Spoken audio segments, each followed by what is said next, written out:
I'll tell you more later. Every day you let me know. What's now in session to be seated? Good morning, Your Honor. May I proceed? Good morning, yes, please. Good morning, everyone. The matter before the court is Commonwealth versus Christine Ricci. Ms. Ricci is present. Counsel, please state your name for the record. We can start with the Commonwealth. Good morning, Your Honor. Jeremy Cousin for the Commonwealth. Good morning. Shannon Buckingham for the Commonwealth. Good morning. Jason Ron for the Commonwealth. Good morning. Joshua Wood for Christine Ricci. Good morning, Your Honor. Maura Berry for Ms. Ricci. Good morning, Your Honor. Good morning, everyone. Can I see counsel at the side of the bench, please?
Madam Clerk, just give me a minute to find that instruction.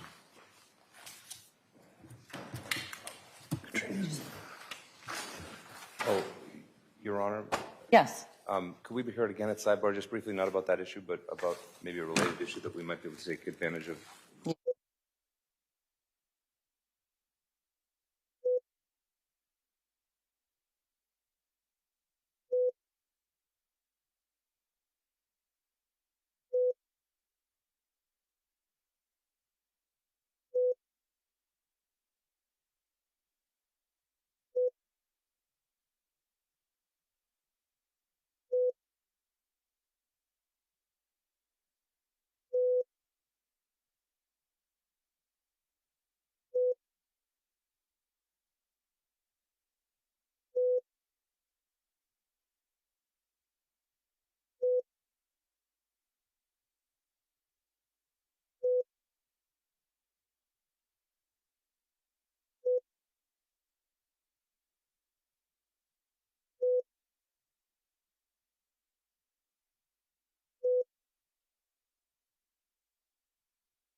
Oh, and the order that the defense requested, I'm going to sign that right now.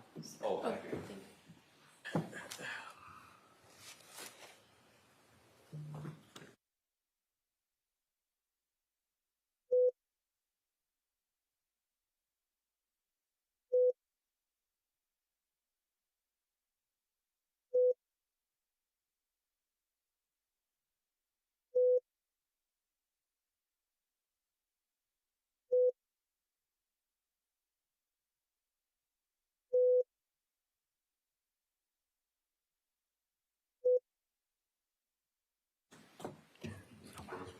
Yes. Officer LaRosa. Ms. Juris.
Court, all rise, jury entering.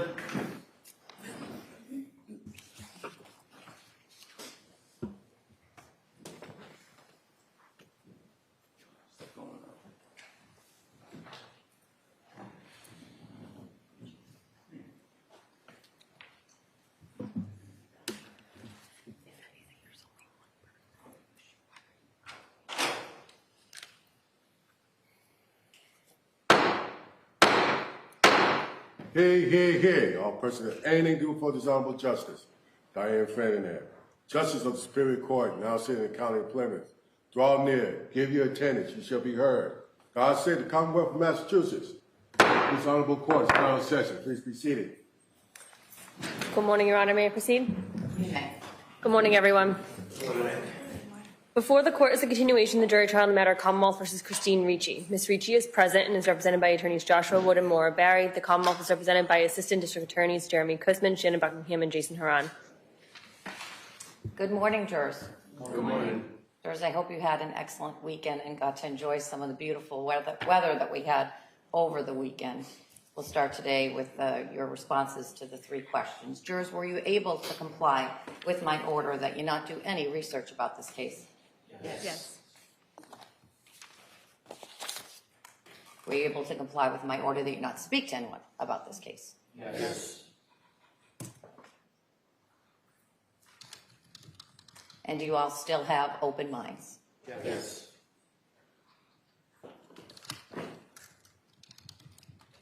With those 3 answers, everyone answering in the affirmative, we're ready to start today's work. Jurors, one of your fellow jurors has been excused from service and will not participate further in this case. You shouldn't speculate as to the reason that juror number 14, is no longer present. The reason for the juror's discharge was entirely personal. It's unrelated to this case or her views on the case or her relationship to her fellow jurors. In fact, I have no idea what her views were on the case or even whether she actually had any views about the case. I give you that information because undoubtedly you recognized this morning that one among you was not with you.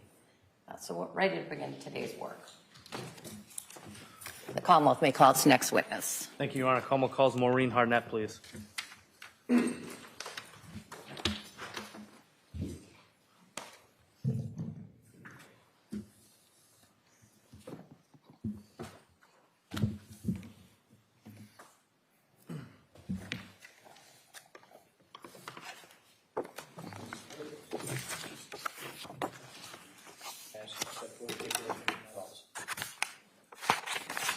Do you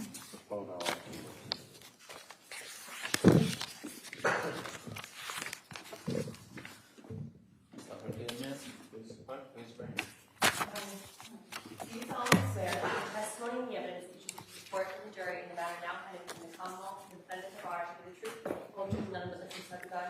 Yes. Thank you.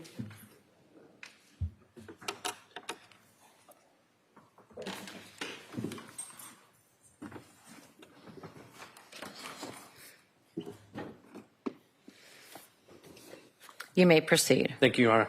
Good morning, ma'am. Good morning. Can you please introduce yourself to the jury, spelling your last name for the record? Maureen Hartnett. The last name is Hartnett.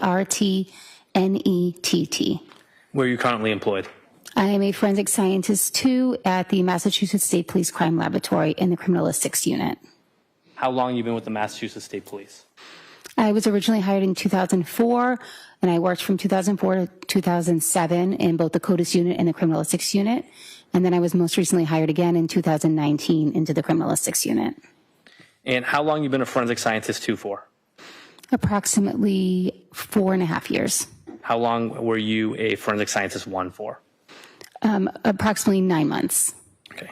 And your title is what's your title? Forensic scientist 2. Okay. And what are your duties and responsibilities as a forensic scientist in the Criminalistics Unit? I examine various items of evidence submitted by law enforcement agencies as well as internal crime scene responders for the presence of body fluids such as blood, semen, and saliva. I also do trace identification and damage analysis. Okay. And what training did you receive at the lab? I received approximately 9 months of training that was broken up into modules, each module addressing a different type of analysis that we would do in the unit. At the end of each module, I took a written exam, an oral exam, and a hands-on practical exam. Once I completed all the modules, I was given a mock case to process as normal casework. Okay. And what is your educational background? I have a bachelor's degree in biology from Bridgewater State University and a master's degree in forensic science from the University of New Haven. And outside of your formal education, what training have you received in the field of criminalistics?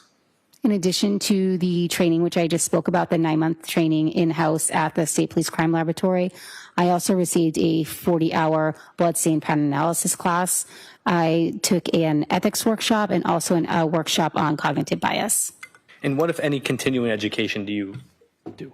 Excuse me. As part of our accreditation, we are required to do continuing education every year, which may consist of learning a new technique or reading various articles in the field of forensics.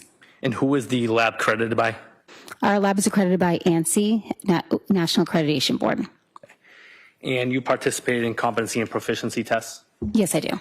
Most recently, what was the result of your rounds of competency testing, excuse me? Successfully completed my most recent rounds of proficiency testing. Okay. Now, you indicated that you're part of the crime response team. Yes, I'm also a member of the crime scene response unit. And how long have you been part of that? Upon hire in 2019. Okay. How many crime scenes have you responded to? I would say approximately 200. And when you respond to crime scenes, what's your usual role, typical role? When I respond to crime scenes, I'll test various items of evidence. Again, for body fluids, I will collect various items, including weapons, clothing, and any other items that may contain forensic value. And how many criminalistic cases have you been assigned or participated in, ma'am? I believe approximately 1,000. How are cases assigned to you? Cases are assigned to me through my supervisor. Okay. And once a case is assigned to you, what do you do? Once a case is assigned to me, I will read over any reports that come along with the case, including police reports, medical examiner reports, crime scene reports, if those have been written. And then I decide what items are going to be potentially most forensically relevant to examine. Okay. Now, once you make that determination, what's the next step you do? The next step is I prepare my lab area for examining the evidence. I bleach down my bench top with a 10% bleach solution, in addition to any reusable utensils that I'll use. And I also have various disposable utensils that I will prepare for examining the evidence. And what's the purpose of that? To prevent contamination. Now, what steps do you take in processing an item of evidence? So once my bench area is ready and I am put on my appropriate lab coat, gloves, and mask, I will retrieve the item of evidence from our cold storage unit.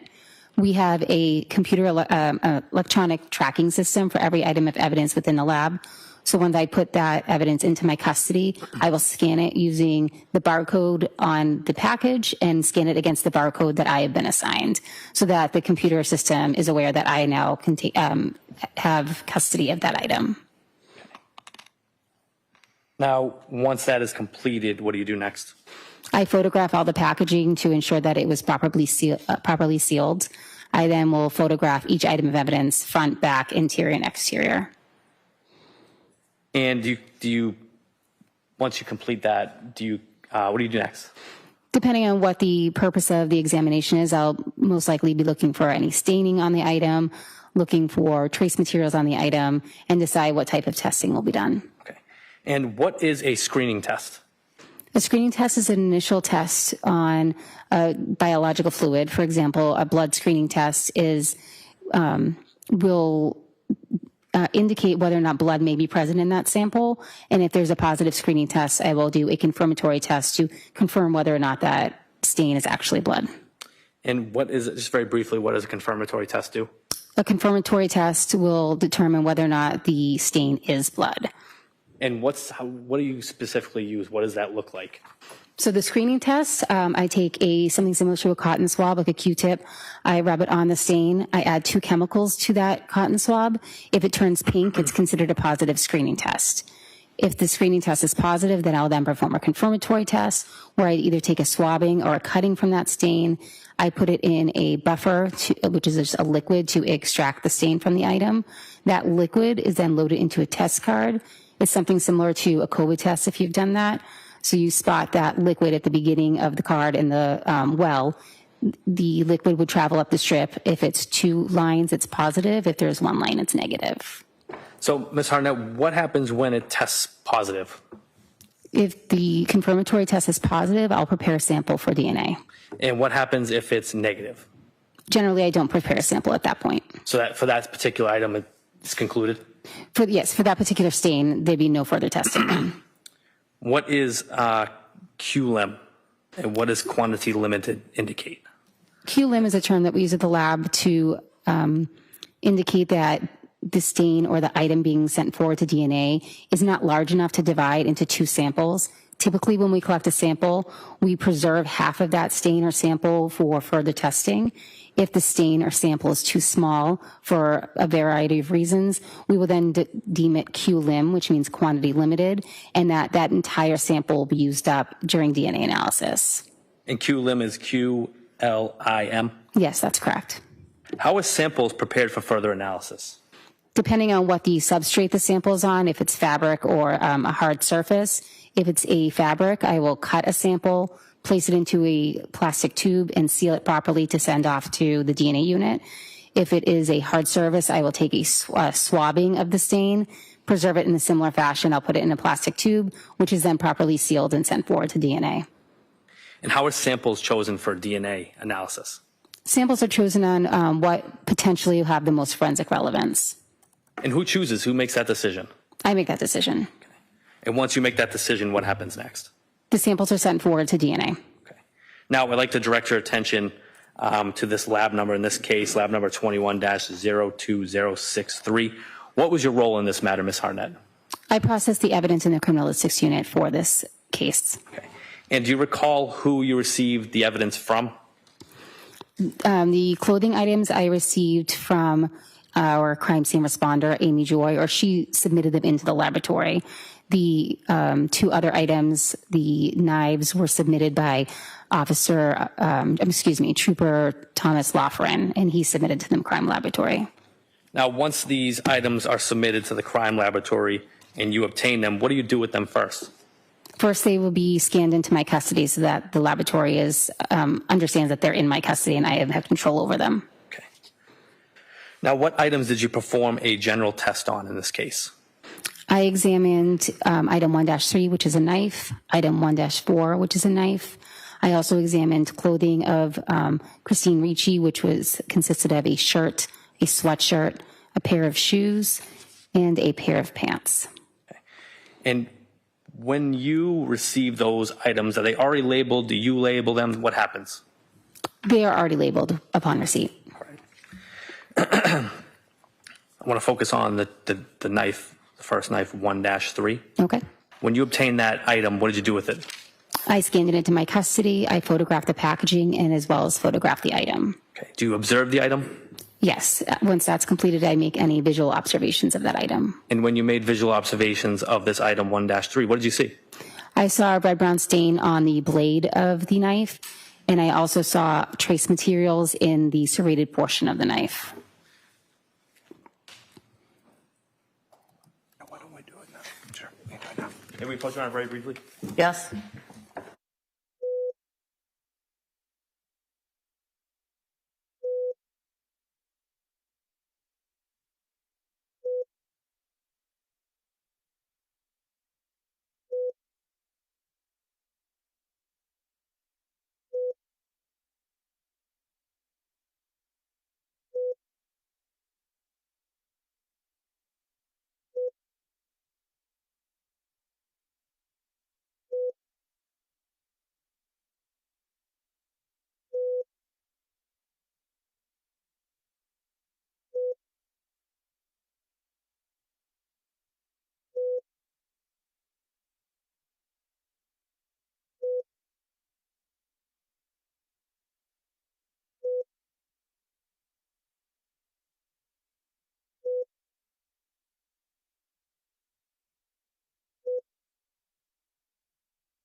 You may proceed. Thank you, Your Honor. May I approach the witness, Your Honor? You may.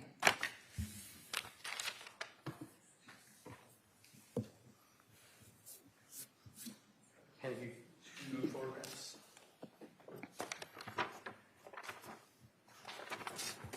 Sorry, do you recognize those photographs? Yes, I do. What is depicted in those photographs? These are photographs of item 1-3, which was a steak knife. And did those photographs actually depict that steak knife 1-3? Yes. May I approach the witness? You may.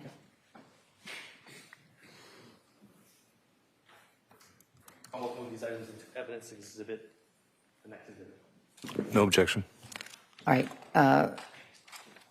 We've been going one by one, so I'm actually going to keep that theme going, and we'll mark those as Exhibit 20 and 21. Thank you. Exhibits 20 and 21 somewhere. Thank you. Upon visual inspection of that knife 1-3, what did you see? I saw red-brown staining on the blade of the knife. I also saw trace materials within the serrated portion of the knife. Okay. And that trace material, if you can only refer to it as trace material, where was that located on the knife? It was in the serrated cutting portion of the knife.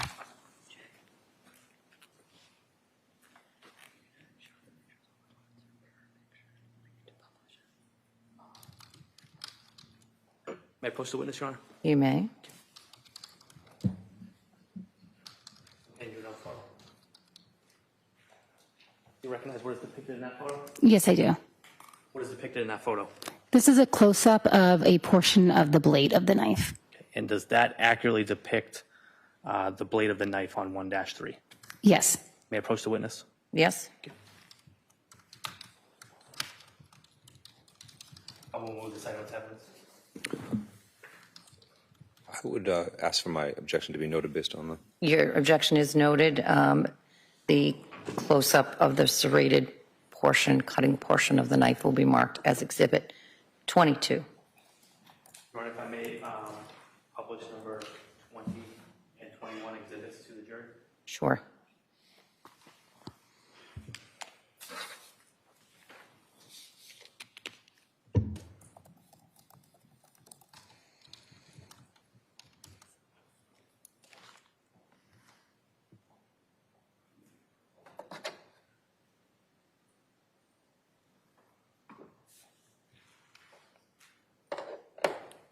Ms. Harding, if I may direct your attention to the big screen, exhibit number 20.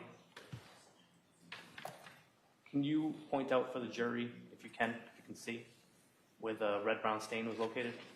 Sure. Do you want me just to get up? You may get up. So there was red-brown staining along the front portion of the blade. I can see it here. All right, thank you. Now, if I may publish exhibit number 22, Your Honor. You may.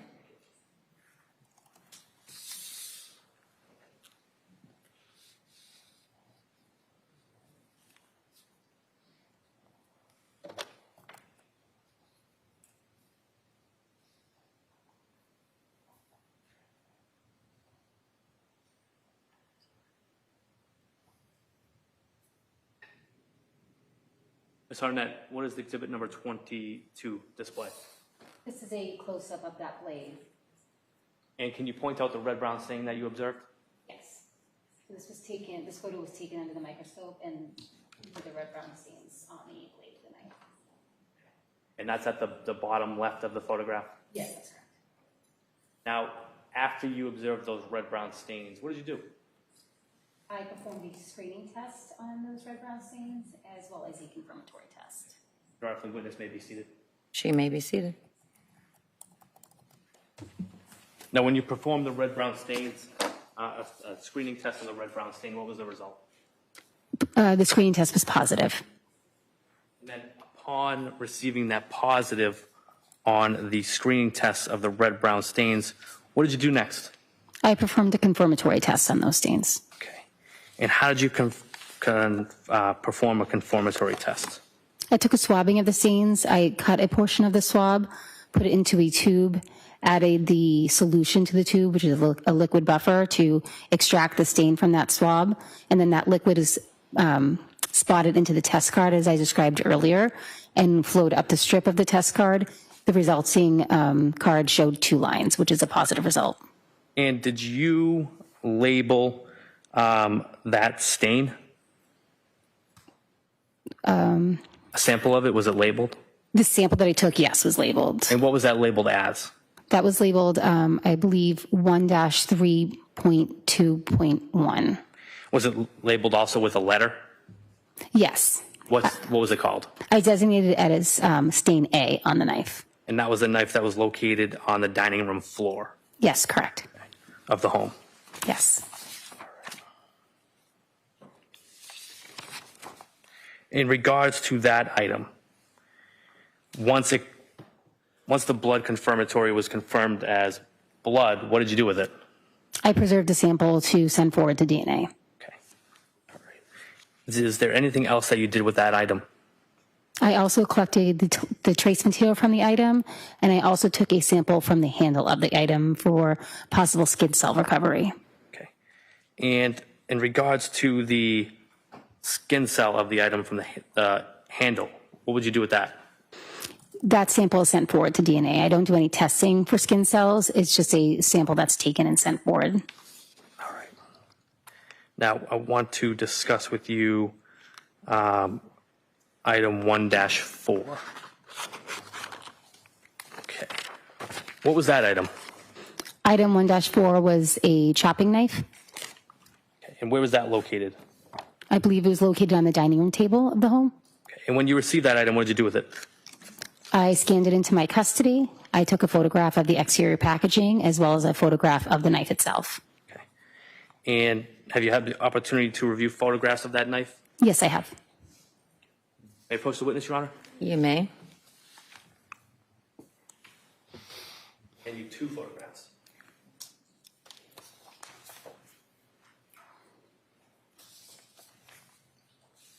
Ms. Harnett, do you recognize what is depicted in those photographs? Yes, I do. What is depicted in those photographs? These are the overall photographs of item 1-4, which is a knife. Okay. And did those photographs accurately depict item 1-4 that you received in this matter? Yes. May I approach the witness? You may. Moves these items of evidence. Is there an objection? No objection to these. How many are there? 2, Your Honor. So they'll be marked in a minute as Exhibit 23 and 24.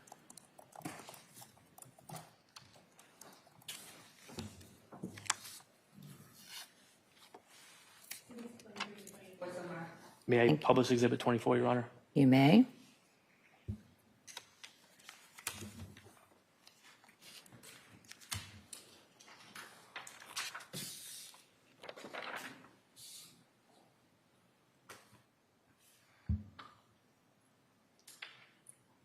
Ms. Harnett, direct your attention to the big screen exhibit number 24. What did you, when you did a visual observation of this knife, what did you see? Upon my first observation, I noted that there was a dark stain on the tip of the knife. And when you observed that dark stain on the tip of the knife, what did you do? I then put it under the microscope so I could get a clearer picture of what it looked like. And did you take photographs of the tip of the knife with a clearer picture? Yes, I did. Okay. Gonna do both. Thank you. May I approach the witness? You may. And you 2 more photographs.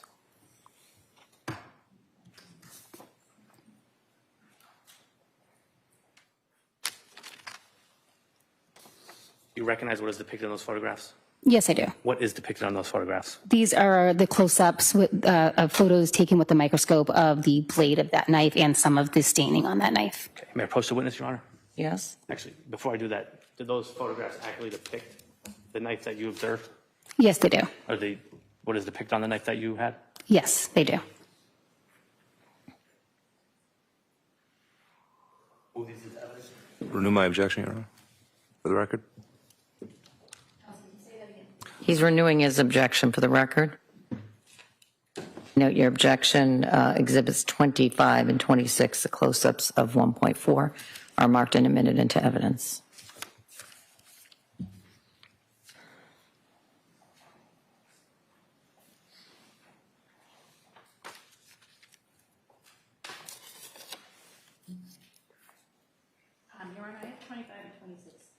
You're right. May I publish exhibit number 25? You may. Ms. Harnett, if I can direct your attention to the big screen TV exhibit number 25. If the witness may be removed from the stand to point out. She may. You testified there indicated that there was red-brown stains. Can you point to the jury? Yes. So these are the red brown stains that I observed on the serrated portion of the knife once I looked at it under the microscope. And once you observed those red-brown stains, what did you do? Once I observed those red brown stains, I performed a screening test on those. And what was the result of the screening test? The screening test was positive. Please be seated. After you received a positive screening test on that item, what'd you do next? I collected a sample for that item. I did not run a confirmatory test on that particular stain due to the sizing of the stains. So no confirmatory test was conducted. Correct. And how come? I decided that that stain would most likely be Q-lim, quantity limited, given the small size of the red brown stains. Anytime you perform a test, such as a confirmatory test, you are using up some of the sample to do so. So in this case, I chose not to use up that sample for the confirmatory test and send it forward for DNA. So even though you couldn't do a confirmatory test, you sent it further for additional testing. Is that accurate? Yes, that's correct. And the reason you didn't do that confirmatory test is because it was too small. Yes, in my opinion, it was too small. It potentially would use up too much of the material in order to run a DNA sample later. Okay. Now, what else did you do in regards to the item number 1-4? I also collected the trace material from the blade of the knife, as well as a swab from the handle of the knife for potential skin cell recovery. Okay. And once you did that, what happened next? Those samples were properly packaged and sent forward for DNA. Okay. Now, I want to direct your attention to item 3-10. What's that item? Item 3-10 was a shirt. It was noted as belonging to Christine Ricci. And once you received that shirt, what'd you do with it? I photographed the exterior packaging, and then I photographed the item itself, the front, the back, and the interior front and back. Okay. And after you photographed the T-shirt, what'd you do? I made my visual observations of the shirt, which included a red-brown stain on the front of the shirt. May I approach? You may. I need one photograph. Ms. Arnett, do you recognize what is depicted in that photograph? Yes, I do. What is depicted in that photograph? This is a photograph of the front of item 3-10, which is a T-shirt. Does that photograph accurately depict the front of that 3-10 T-shirt? Yes, it does. May I approach the witness? You may.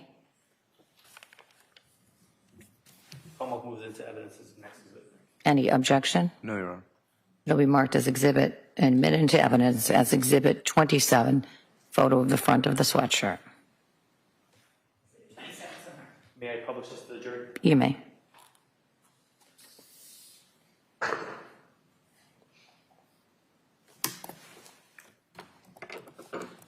Ms. Arnett, you indicated that you did a visual observation of this T-shirt, Yes, that's correct. and what was the result? I noted a red-brown stain on the front of the T-shirt. Can you please point to that red-brown stain that you observed? Yes, may I? You may.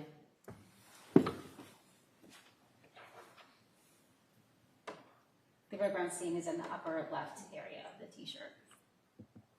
Upper left when you're wearing the T-shirt. Yes, correct. And in regards to the photograph, it's upper right. It's upper, yeah, yes, my apologies. So it's upper right on the photograph, but if you were wearing the shirt, it would be the upper left. Thank you. And you had the opportunity to take additional photographs of that area. Yes, I did. May I approach the witness, Your Honor? You may. Hand you two photographs.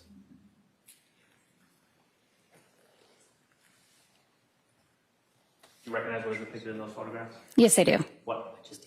These are close-up photographs of that stain on the front of the shirt. Does that up-close photographs accurately depict the stain on the T-shirt? Yes, it does. May I approach the witness? You may. I'll Commonwealth moves these items to evidence. Any objection? No, Your Honor. They will be marked and admitted into evidence as Exhibits 28 and 29.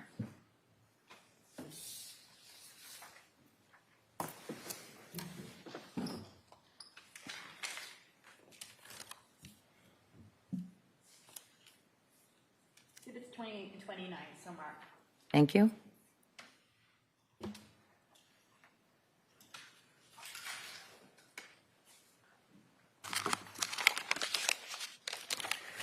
And did you entitle that? What'd you do with that stain? So that stain I screened, excuse me, I performed a screening test for blood on that stain as well as a confirmatory test for blood. Okay. And that was a sample of stain A? Yes, correct. I designated it as stain A for reporting purposes. And what was the result of the blood screening? The screening test was positive. And thus you went to the blood conformatory on this case? Yes. In this one? Excuse me, yes, that's correct. And what was the result of that? That test was also positive. Okay. And once you received the positive on blood confirmatory test, what'd you do next? I took a cutting of that stain to send it forward for DNA. Okay. What else did you do in regards to item 1 dash, strike that, item 3-10? I believe I collected trace materials from that item as well. Okay.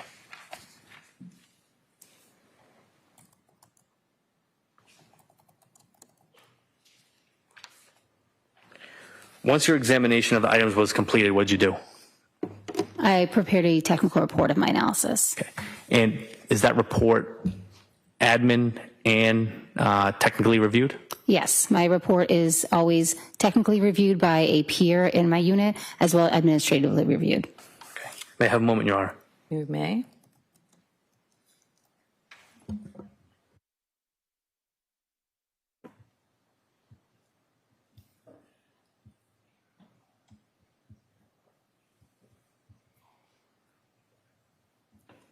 So in regards to the trace material, was that submitted for further testing? No, it was not. How come? When a forensic link has been made using a biological fluid, per our item analysis policy, trace material is not typically examined unless specifically requested.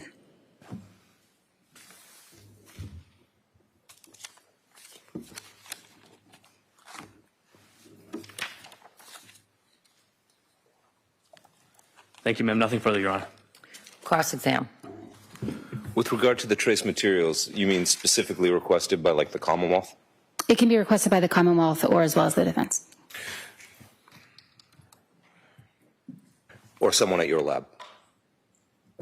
Yes, that's correct. If there's a forensic relevance to that trace material, that would provide an additional answer than has already been provided with the biological. So in other words, if this material looks like it's going to answer no questions, you don't have it tested? If it's not going to answer additional questions, correct. Thank you. Nothing further. Any redirect? No, thank you. The witness may step down. Thank you.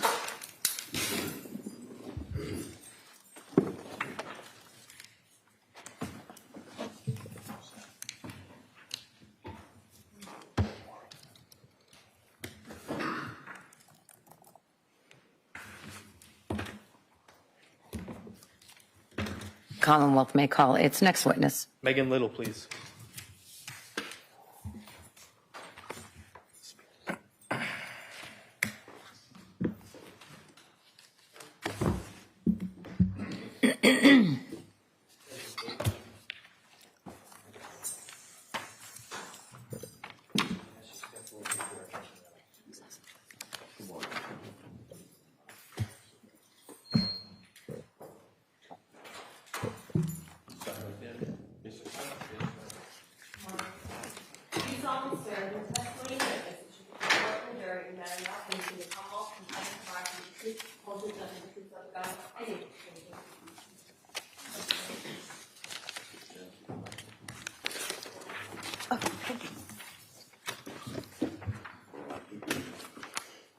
You may proceed. Thank you, Your Honor.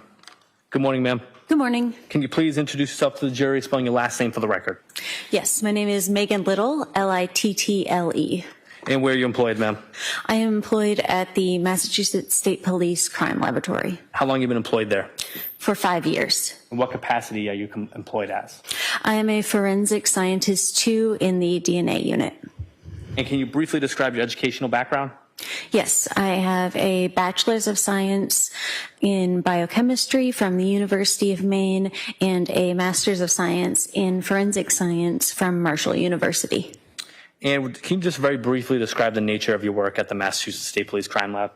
Yes, I process evidence samples, analyze results, perform comparisons as necessary, and issue reports.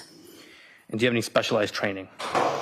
Yes, upon being hired at the crime lab, I underwent a training program that includes processing mock evidence samples, lectures, written exams, and at the completion of that, I took a competency test. And what was the results of your most recent competency proficiency exams? I've passed all my competency and proficiency tests. Approximately how many samples have you performed DNA analysis on at the lab? Over 500. And can you just very briefly describe the DNA process? Yes, so we take samples through a 4-step process. The first step is extraction, where we break open the cells and isolate the DNA. The second step is quantification, where we determine how much DNA is present in a sample. The third step is amplification, where we target specific areas of the DNA and make many copies of them. And then during the last step, those different copies are detected.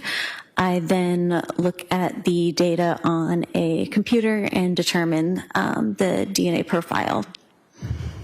And in reference to this case, which is lab number 21-02063, was a known standard submitted to your lab for analysis? Yes. Okay. And do you know where the known standard came from? It was a saliva standard from Christine Ricci. And once you obtained that saliva standard from Christine Ricci, what'd you do with it? So it went through that 4-step process. I then looked at the data on my computer and determined her DNA profile from that sample. Okay. And what were the results of your testing? I generated a single source DNA profile that could be used for a standard from Christine Ricci for comparison purposes. Okay. And what happens after you generate a profile? My work is done. My file is submitted for technical and administrative review, and then upon my file's closing, that profile can be used by whichever analyst is doing the analysis on the questioned items. May I have a moment, Your Honor? Yes? Nothing further. Thank you, ma'am. Any questions. cross? The witness may step down. Thank you very much.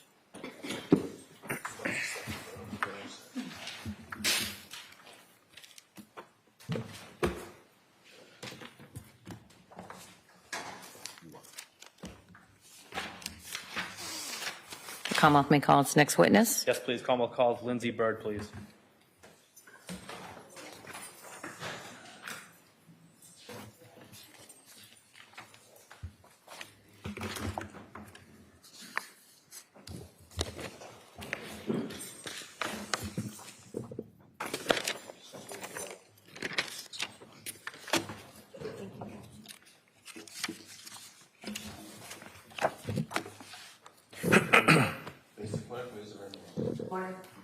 Do solemnly swear the testimony and the evidence which you report in the jury that are now coming from the Commonwealth and defendant bar, truth, full fidelity, and truth of God.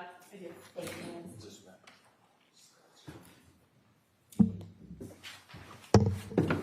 Good morning. Good morning. You may proceed. Thank you, Your Honor. Good morning, ma'am. Good morning. Can you please introduce yourself to the jury, spelling your last name for the record? My name is Lindsay Bird, and Bird is spelled B-I-R-D. And where are you employed? I'm a forensic scientist for the Massachusetts State Police Crime Lab in the DNA unit. And how long have you been with the Massachusetts State Police Crime Lab? Just over 12 years. And have you been with the DNA unit that whole time? I have. What is your current capacity?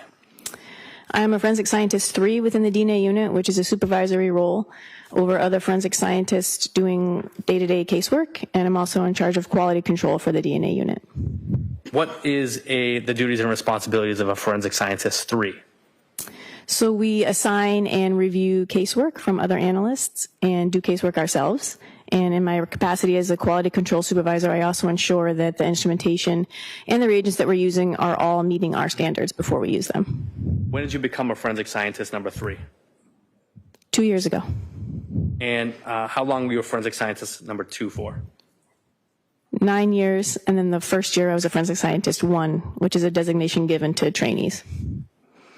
What's your educational background, ma'am? I have a Bachelor of Science in Microbiology from the University of New Hampshire, a Master of Science in Microbiology from the University of Hawaii, and a Master of Science in Forensic Science from the University of New Haven. And do you have any specialized training in DNA? I have. That. Prior to performing any casework, I was required to attend a training academy of sorts at the State Police Crime Lab that lasted for a period of about 1 year in order to meet the FBI's requirements to perform casework. And that included a literature review, working on mock cases and samples, observing, demonstrating all of our procedures, written and practical exams, and then it culminated in a final competency test. And do you have any additional laboratory experience prior to working at the lab? Prior to my position as a forensic scientist, I worked in the same unit as a contract employee where I did quality control tasks and research projects and functioned as a send-out technician. And do you continue to do continuing education? I do. We're required to do 8 hours of continuing education at a minimum per year. Now, you mentioned competency tests. Did you just mention that? I did. And proficiency tests. What were your results most recently in those tests? I have taken and passed all of them. Now, how many samples have you performed a DNA analysis on in the lab? At this point, well over 3,000. And how many DNA cases have you done a comparative analysis on, if you know? I don't know. Is it in the hundreds? Hundreds? Okay. Yeah.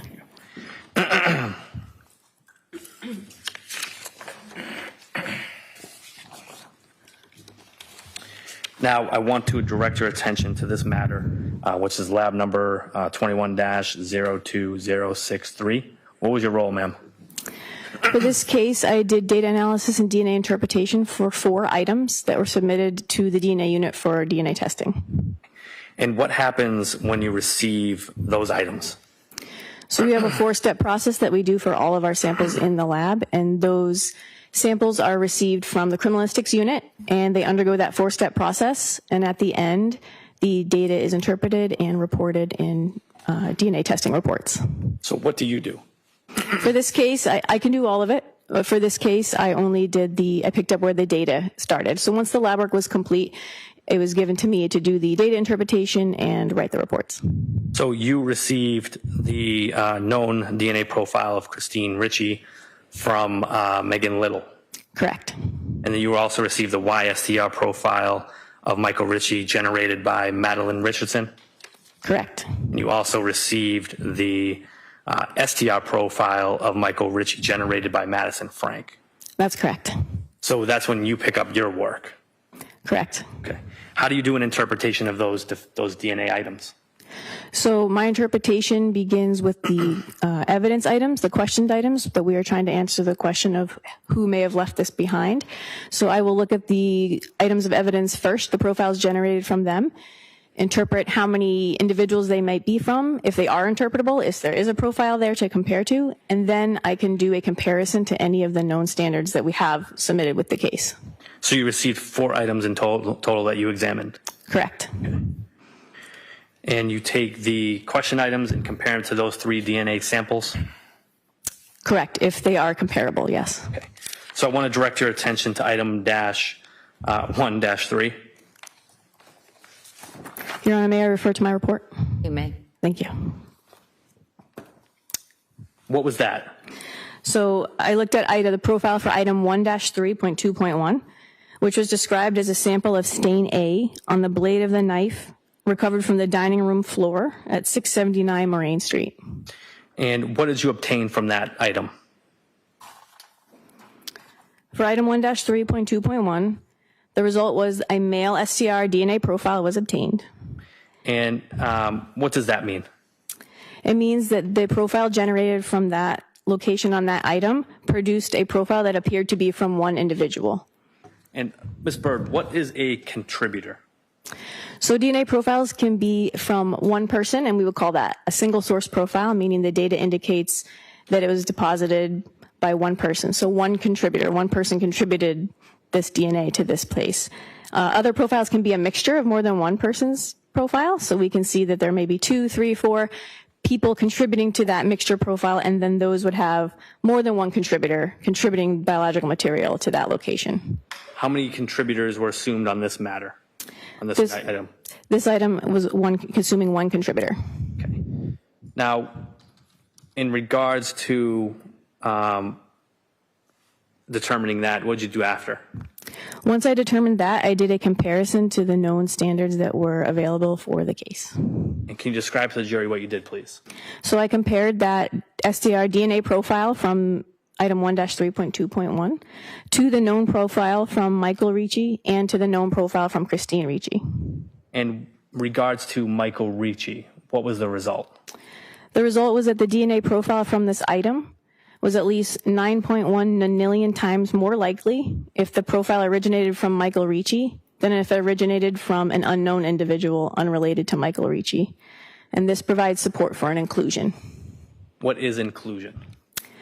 So that means that when the evidence profile was compared to the known profile, they were found to be consistent. And then some statistical weight was applied to what that consistency means. And that was 9.1 million? Correct. Do you know how many zeros that is? A nonillion is a 1 with 30 zeros after it. And what did you do after determining Michael Ricci or using Michael Ricci's profile?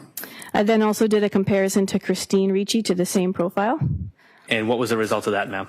That Christine Ricci is excluded from that DNA profile. And what does excluded mean? It means that when compared, the known standard profile taken from Christine Ricci is not consistent with the profile recovered from this item. Okay. Now, anything else did you do with that item? No. Now, items, what were the next 2 items that you tested? The next two items, the next 2 items that I interpreted were item 1-3.3.1, which is a sample from a handle of a knife recovered from the dining room floor at 679 Marine Street, and item 1-4.3.1, which was a sample taken from the handle of a knife recovered from the dining room table at 679 Marine Street. What was the result of that? For both of those items, the DNA profile is a mixture that is not suitable for comparison due to the quality of the profile. And what does that mean? It means that the recovered profile, while we could see it and there was a lot of information there, it was too low level and too complex to do anything with it. I could not compare it to anyone's known standard or do anything further with it. Thank you. And then finally, item 3-10. What is that item? The final item that I looked at was item 3-10.2.1, and this was described as a sample of stain A on the exterior left chest of the white t-shirt recovered from Christine Ricci. And what was the, what profile did you locate? For this sample, we generated a YSTR profile, and that profile was a mixture of at least 2 males. And what is a YSTR DNA profile? A Y profile is generated from testing that is specific only to male individuals. So in a DNA profile where there is a mixture of more than one person's DNA, if there's a large amount of female DNA and only a small amount of male DNA, using YSTR testing allows us to only look at DNA from the Y chromosome, which females do not have. So by using YSTR testing, we're able to pull out that male profile that otherwise would have been overwhelmed by the female DNA that's there. In testing purposes, what's the difference? All of the lab steps are mostly the same, except for the 3rd step when we're amplifying the samples. We will use slightly different chemicals that target only the Y chromosome and really negate all of the other DNA that's in there.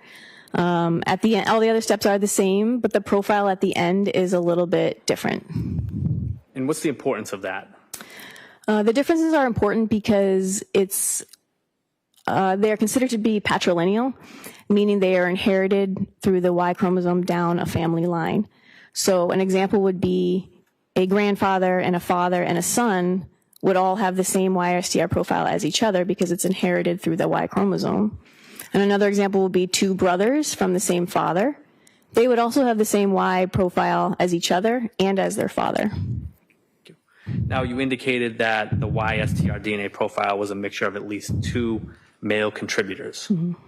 And then how do you separate the contributors? What types are there? So for this case, or for this profile, I should say, there was what we call a major profile and a minor profile. When we recover the DNA profile, the contributors may contribute in different amounts. So a major profile is one that there's a lot of data there and it's very clear, and the minor profile is very low level trace amounts and really not enough to do any comparison or work with, but we can still use the major profile to compare to known standards. And again, did you take the YSTR DNA profile from the questioned item and compare it to what? I compared it to the Y profile standard for Michael Ricci. And what was the results, ma'am? That the major DNA profile is at least 174 times more likely if the profile originated from Michael Ricci or a patrilineal relative than if it originated from a randomly selected individual. 99.9% of the male population can be excluded from the major DNA profile. What does that mean? It means that when compared, the profile recovered from item 3-10.2.1, the major portion of the profile, when compared to the known Y standard from Michael Ricci, they were found to be consistent with one another. And then I performed some statistical calculations to add some weight to what that consistency means. And how did you perform those statistical calculations?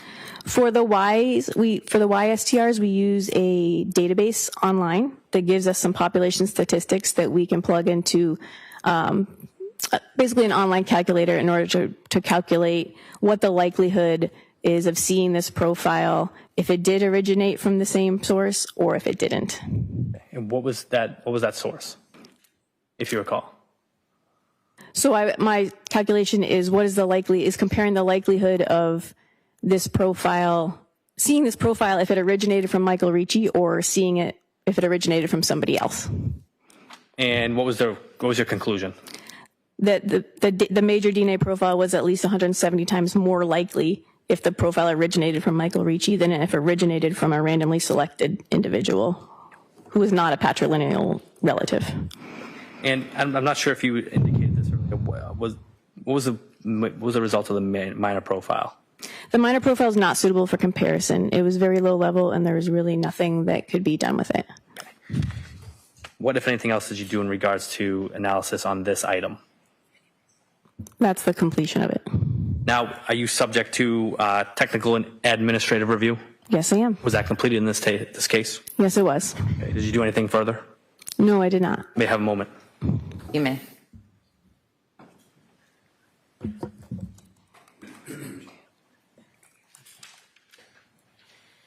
Thank you, ma'am. Nothing further, Your Honor. Any cross-examination? No, Your Honor. May step down. Thank you, Your Honor.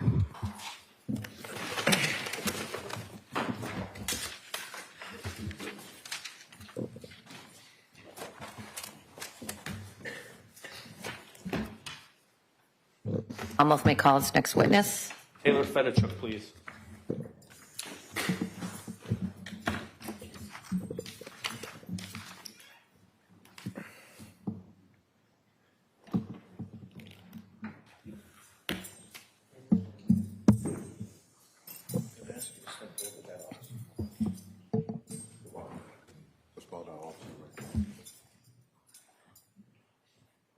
Stop right there. Raise your right hand. Do solemnly swear that the testimony and the evidence is given to the court and the jury and that are now from the Commonwealth and Senate Bar to the truth, whole truth, nothing but the truth, so help you God. You may have a seat.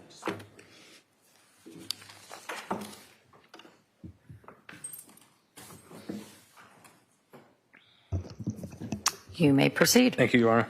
Good morning, ma'am. Good morning. Can you please introduce yourself to the jury, spelling your last name for the record? My name is Taylor Fedorchuk, last name spelled Federchook. And where are you employed, ma'am? I'm employed at the Massachusetts State Police Crime Laboratory in the DNA unit. In what capacity? I am a forensic scientist and a DNA analyst. And how long you been employed there for? A little under 7 years. Can you briefly describe your educational background, please? I received a dual Bachelor of Science degree from West Virginia University in Forensic and Investigative Science and Biology. I then received my Master of Science degree from Boston University School of Medicine in Biomedical Forensic Science. What is the nature of your work in your present position? I am a DNA analyst in the DNA unit where we process samples and generate reports and provide courtroom testimony. Now, do you have any specialized training? Yes, I do. What's that? Upon my hire to the lab, I went through an approximately 9-month training process where I did mock laboratory work, lectures, required readings, etc., to then take a competency test to be deemed competent in DNA analysis. And what were the results of your most recent competency proficiency examinations? I was deemed competent in DNA analysis and continually proficient in DNA analysis. And does your lab follow policies and protocols for DNA? Yes, we do. Okay. And that's where's that policy and procedure come from?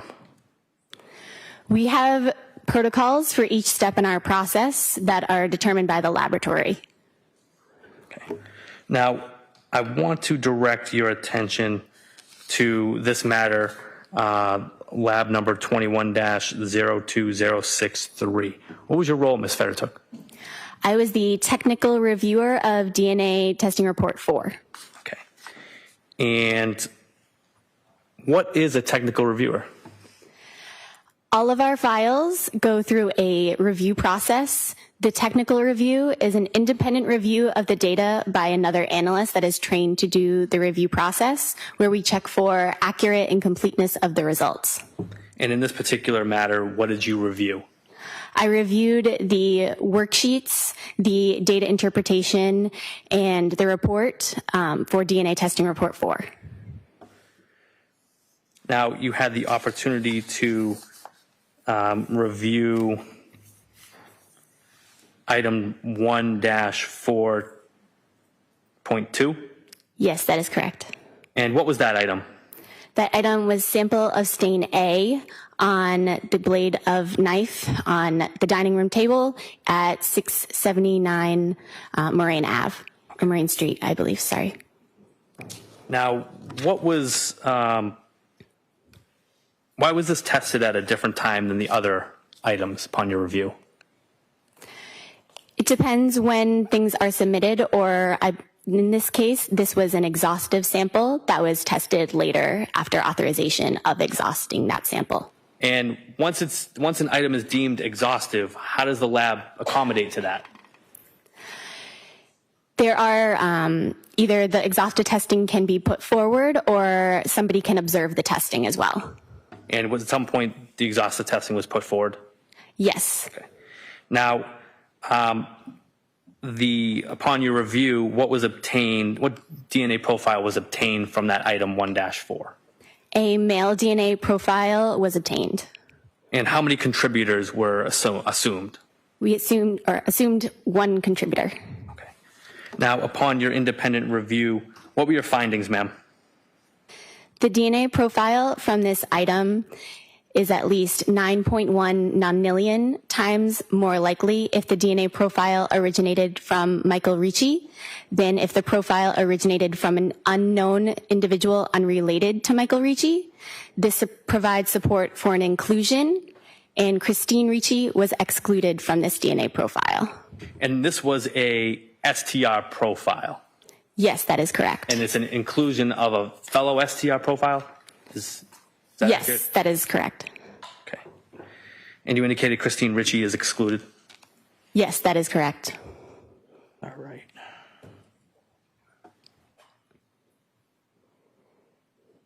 May I have a moment, Your Honor? You may. Thank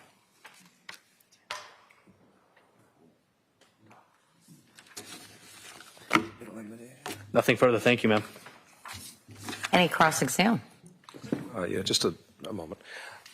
You mentioned that this particular testing was exhaustive. Yes, that is correct. And that means that this was one of those samples where there was quantity limited, correct? Yes, at the beginning of the process, yes. But however, we had enough DNA in our testing to go forward with the 4-step process. You just didn't have enough DNA to save any portion of it for later testing, correct?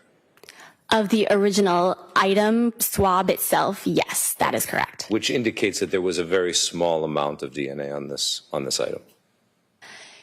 Up front, before our quantification part of the testing, we don't know how much DNA, and certain samples are deemed quality possibly limited. In this case, there was a amount of DNA that was able to go forward, and there was still extract, or the volume that the DNA is eluted in is still available, yes. This is through the amplification process. Through the quantification process to know how much DNA we obtained from our sample. Which is post-amplification? No, that is pre the amplification process. Okay. Nothing further. Any redirect? No, thank you. The witness may step down.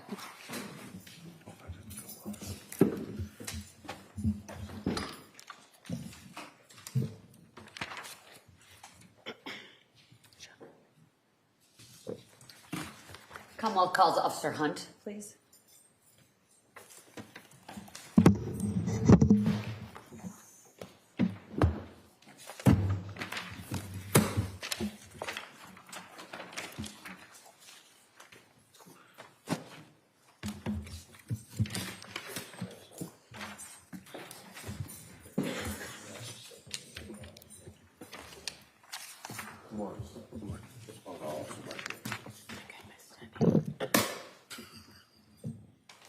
Government desk, sir. Desk decline. Good morning. Do you solemnly swear that the testimony of the evidence which you report in the jury is that now and between the Commonwealth and defendant bars with the truth, whole truth, nothing but the truth, so help you God? Thank you. Thank you. Morning. Good morning. You may proceed. Thank you. Good morning, sir. Good morning. In a nice, loud, clear voice, could you introduce yourself to the jury and spell your last name for the record? Yes, good morning. My name is Alexander Hunt. My last name is H-U-N-T. Sir, where are you currently employed? Marshfield Police Department. In what capacity? I'm a patrolman.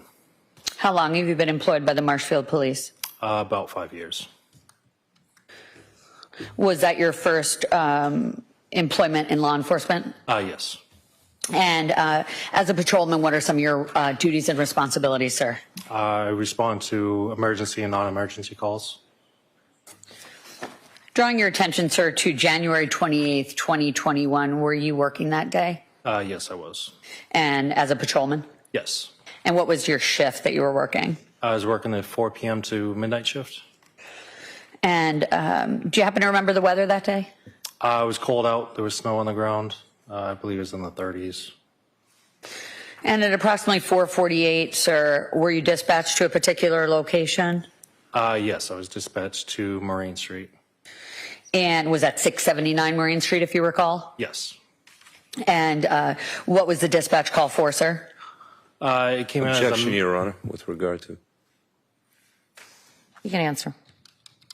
it came in as a medical 911 call saying that a male. Objection, Your Honor. It's a medical 911 call. Next question. And did you proceed to that location after getting the dispatch call, sir? Yes, I did. And approximately how long did it take you to respond to that location? A few minutes. And were you working alone or with a partner that day? I was working with Officer Kelly. Were you both in full uniform? Yes. In a marked cruiser? Yes. And who, if anyone else, arrived to 679 Marine Street roughly at the same time as you and Officer Kelly, sir? Officer Chris Martin. Were you three the first to arrive regarding first responders? Yes. And upon your arrival, can you describe your observations, sir? When I arrived, the daughter was out front and she was pointing inside saying that her father had, he's the one having a medical emergency. And specifically, where was she when you saw her, sir? The daughter, she was outside in the driveway. She was pointing inside. Was she alone? Yes. And how did she appear? She was distraught. She was upset. And upon entering the home, sir, what did you observe? I saw Christine Ricci standing in the dining room, and then I saw Michael Ricci laying there on the floor. And with regard to Michael Ricci, sir, could you describe how he was on the ground? In what position? He was laying, his feet were towards Christine. He was laying face up. I think his leg might have been on like the staircase a little bit, but we kind of had to adjust him in order to provide CPR. Fair to say he was on his back? Yes. Okay. And could you describe his physical appearance and condition? He didn't have a pulse at the time. That's why we provided CPR. What, if any, injuries did you observe on his person? None at the time.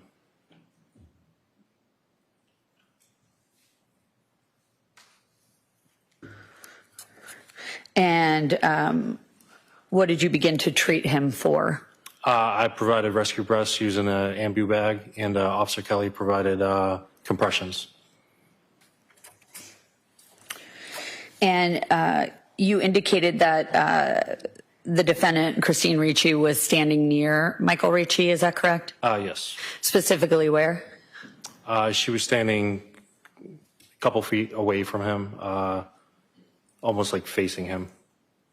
And what was her condition?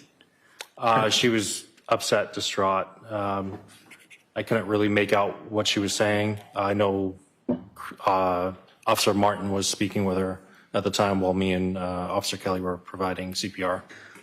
And it's fair to say your role was not speaking to the defendant, correct? Yes. What was your focus? It's providing CPR. And when you first arrived with Officer Kelly and Martin and began performing emergency measures, had anyone in the home already been trying to or attempting to do the same? No.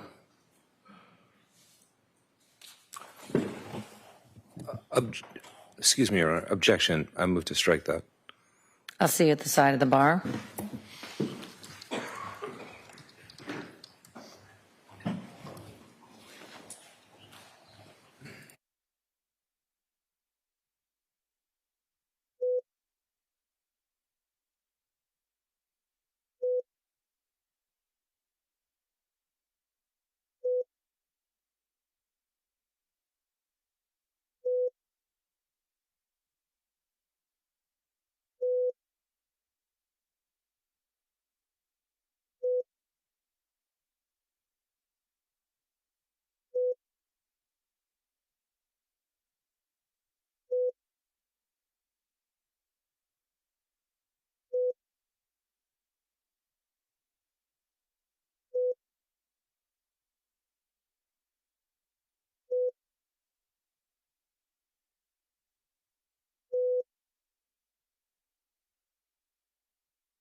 I have a clarifying question. Thank you. Officer Hunt, when you arrived in the Ricci home, did you observe anyone performing any life-saving measures at that time? No, I did not.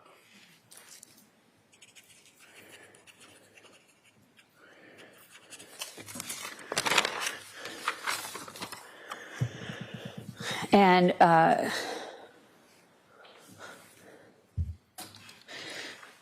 during the course of your treatment of Michael Ricci, where was Christine Ricci?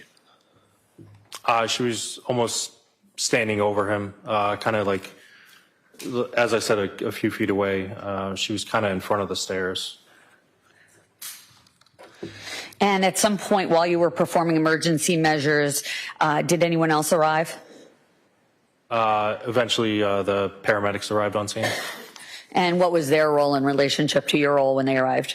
I was kind of in a tight spot, so I remained giving rescue breaths while one of the paramedics took over compressions for Officer Kelly. And was there any kind of machine that was brought in to assist with the emergency assistance? Yes, they ended up strapping on a compression machine to allow for automatic compressions. And in setting up that machine, what, if anything, did you observe the paramedics do with Michael Ricci's shirt? They ended up ripping up his shirt to get a clear, to get the machine on clear. And in the course of doing so, what, if anything, drew your attention on the gloves of one of the paramedics, sir? While the paramedic was giving compressions, he kind of looked at his hand and saw some blood on it. I looked at it too, and I didn't really realize. I thought it was another injury from him falling or something like that, to that nature. And why in particular did that draw your attention? Because at the time, the paramedic kind of stopped and just looked at his hand for a second and then continued to do compressions and set up the machine. But we didn't know that there was another injury. Objection, Your Honor. All right. I'll strike that last portion. We didn't know there was another injury. And at some point, was Michael Ricci moved to another location?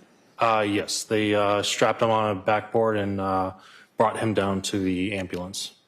Did you assist in any way with this transport of Michael Ricci to the ambulance? No, I did not, but one of the paramedics left a bag, so I brought the bag out to the paramedics. And upon bringing the bag back to the paramedics, did you have a conversation at some point with anyone at the ambulance? Yes, it was Lieutenant Smith. And what, if anything, did he tell you, sir? He informed me that there was a stab wound. And was that the first time you had heard about a stab wound? Yes.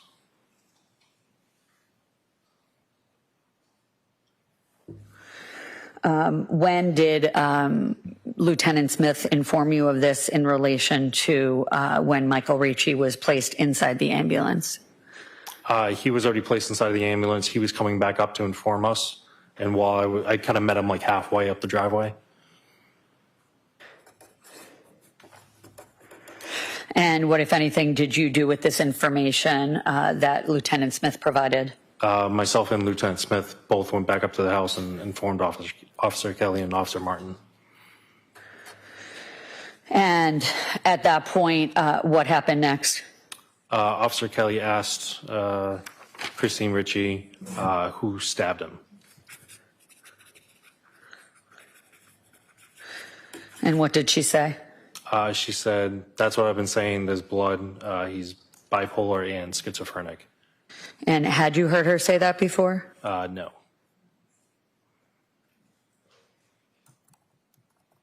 What was her demeanor like?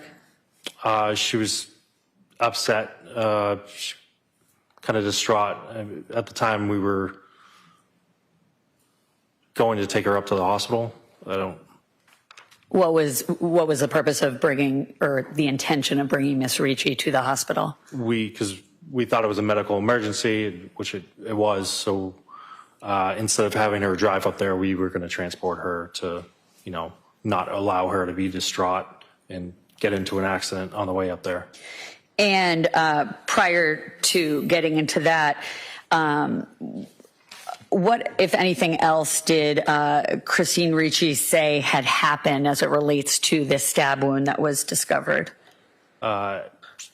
She took a knife to defend herself and saying that Michael Ricci had lunged at her or had fallen on her.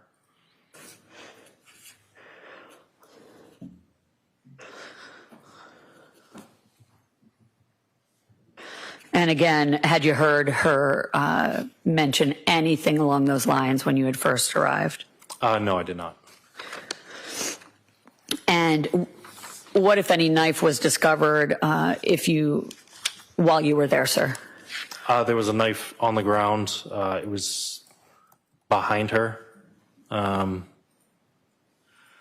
Michael was laying to the left side of the staircase.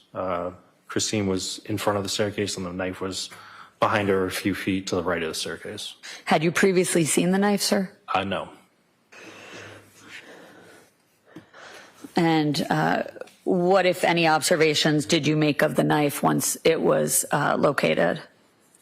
It was a black kitchen steak knife. There was no blood on it that I could see.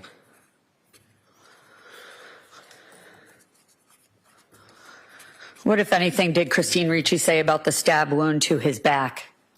She did not say anything about it.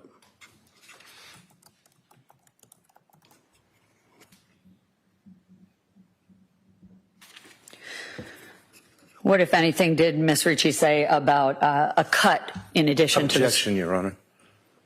Overruled. Your Honor, there's no evidence that she was asked about these things. I will see you at the side of the bench, counsel.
Officer Hunt, at any time did you ask Christine Ricci about the scab wound to Michael Ricci's back?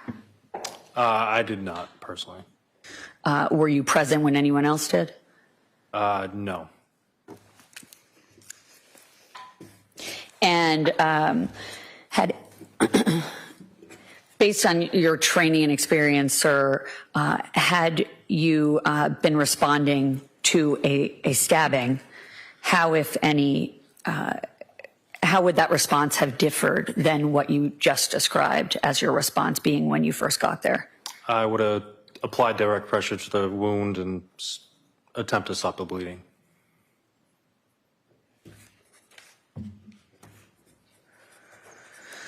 And you indicated that initially, Ms. Ricci, the plan was to take her to the hospital. Is that right? Yes. And why was that originally the plan?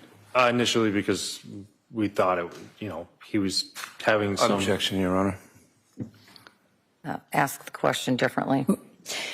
Sir, was the plan to take Ms. Ricci to the hospital when it was initially believed the situation was different with Michael Ricci? Yes. And then did the plan change as to where Ms. Ricci would go? Yes. Where did she go? She came back to the Marshall Police Station. And sir, at some point, was Sophia also taken somewhere? Yes. And where was that? She was also taken to the station. And once both Christine Ricci and Sophia Ricci were taken from the scene, what was your role as it relates to the scene? I remained on scene to secure it, to make sure nobody entered or exited the scene. May I have one moment, please? You may.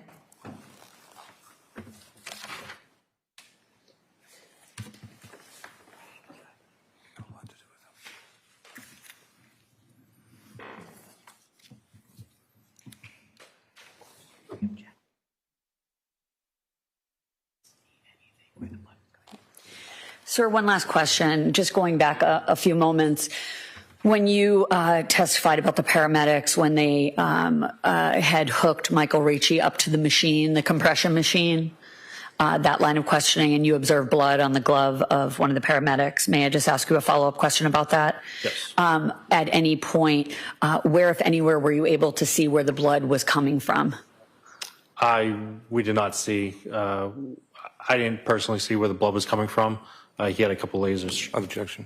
You didn't see where it came from. Thank you. May I inquire, Your Honor? You may. Good morning, sir. Good morning. You mentioned that when you arrived at 679 Moraine Street on January 28, 2021, you noticed a body of a male lying on the floor, correct? Yes. In a supine position, Yes. meaning his face was facing towards the ceiling, correct? And he was on his back. Yes. And his feet, you said, were on the staircase or near the stairs. One of his legs might have been. Right. And just so we're clear, these were a couple of stairs that were between the sunken living room, dining room area and the kitchen area, correct? Yes.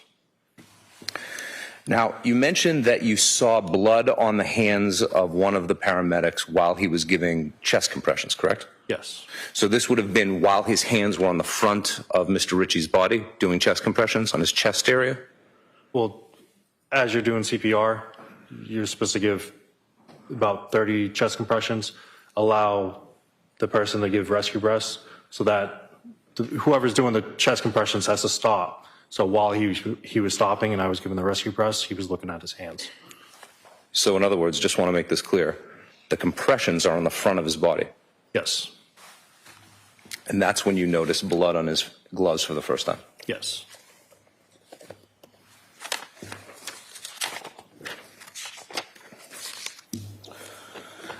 You said that when you first got to the scene, your primary focus, along with Officer Kelly, was to take care of the man on the floor. Yes. And you weren't paying particular attention to Christine Ricci except where she was standing. Yes. And it was really Christopher Martin, Officer Martin, who was talking to her. Yes. And you mentioned that she was very upset. Yes. And when you say upset, you mean she was crying, correct? Yes. She was hyperventilating? Yes. She was heaving? Yes. It was very difficult to understand what she was saying. Yes. And so you were focused on dealing with the medical issues and you weren't really paying attention to what she was saying.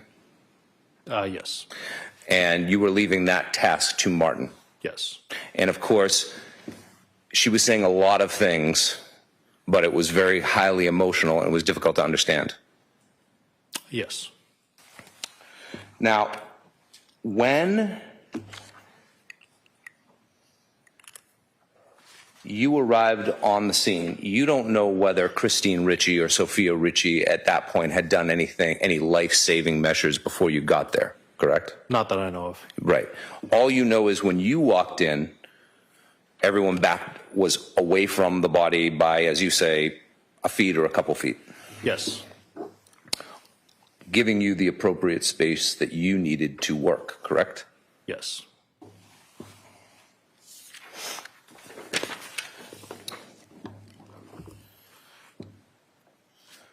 You said that when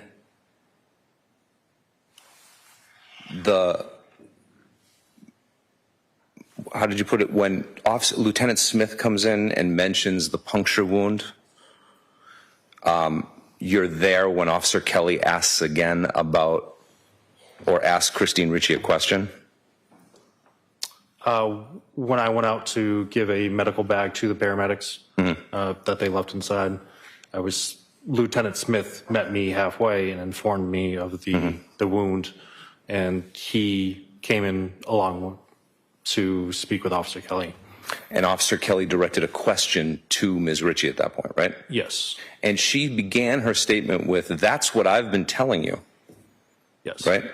Does the grammar of that clause suggest that she had said something about it before? Objection. You can answer it. Yes, it could be. Right. And again, it was Christopher Martin who was spending the time talking to her before when she was so upset. Yes. While you guys were working at the body, right?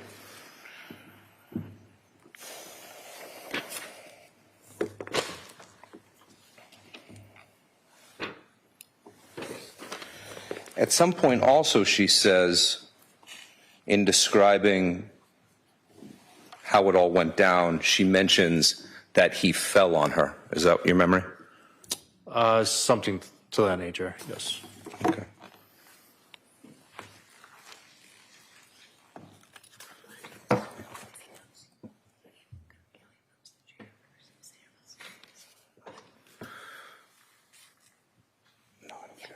Nothing further. Redirect. Very briefly. Sir, defense counsel just said defendant Christine Ricci, when you first arrived, she was upset, hyperventilating, heaving, correct? Yes. And she was, as you said, a bit difficult to understand. Is that right? Yes. And then he said she was saying a lot. Was she, in fact, saying a lot? No, not that I heard. What was she doing?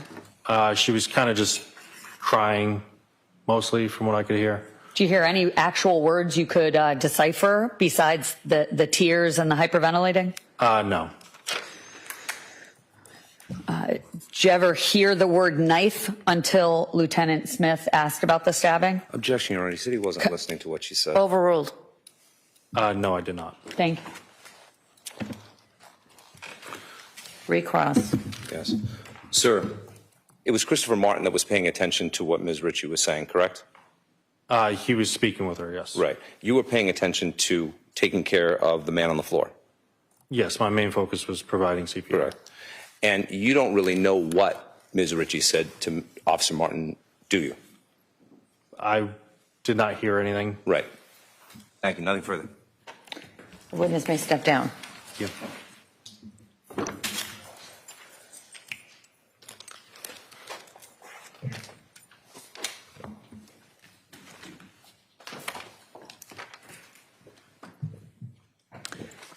So jurors, now might be a time to take our morning break. It's a little bit past the 11 o'clock hour, but you didn't come out quite on time this morning, so I'll give you your morning break.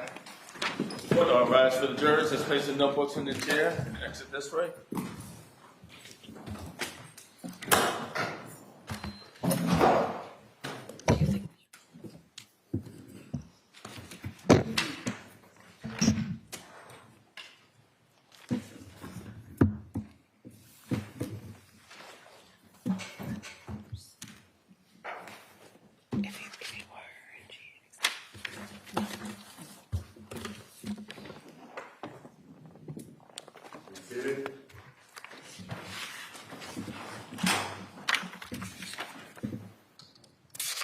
Let's talk about Mr. Dillon.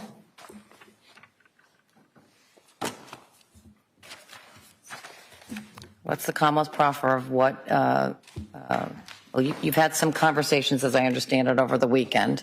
And as I understand it, you didn't reach much common ground with regard to that. So, maybe I can frame what the issue is, just if they are not aware of what my problem with Mr. Dillon's testimony is. Sorry, just to interrupt. We did communicate not about Mr. Dillon. I was not presented with any information as to his question. all right, I appreciate that clarification. So do you think if you talk now about Mr. Dillon that we're going to remove some of the issues from the plate? Well, let me explain what my issue is. Who is Mr. Dillon? Mr. Dillon is Michael Ricci's boss for the last 5 years prior to his death. He is the district fire chief at the time in Boston. Is he the individual that he was driving around? Yes. And so the portions of the testimony that I find objectionable are throughout every time that he's testified. For example, at grand jury, as I'm sure Your Honor remembers, he offered testimony about, you know, the fact that they only accept stable people in that role, that he never saw, you know, that he didn't think that Michael had any mental illness, that they have to have very good reputation, that they directly work with you, have to maintain physical and mental stability and all of this stuff, which Michael Dillon is not in a position to testify to. He can testify to his observations, I agree, but not this trying to sort of do character evidence, character bolstering as a way of saying, oh, well, he, you know, must not have had any mental illness because Michael Dillon, who he drove around, says that he wouldn't have picked someone like that who in such a position. So I think that's objectionable, that portion of his proffered testimony. And then we're also renewing our objection, of course, with regard to the prior bad acts. Particularly, and there's also a statement about Michael's estrangement from his family, and that I think is also objectionable. It's clearly learned through hearsay information and shouldn't come in.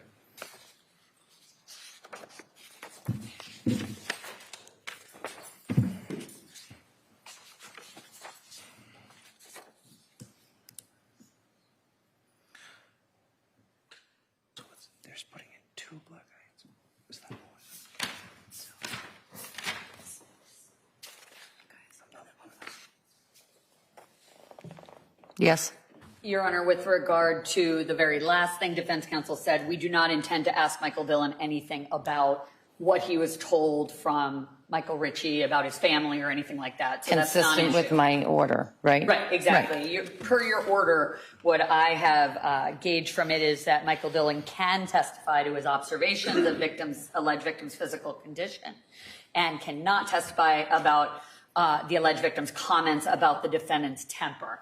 So we understand loud and clear your rulings. As it relates to what defense counsel is now bringing up, had defense counsel not made the alleged victim's kind of mental health, intoxication, all of that kind of an issue, if you will, and raised it for the jury to consider, I would argue then perhaps this testimony would not be attempted to be elicited. But this is an individual, Michael Dillon, who spent more time with the alleged victim up until his death than virtually anyone else. He chose him, handpicked him to drive him because of how responsible he was, how, and then during grand jury, he was asked, you know, did you have any concerns about his mental health? Any concerns about his his drinking habits, anything like that? Would you have had somebody be your aide driving around the fire chief, you know, if those were issues? And he indicated absolutely not. He did not. So we don't intend to spend a long time on that. What we anticipate is he would testify to their relationship and the observations per your order, Your Honor. for example, we would ask how important is an aide's physical and mental stability, and whether or not he was handpicked, and then how. And he was handpicked by Mr. Dillon himself to have this job? Yes. Okay. And then he worked with him right up until the Friday before his death. The same day that Michael Ricci Jr. is expected to testify, he went in to speak to his father. He would also testify, Your Honor, that he developed a friendship with him because of his working relationship. And he would talk about basically the injuries he observed at different junctures, Your Honor. One of which, well, I don't need to repeat this. This was all in your In the order, prior Your bad acts. And the last injury he observed was 1 week prior to his death. And those were scratches on his neck. And that's essentially, it's very quick. I would intend to ask him if he was ever had any concerns about Mr. Michael Ricci's drinking or any concerns about his behavior, including did he ever come to work smelling like booze? So observations is different than any concerns. The question needs to be phrased by his observations. Did you ever observe him? Did you ever smell anything? Did you ever, those kinds of observations, what he saw, what he heard. Well, not what he heard with the limitations of I've previously given you, but those observations are fair game. Equally, it seems to me, he made the decision to hire this man for this job. The criteria that he used in deciding that he was an acceptable and the person he wanted to pick for this job is relevant to the jury's decision-making in light of the issues that have been raised with regard to the alleged victims' Thank you. intoxication or capabilities. And those observations are just that. The jury's going to have to draw whatever inferences they think are reasonable from those observations, but the observations themselves are fair game. What about the statement, we picked him for his mental stability? That's a conclusion. No. He can go through the criteria that he used to select the candidate and to select Mr. Ricci and his observations of Mr. Ricci as he worked with him day to day. And then the prior restrictions that I put on the prior bad act still stand, of course. Thank you. All right. So next in order is McDonald, Bengtson, Michael Dillon. and then Mark Dillon. McDonald. Okay. Do we think we're going to get to McDonald before the break? Which McDonald? Before the lunch break, are you referring to Mark McDonald or Trooper McDonald? I meant Mark McDonald. No. I don't think so. I think that's going to be post-lunch hour, Your Honor. All right. So address with me whatever additional items you want to that aren't covered by my order before we get to that individual. Thank you. All right. Have a good break. Order. All rise.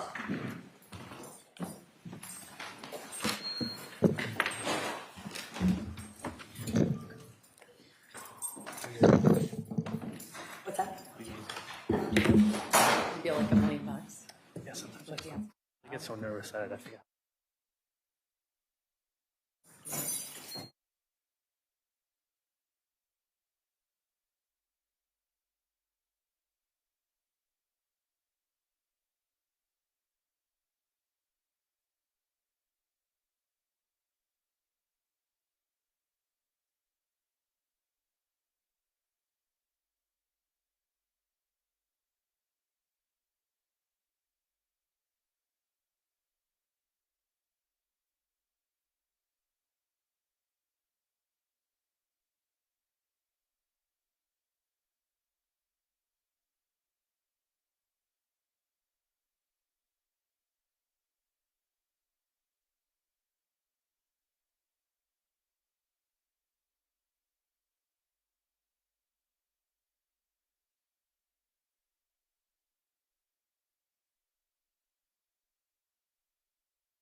Court's now in order. Please be seated. Your Honor, returning to the matter of Commonwealth versus Christine Ricci, all parties are present in the courtroom. Counsel, juror number 6 has indicated to the court officer that he recognized one of the witnesses this morning, and I think the witness that he recognized is Hartnett. So I'm going to call him in to the side of the bench and inquire about it. The camera should be off.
Court, all rise, jury entering.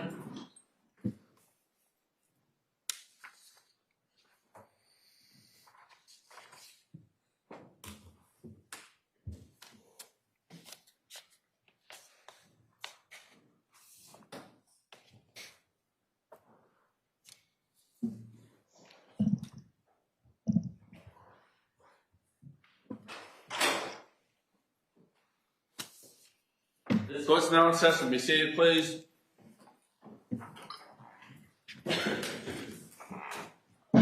Commonwealth may call its next witness. Thank you, Your Honor. The Commonwealth would call Jerome McDonald.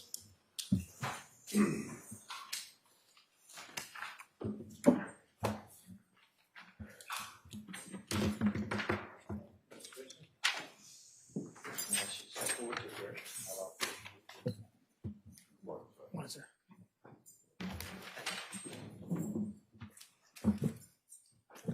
Stop right there, sir. Good morning. Do you solemnly swear that the testimony and the evidence that you give to the court and the jury in the matter now pending to the Commonwealth and defendant of ours and the truth, whole truth, and nothing but the truth, so help God? I do. Thank you.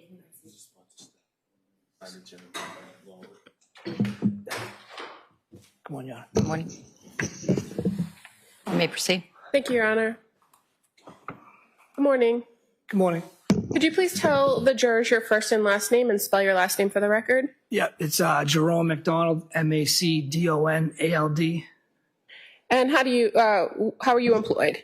I'm a trooper with the Massachusetts State Police How long have you been with the state police? since March of 2012. And what's your current assignment with the state police? I'm assigned to the State Police Detective Unit in the Plymouth County District Attorney's Office And how long have you been with that unit? since June of 2018. Can you tell the jurors briefly what your role is as a trooper with the Massachusetts State Police Detective Unit? I'm currently assigned to the narcotics unit inside the State Police Detective Unit office. And previously to that, I was assigned to the homicide unit. As it pertains to your work in the homicide unit, what does the State Police Detective Unit do in the homicide unit? You're working on-call capacity. You get called out to death investigations. Could be anything from a heart attack, an overdose, a suicide, and then motor vehicle crashes and homicide investigations. And when the State Police Detective Unit is involved in an investigation into a death, do you often work with the local law enforcement in investigating those deaths? Yes. And is there generally a particular trooper who's designated as a case officer for each investigation? Yes. And what does the case officer generally do? The case officer is designated to receive the information from the other detectives or troopers or local officers out in the field collecting evidence. And when you're not assigned as a case officer in an investigation into a death, fair to say a lot of the other troopers and the local detectives all divide up the work and talk to different people and do different parts of the investigation. Yes. So it's very much a team effort. Yes. Now, I'm going to draw your attention to January 28th of the year 2021. Were you working with the Massachusetts State Police Detective Unit at the Plymouth County District Attorney's Office at that time? Yes. And were you part of the homicide unit at that time? Correct. And do you recall at some point in the evening responding to the South Shore Hospital? Yes, I do. Did a particular individual request that you go to that location? Yeah, I was notified about 1727 hours by Sergeant Robert Klimas. And for those of us who might not know, what 1727 in non-military time? 5:27 p.m. Sorry. And Sergeant Klimas, was that an individual who was kind of helping to oversee the investigation at that time? Yes. When you arrived at the South Shore Hospital, were there any other troopers or law enforcement present? The trooper Bill Watson from the State Police Crime Scene Services was there. And you're familiar in your work with the detectives unit about what the Crime Scene Services section does, correct? Yes. And oftentimes, do you work in connection with those troopers with the Crime Scene Services section when you respond to a death? Yes. And in this particular circumstance, what was Trooper Watson there to do? Objection, Your Honor. Bases? Of my objection. Yes. We still don't have a foundation as to how he would know why Trooper Watson was sent there or how he learned that, which could Lay the possibly be foundation. secondhand information. Lay the foundation. Trooper McDonald, when a death occurs in any town in Plymouth County, is it fair to say that a member of the Crime Scene Services section comes out to the scene? Yes. And what do Crime Scene Services section, what do they do? They process the scene for fingerprints, photographs. And in a situation where a trooper comes out to photograph a scene, is it fair to say that sometimes there are multiple places that troopers are designated or dispatched to go to photograph scenes in this type of investigation? Yes. And so when you were called to respond to the South Shore Hospital, were you aware that a member of the Crime Scene Services was also dispatched to the hospital? Objection. If he was aware. Aware of if they were dispatched prior to my receiving the call? Or? Well, at any point on your way to the South Shore Hospital, were you aware that somebody from Crime Scene Services was going to meet you there? Usually that's part of, I don't take the picture, so usually they do meet me there, yes. Okay. And in this particular circumstances, when you arrived at South Shore Hospital, did you see Trooper Watson? Yes. And have you worked with Trooper Watson before? Yes. Have you had the experience to observe him document individuals or scenes with photographs before? Yes, I have. And so when you were at the South Shore Hospital, where were you directed to go when you arrived at the hospital? When I got to the hospital, I met with medical staff, and then they directed me to the room that Mr. Ricci was. And did Trooper Watson accompany you to that room? Yes. And did you make observations of Mr. Ricci? Yes, I did. Was he alive or was he already deceased? He was deceased at that time. And was Trooper Watson with you in the room? Yes, he was. What did you observe Trooper Watson do when you were both in the room with Mr. Ricci's body? He was taking digital pictures of Mr. Ricci, and he attempted to put brown bags on Mr. Ricci's hands. Were you able to make observations of Mr. Ricci's body?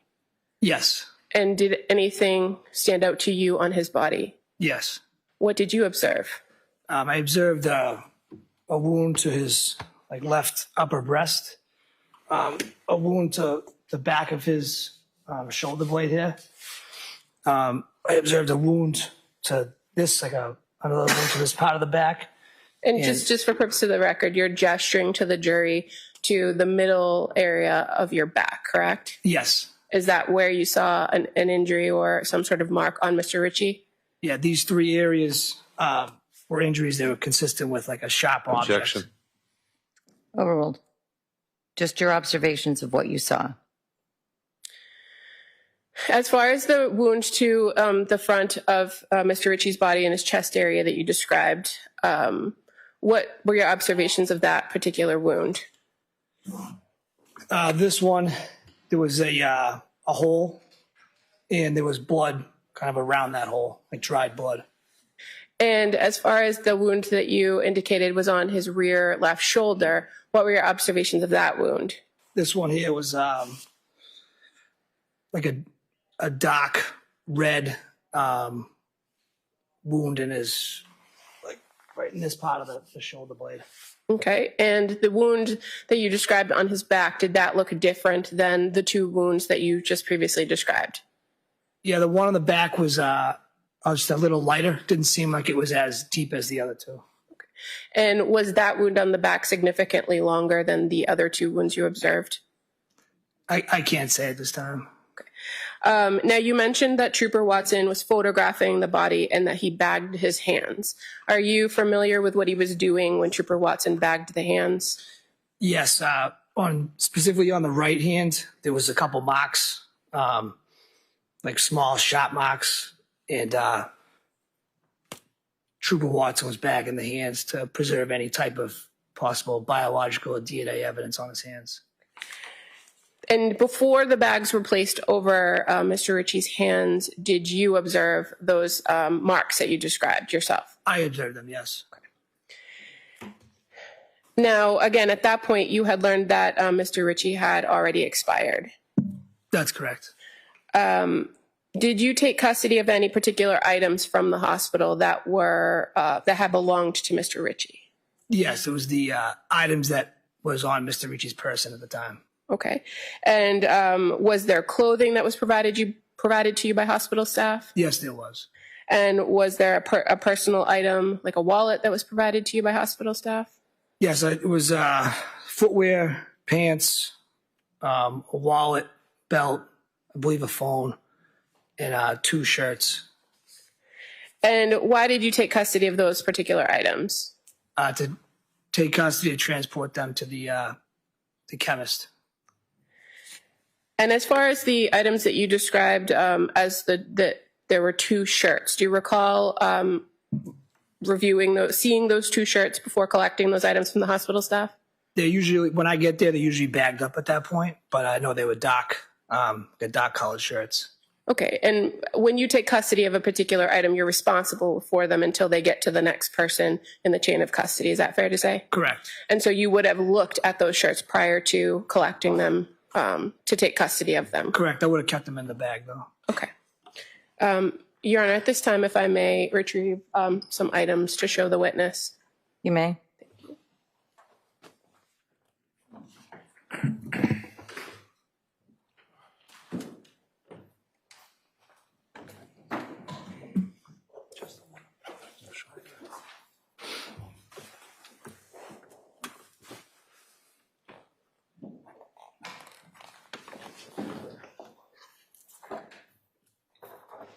If I may approach the witness. You may.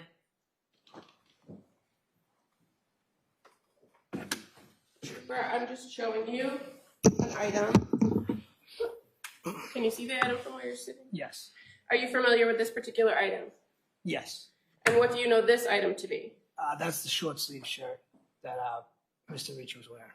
Okay, and again, you retrieved this particular item from the hospital staff after it had been removed from Mr. Ricci by hospital staff on January 28th, 2021? Correct. At this time, Your Honor, I would move to admit this as the next exhibit. Is there an objection? No, Your Honor. Are we at Exhibit 30?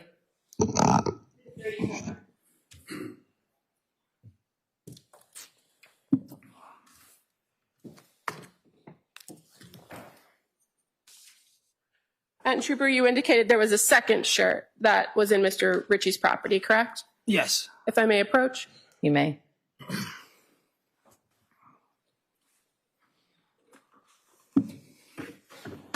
Showing you another item. Is that familiar to you? Yes. And what do you know this item to be? That'd be the long sleeve shirt. And fair to say this is the second shirt you described that you received from hospital staff with Mr. Ricci's belongings on January 28th, 2021? Correct. I would move to admit this as the next exhibit. Any objection? No, Your Honor. Will be marked and admitted as Exhibit 31.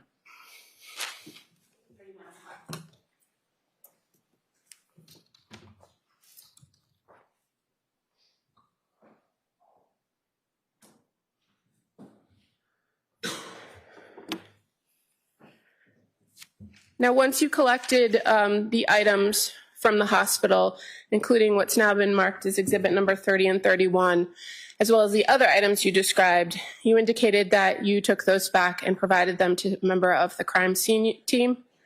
Yes. Do you recall who you gave them to?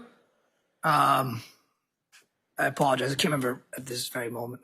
Okay, but is it fair to say that there are usually forensic scientists as well that come out to the scene that collect the items and bring them back to the lab? Yes. And in this case, you're aware that there was a member of the crime scene response team that was a forensic scientist who was collecting items, including clothing and swabs from the scenes. Correct.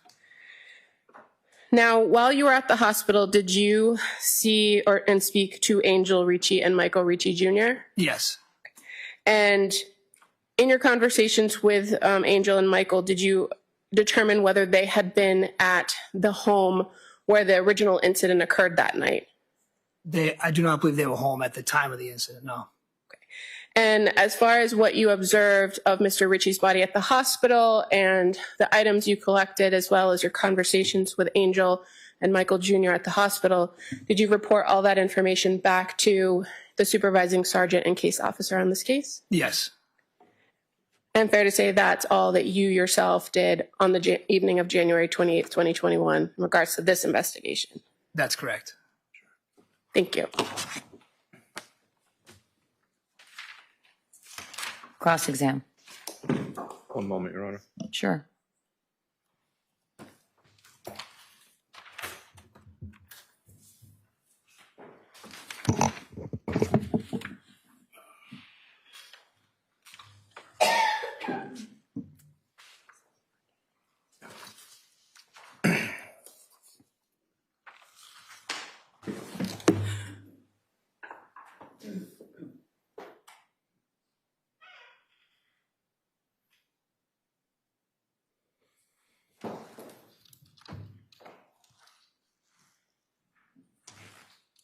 Good afternoon, sir. Good afternoon, sir. The mark on Mr. Ricci's lower back that you mentioned, that was just sort of a scratch mark, right? It wasn't deep. It wasn't deeper. It wasn't as deep as the other two, correct? And it wasn't, it was already scabbed over when you saw it, correct? I don't recall the scab being there. You recall it being an opened bleeding wound when you saw it? I didn't see any blood in that area. Uh-huh. It was more of like a scrape. Uh-huh. And it wasn't as deep as the other two. So It was like a scrape, almost like a scratch.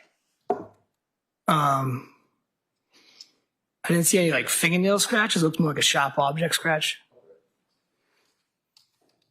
And what's previously been marked is exhibit number 31. That's the back of the shirt. Is there any cut mark at the bottom? Could you just bring it over here for me, sir? May I approach you? You certainly may.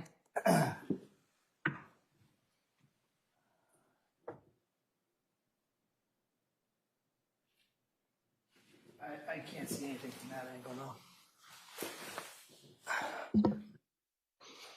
I'm going to show you what's been marked as exhibit number 30, the back of the shirt. May I approach? You may.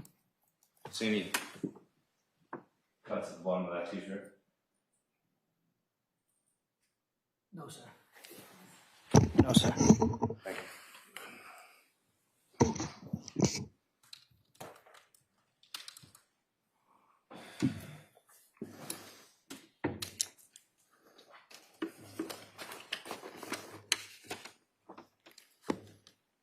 Nothing further. Any redirect? Just one question. Trooper, when you received those particular shirts from the hospital, they weren't in the manner in which they're presented in those two exhibits, correct? Correct. And did you take it out and inspect the shirts to determine where the cut marks, or if there were any cut marks on those items? No, I'll leave that to the chemist. Thank you. Nothing further. Nothing further. The witness may step down.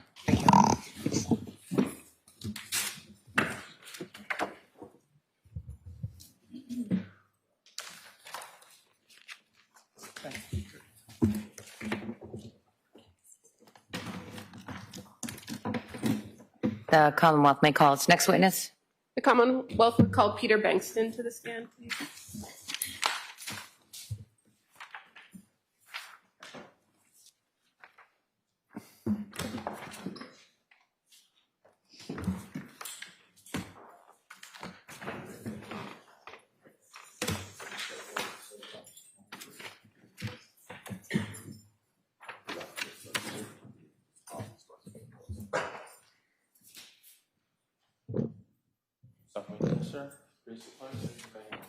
Do you solemnly swear that the testimony and the evidence report from the jury in the matter now coming from the Commonwealth and the defendant of ours the truth, the whole truth, and nothing but the truth, so help you God? I do. Thank you.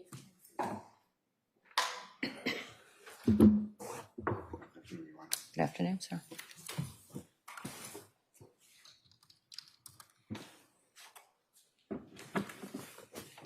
You may proceed.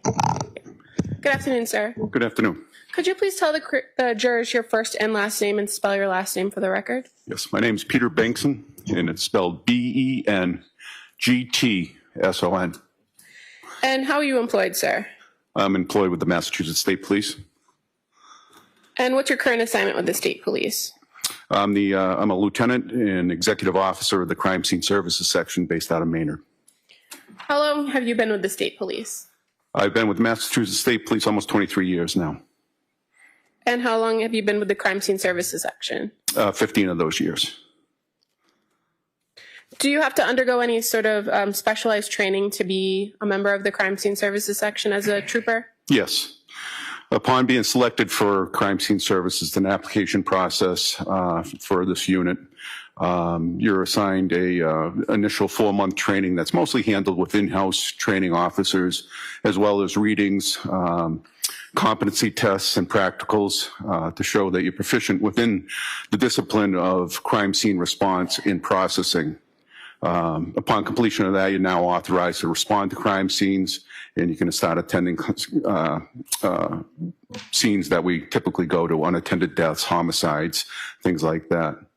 There are other disciplines within crime scene, such as fingerprint comparison, impression comparison of tire tracks in footwear, which requires a continuation of training throughout to get authorization to do comparative analysis within those disciplines. So under the Massachusetts State Police Lab, which is accredited, we're required to go through processes for all these, and our training is ongoing throughout our whole career, even though we might get these authorizations completed at a certain time frame. We're required each year to complete training. My 15 years, I've done well over 1,000 hours of in-class training. And so the training that you do in the different disciplines that you learn about as a crime scene services trooper, how does that translate into real world work when you respond to a crime scene? What kinds of things do you guys do at crime scenes? So crime scene services, our basic responsibility is responding to scene and acting as a support service for the investigative arm of law enforcement agencies, so the state police, local law enforcement, as well as sometimes even federal law enforcement. We can work with them. And our responsibility there is to document the scene with digital photographs, possibly video the scene, process the scene for impression evidence such as fingerprints, footwear track, entire track impression evidence to capture that for potential further analysis for an identification down the road. And when a member of the crime scene services section is called out to a scene, are there usually just is there one trooper usually called out, or are multiple troopers called out? Depending on the significance of the scene. Our typical call out is just a death investigation that may or may not be suspicious. That might be one trooper. However, if there's circumstances that suggest that this is the taking of a life by another, a homicide, additional troopers will be assigned to take on various roles. So usually it's 3 to 4, depending again on the type of scene, the amount of scenes, location of the scene. As we understand the amount of evidence available, we'll adjust appropriately. But some, in general, I'd say 3 to 4 will respond to a typical residential in-house homicide. And the members of the crime scene services section are generally sworn troopers with the Massachusetts State Police. Is that fair to say? For crime scene services section, yes. However, there are civilian components such as the crime scene response unit that handles the biological evidence. So there are additional people that may come if it's a scene involving ballistics or firearms. The firearms identification would also assist us, and we're all under the same umbrella of the Massachusetts State Police Lab.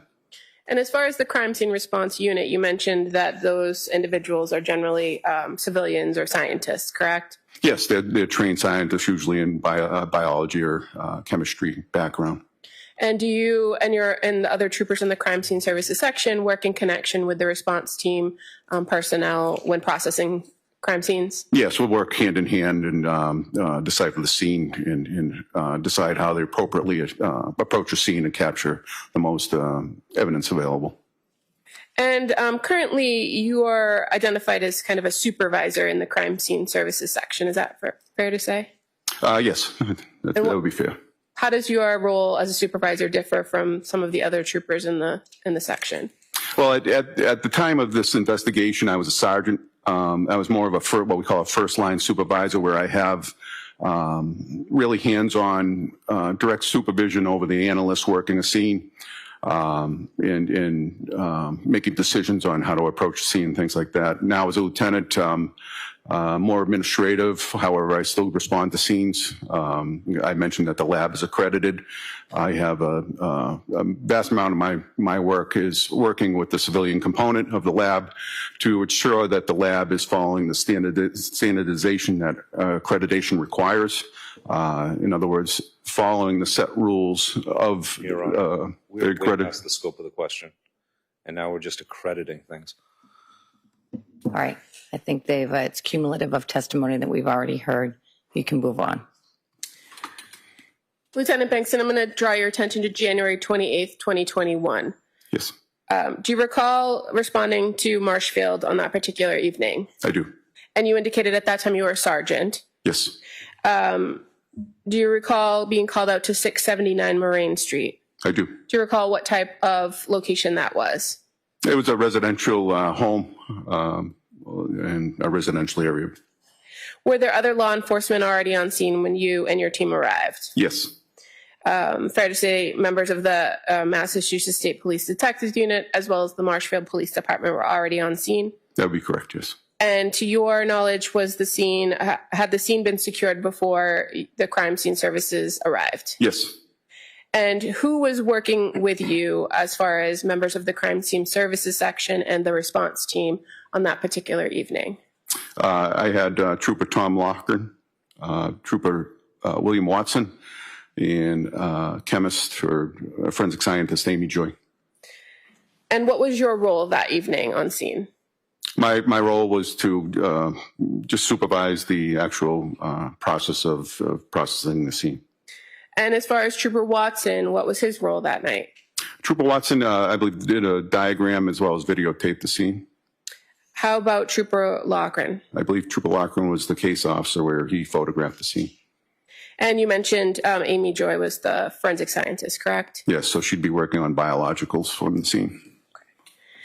Now, did you do anything substantive as it pertains to processing this particular crime scene? Yes. Well, let me ask you first. When you entered into the home, did you make observations of the areas of interest to the crime scene services section inside this home? Yes, I did. And fair to say there were two main areas that were the focus of processing. Is that correct? I believe so, yes.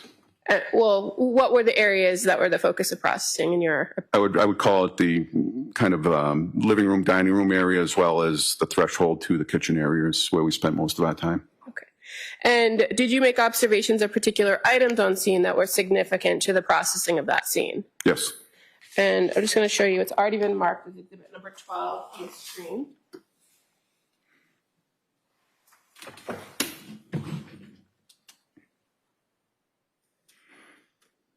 Can you see exhibit number 12 on the screen? Yes, I can.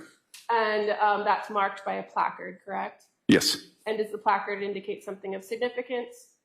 It allows us to keep a tracking of items that we find potential evidentiary value in, which allows us to log and collect in a proper manner. Did you make observations of that knife on the night of January 28, 2021? Yes.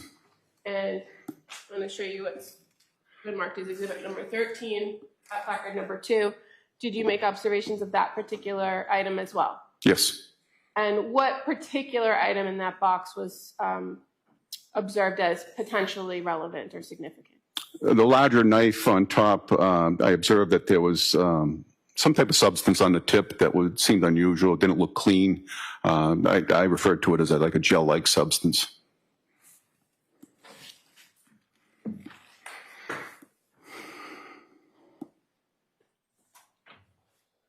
Now, having made observations of those knives on scene, did you observe any red-brown stains consistent with something like blood?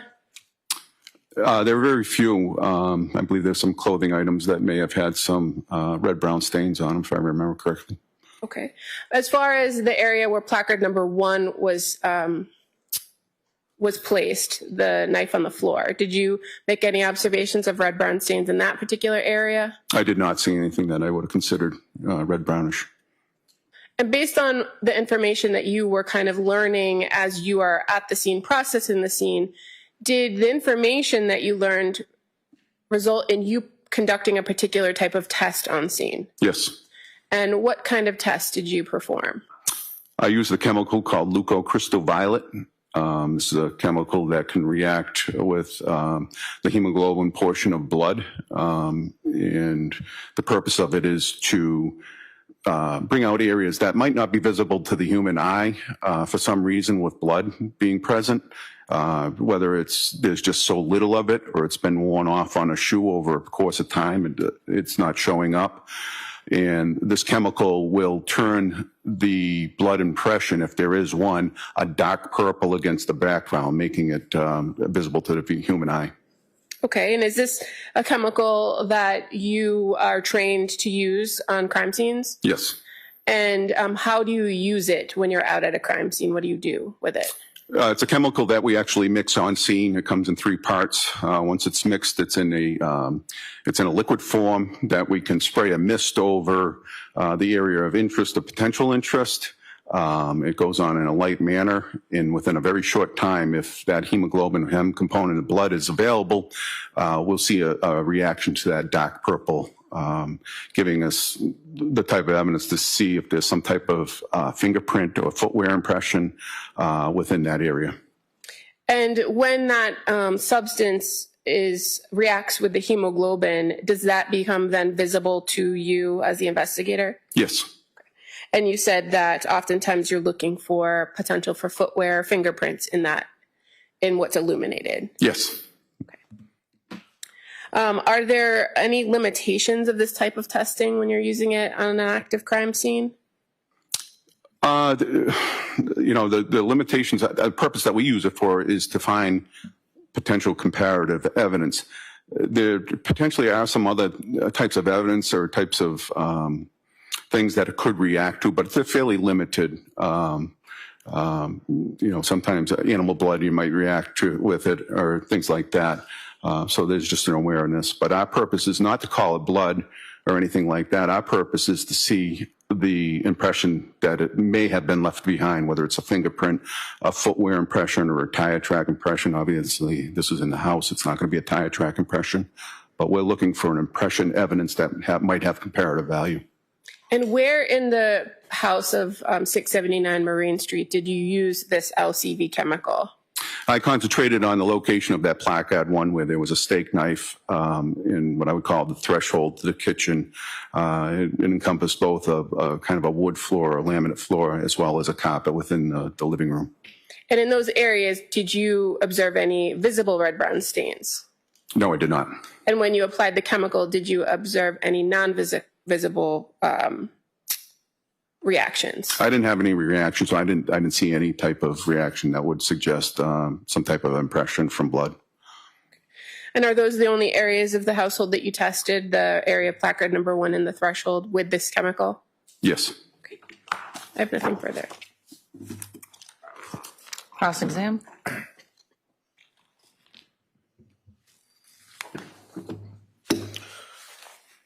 Good afternoon, sir. Good afternoon, counsel. You said that the person from the lab that was helping to collect the samples, one of the people was Amy Joy? Yes. Does she still work with your lab? No, she does not. Okay. The area near where placard number 1 was, yes, where that knife was laying on the floor, that's right next to, as you called it, the threshold to the kitchen. Yes. Do you remember that the threshold to the kitchen had like essentially 2 steps, 1 step, and then sort of 1 step further onto the threshold? I know it was elevated. I can't remember if it's 1 or 2. Okay. It was elevated. About a foot drop, right? I would say that, yes. Okay. Now, you talked about blood and hemoglobin that might not be visible to the human eye, correct? Correct. That's called the cult blood? Yes. And in this case, when you put the reagent on it to see if there was any hemoglobin, there wasn't any. No, there was not. Okay. And the only problem with that reagent is sometimes there are false positives, as you suggested. There could be, yes. Yeah, but you don't normally have problems with false negatives. We don't, because we're not looking as in blood. Right. I'm looking for an impression. So it's a very broad test. It's actually more sensitive in many ways than the more specific tests that you do later on to determine if it's human blood, determine whose human blood it is. This is just a very broad test to determine if there's any hemoglobin molecules that can be picked up, correct? I don't know if I describe it that way. Again, it's for our purposes. I'm not concerned about what type of blood or DNA or anything like that. So as far as it being broad, it's a fairly limited thing that it will react positively to. So I don't think I'd describe it as broad, but it's not specific as to, as we talked about, the type of blood or whose blood it is. But it casts a broader net, certainly, than the more specific test for human blood and the more specific test for a particular human's blood. That's not the purpose of the test, though. So Right. I can't say that it's broad for that, as that being the connection of saying what type of blood it is. No, I understand that. Okay. I guess my point is that you put this reagent down to find all the places where there is potential blood for further testing. Yes. Right. And you understand that in some cases that will capture things that ultimately are determined not to be human blood. It could, yes.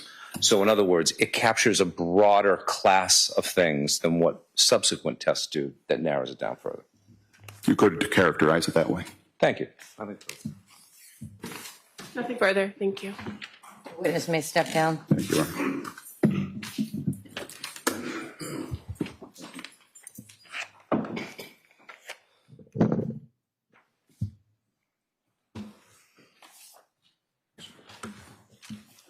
You want to move your approach before the next witness? Yes.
and shake a leg for a minute.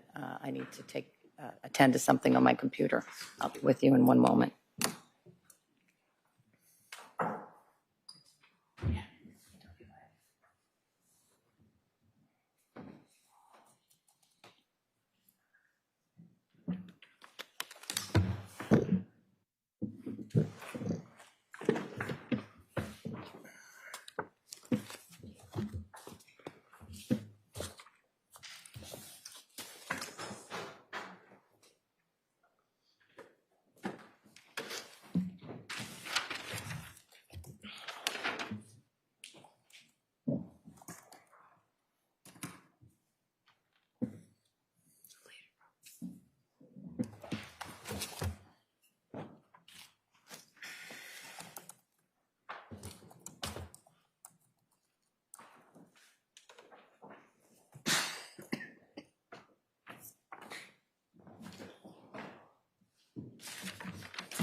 Your Honor, may I call the next witness?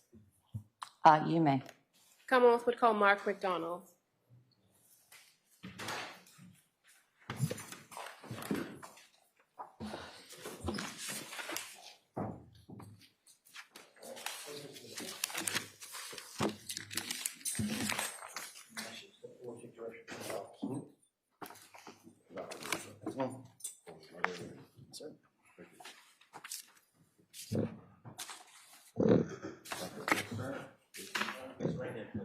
Afternoon.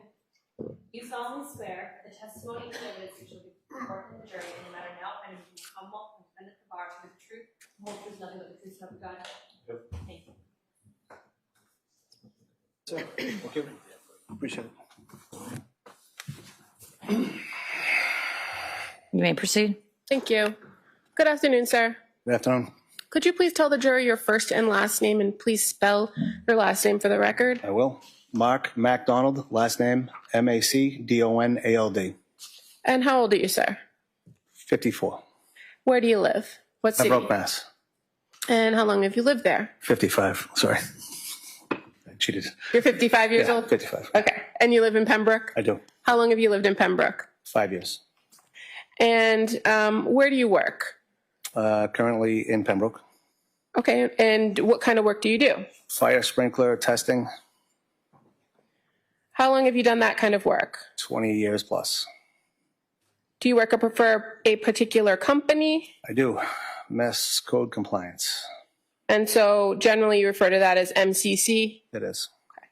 Did you know Michael Ricci Sr.? I did. How did you know Michael Ricci? I've known him since we've been 4 years old.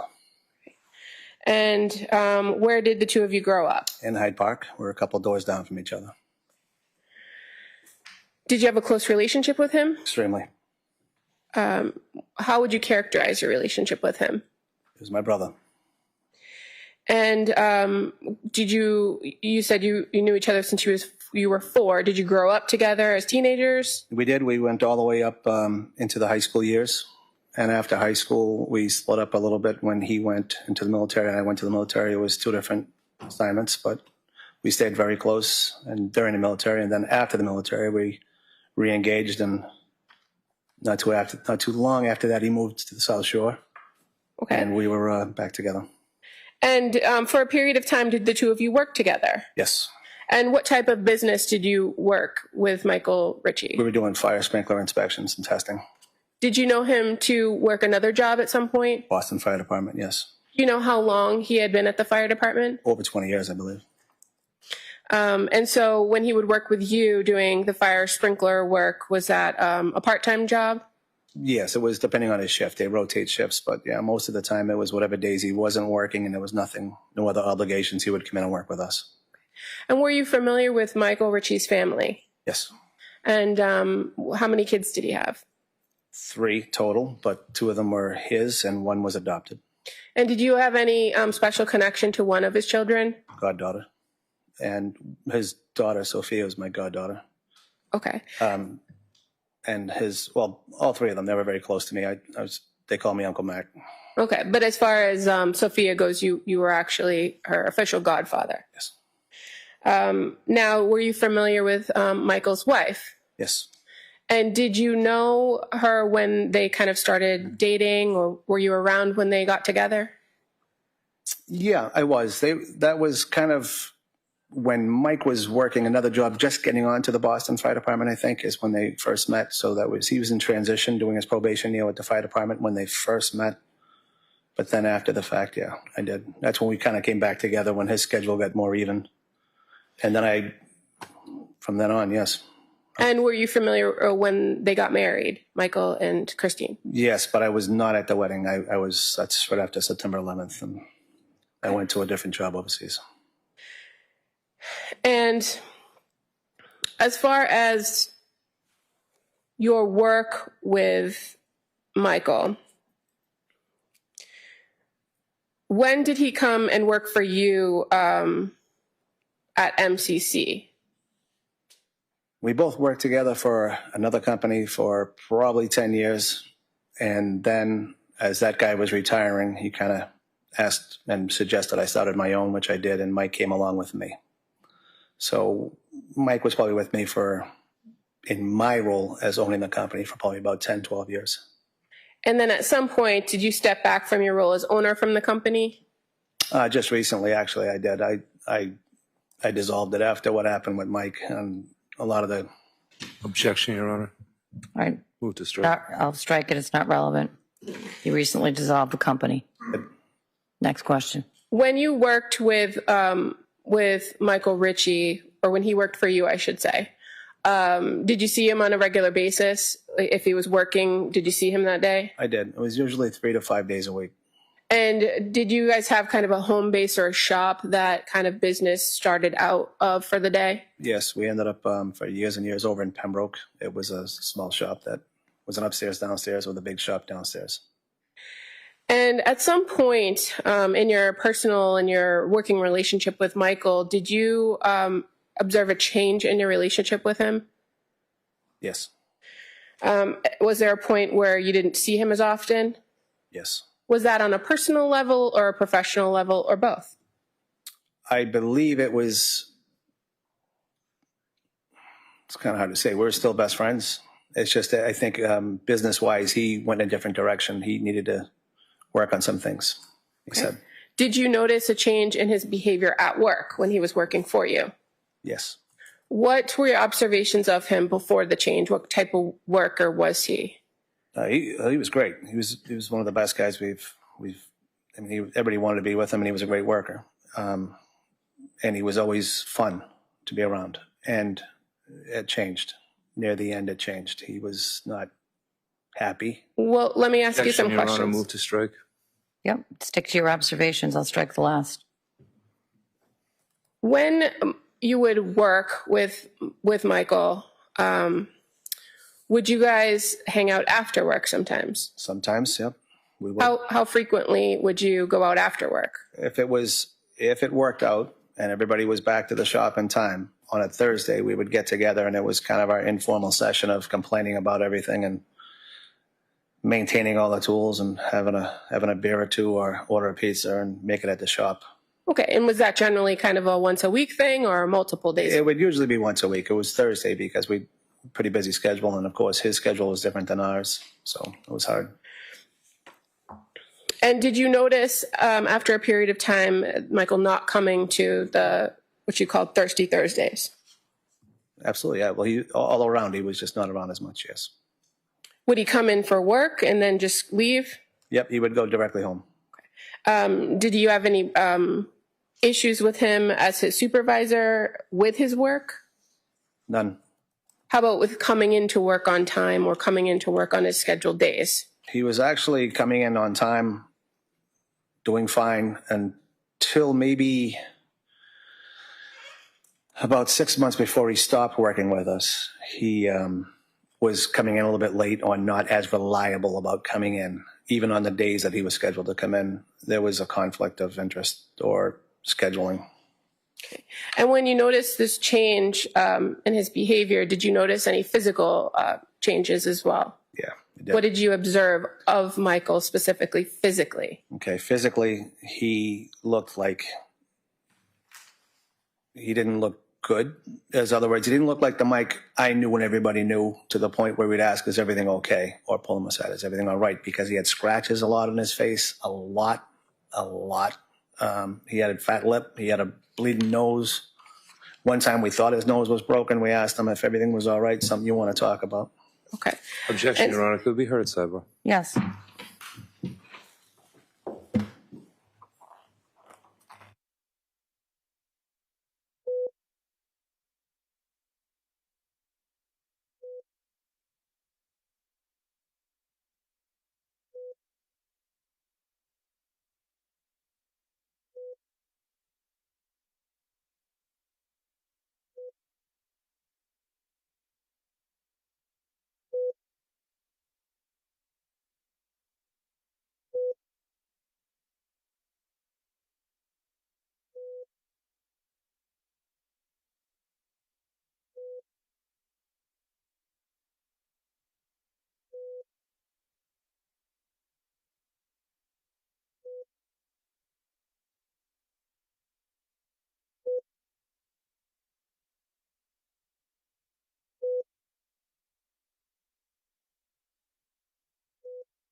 Mr. McDonald, do you recall when Michael stopped going out with you and the other members of the crew after work?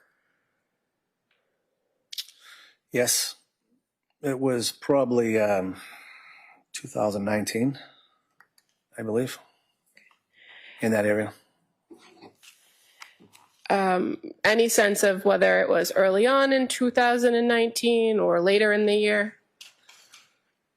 I remember him coming in. It was near, I believe, their anniversary. Do you know when their anniversary is? September. And early September.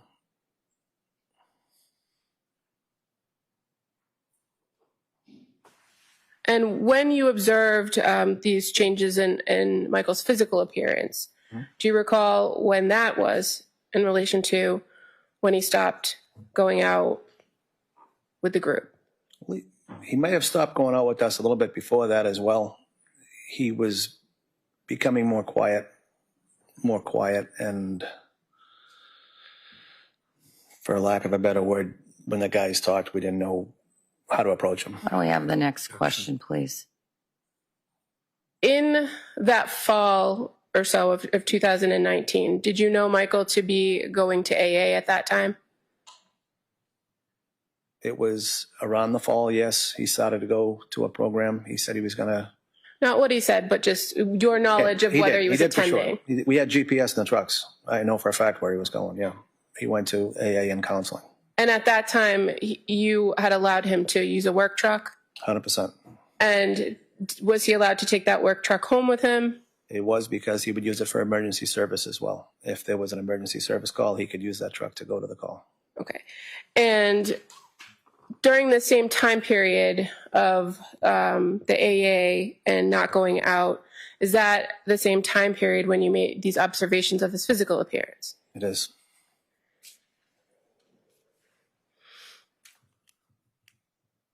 And do you recall when Michael stopped working for you completely? Yes, it was probably 2 months after our conversation near his anniversary. So September, October, November, somewhere in that area. October, November, maybe. And after he stopped working for the company, did he still have access to the vehicle that you allowed him to use? I let him use the truck, and he said he was looking for another vehicle, another ride. So I let him have access to the vehicle in case he could get a day off and come work with us, and obviously to help him get back and forth until he gets a new vehicle. Did you allow him access to the vehicle so he could go do side jobs or other work with fire sprinkler repair? No, there was no side jobs. It's under my license. So in regards to that type of work, the fire sprinkler repair work, your company is properly licensed to do that? It is. And how about your employees? Are each and every employee licensed, or are they under your license? They're under my license, and I'm the only one that can pull a permit to do a job. Okay. And so when Michael stopped working for your business and was still allowed to use their truck, was that a personal decision you made? He was allowed to use the truck in case there was a service call that he could jump on and respond to and make extra money, because he was trying to save up extra money to buy a truck. Would those calls be through your business, or would he get them on his own? No, they come through my business, my phone. And at some point after he stopped working for you on a regular basis, you said that was towards the end of 2019. Yeah. Did you take the custody of the truck back? I did. Is now a good place to break? Yes, Your Honor.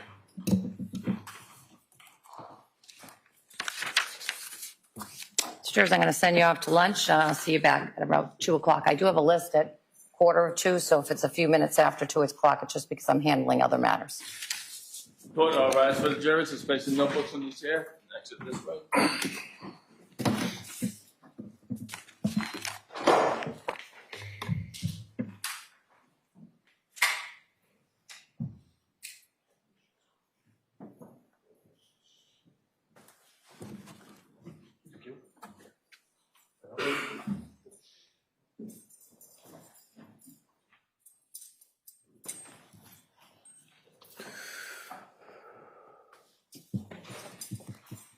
Seated.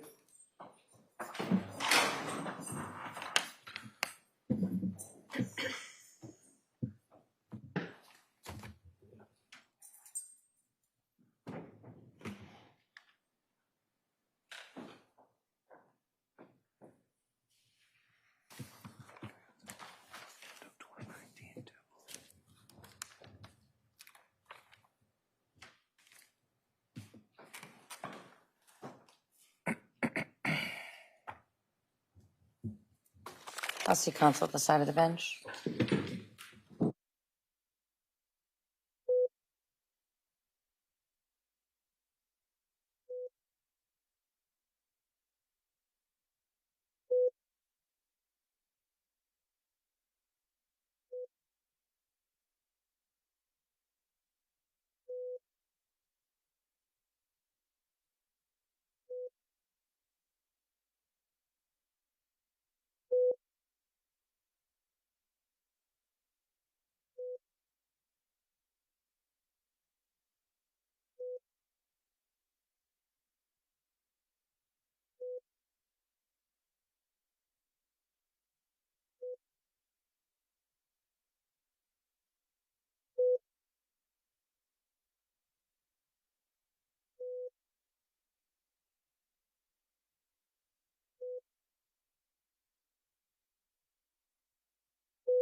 have a good lunch. I'll see you back here at 2 o'clock.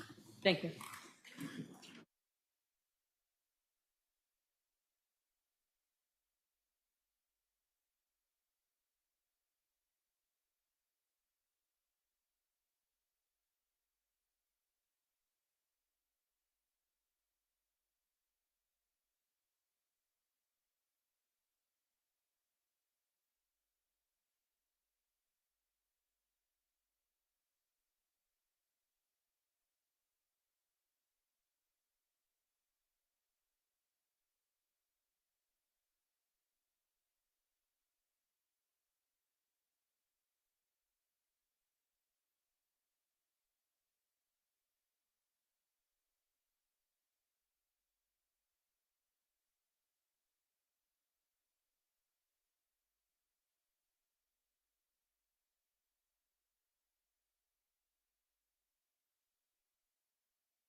Court now session be seated, please. May I proceed, Your Honor? Yes, please. Your Honor, the matter before the court is the bail review in regards to Manuel Pina. Mr. Pina is present in the dock. Counsel, if you could please state your name for the record. Afternoon, Your Honor. John Moriarty for We the did- subpoena. The government was just here.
Thank you.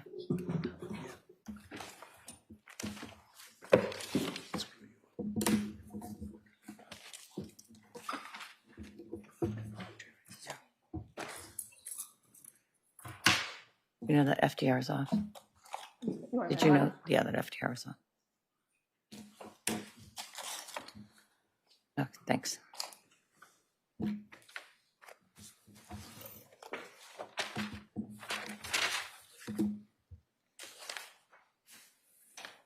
The other witness. We're waiting for the, oh, sorry. We're waiting for the. Oh, the defendant, sorry.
Excuse me, Your Honor, would you like the witness to Well, I didn't realize that a defendant wasn't here, and I'd prefer her to be in the room Okay, before. he's just standing right there. I just didn't want the court to think we couldn't find him. Okay.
Just for the record, Your Honor, we are returning to the matter of Commonwealth versus Christine Ricci. All parties are present in the courtroom.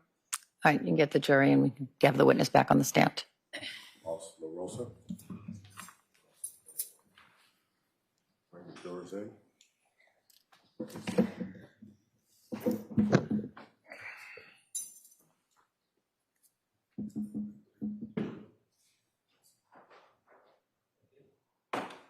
Sorry, just to remind you, you remain under oath. Thank you.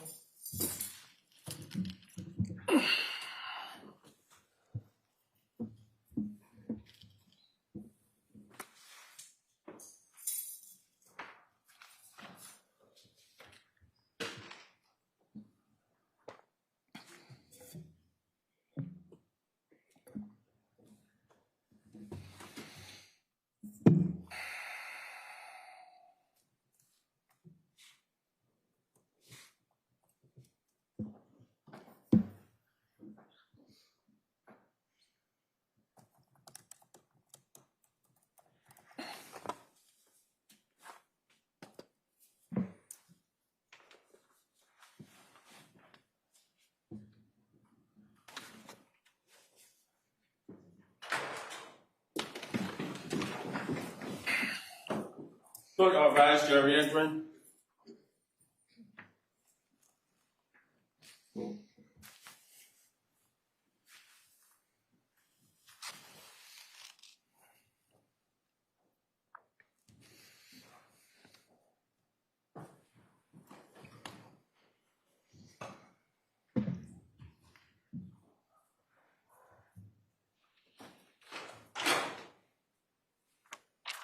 This court's now in session. Be seated, please.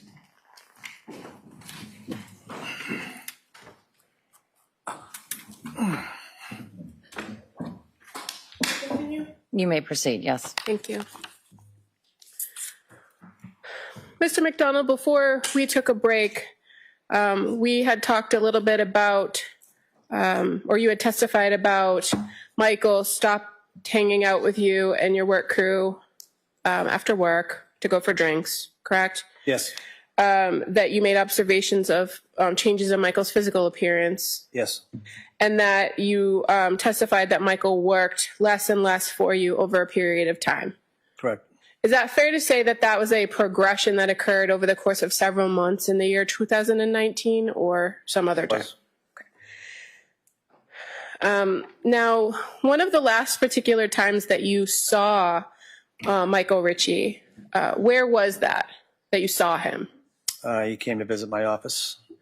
Was he by himself or was he with somebody else? With Christine. And do you remember about what time of year or in what year that might have occurred? That was 19 as well, but I think it was maybe, no, it wasn't. It was 20 because Michael was going for his 1-year coin, I believe, with AA. So to your knowledge, at that time period when they came to your office, he had been well engaged in AA. Yes. And at that time when he came to the office, had he still been on the books with your company? Not working, no. I kept him on in case anything ever changed, but there was no financial transactions at all. Okay. And so had it been kind of a surprise that they showed up at your office? Very much so, yep. I saw them from outside the window and took a phone call.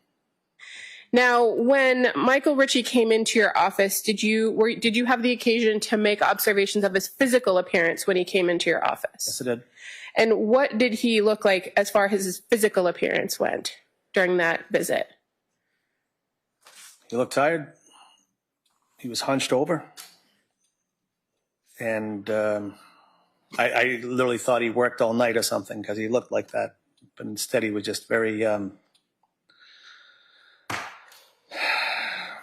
Was that the same Michael Ricci that you had known over the 40 years of your friendship? Absolutely not. And so how about the defendant? What was your observations of her demeanor when she came into the office to speak with you that day? She was pretty busy as far as telling me how things were going, catching me up on things with AA and how she's going now. But as far as like the tone of how she was talking to you, was it? Started out okay. Okay, so was it a conversational tone? In the beginning, it was. And at some point when the two were ready to leave, did the tone or your observations of the defendant's demeanor change? Yes. At what point did you see the change? Just as we were kind of getting up to go out, they might have been in there a half hour. And as they were getting up to leave, because I mean, it was during business hours as well, they were leaving the door.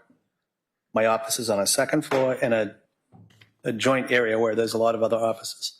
As my door opened, Christine went into, she had some Only his observations, Your Honor. Yes, just your observations. My observations, okay. She started screaming. Okay. And so was that a marked change from how she had been when she was talking to you inside the office? Night and day. And at that point, had she already stepped out of the door of your office? In the threshold, basically on her way out. And are there other businesses around where your business is located in Pembroke? Yes, there are multiple. And did she continue to yell as she went outside? Yes, she did. And how long did that go on for? It was probably about 5 minutes worth of disengagement from my office to downstairs to leave. And that entire time when when they went out of your office downstairs to leave, was she yelling the whole time? I asked her to please be quiet. It's a place of business and people don't want to hear it. And we had some exchanges back and forth. Mike never said a word. They went down the stairs and then they finally left, yes. And was that the last time you actually saw Michael Ricci? In person, yes. He drove by. We might have waved a few times in the city. That's about it. After that point, when they came to your office, did you have the ability to call him? No, I did not. The phone number was gone. It was no longer a working phone number.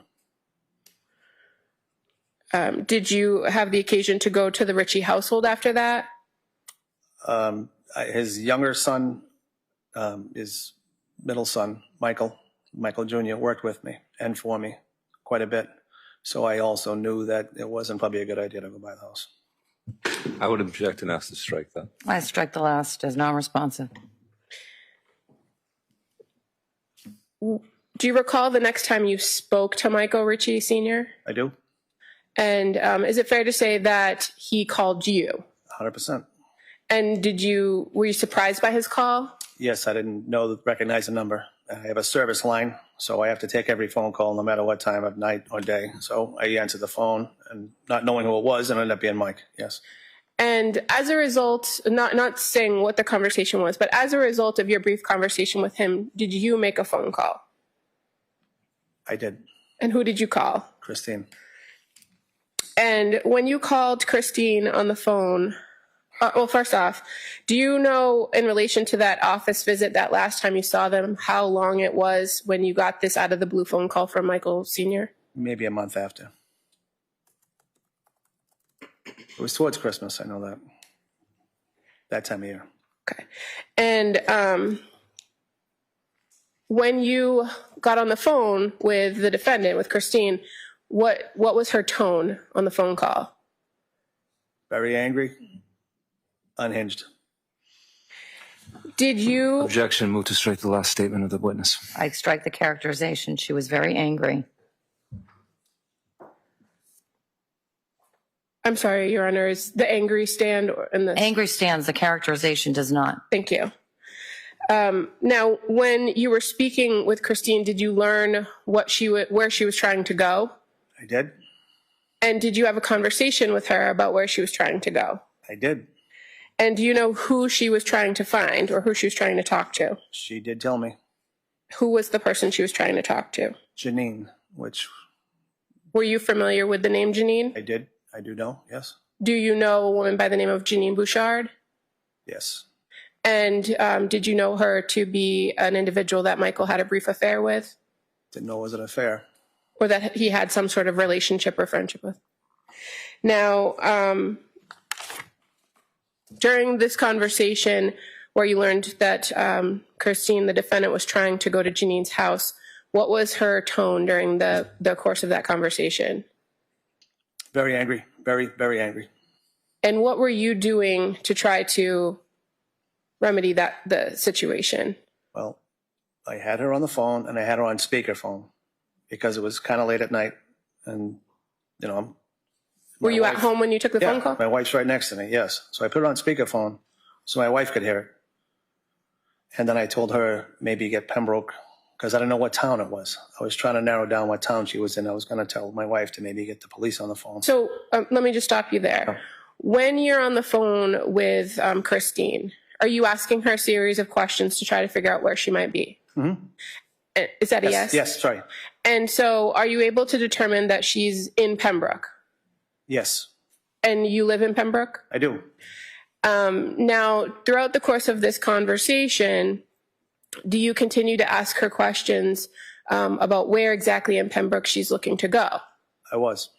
Do you do anything to try to help her identify if the area she's describing to you is anywhere near where this woman might live? 1,000%. Absolutely, I did. And so were you able to change the tone of the defendant's conversation with you by continuing to talk with her? I did. Now, at some point, did you find that she was able to calm down and she was no longer talking to you with that angry tone? One time, yes, and then it went back the other way, yes. Okay, and so when it went back the other way, you were still on the phone with her? Yes, I was. And did she tell you something she had observed on her drive out in Pembroke that made her change her tone again? Yes, she did. And did it have to do with that same woman or something else she observed? It was at the end of the driveway is what I ascertained from the phone call. I don't know where these people lived. So as she was talking to me, I was trying to figure out where she was just in case we had to do something different. So as she's talking to me, I had my wife's phone Googling the address or street and the name because she says, you know, she was... Was there a particular... I'm sorry. I have another question. Yeah. Was there a particular name on a mailbox There that was. she relayed to you? There was. And what was the name? There was two incidents. One was the name Johnson, and she believed that was the person that she was going to see. And as I got her calm and actually laughing, and I thought in a stable conversation, she looked at the next mailbox that had the name Ricci on it, same spelling, R-I-C-C-I. Okay, and let me ask you a question, if that's okay. Yeah, on that. please. Yeah.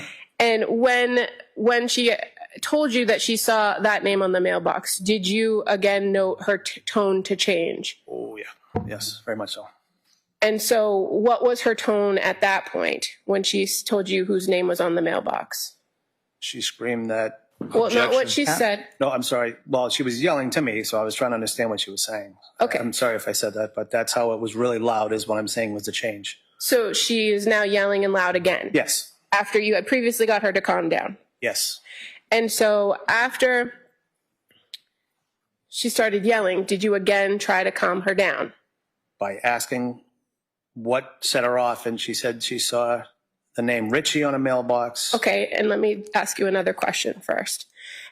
After she said that she saw that name on the mailbox, you said you were already kind of looking up these addresses to see who might be residing at these locations she's rattling off to you, right? Correct. We're Googling them up at the same time with my wife's phone, yes. And so were you, in your research, able to ascertain that that Ricci household was not connected to Michael or his family? None whatsoever, just unbelievable circumstances. It was a coincidence, Yes. you'd say? Yes.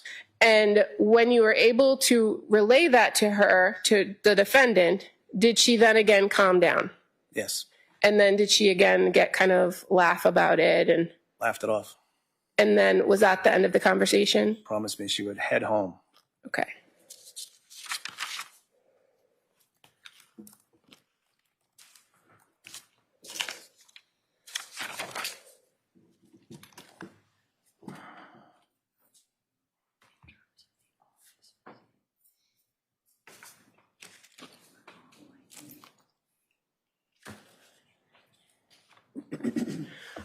If I could just go back for a second to the office visit that you described.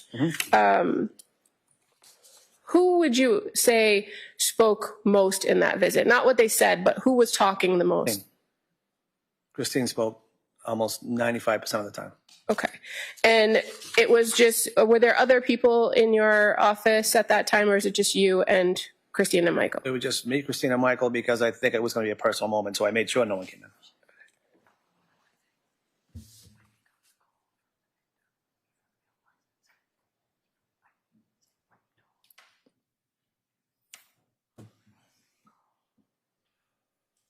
And when you spoke to Michael that next time, a month later, when he called you out of the blue, not what he said, but what was the tone of his voice when he was talking to you? He was very worried.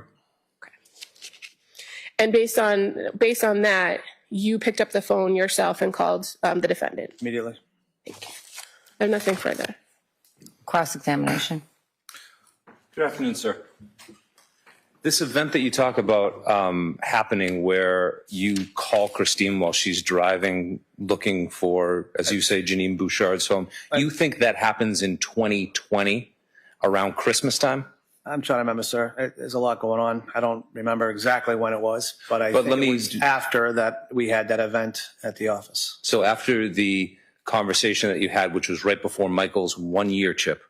I think he was working towards his 1-year chip, sir, and it was things he had to do to get done. Right, That's so he was why about to have it take his 1-year chip, and this was a step that he needed before then?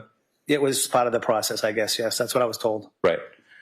So you think that was somewhere around September of 2020? That's what you've... When they come into my office? Yes, that's what you just said on direct? I believe so, sir. Yeah, Okay. I believe so. So this would have been around Christmas time, 2020? I know it was colder out, so it would be towards the winter. All right, hold on. You got to give the court reporter the ability to take down what you're saying, so don't talk over each other, please.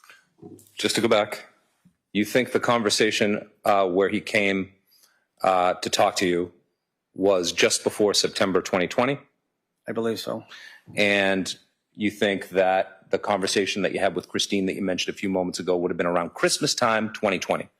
Could have been. I honestly cannot remember exactly when that happened. I think it might have been earlier because I was in before I moved into my new house. So it would have been maybe a little bit, push it back a little earlier. Okay.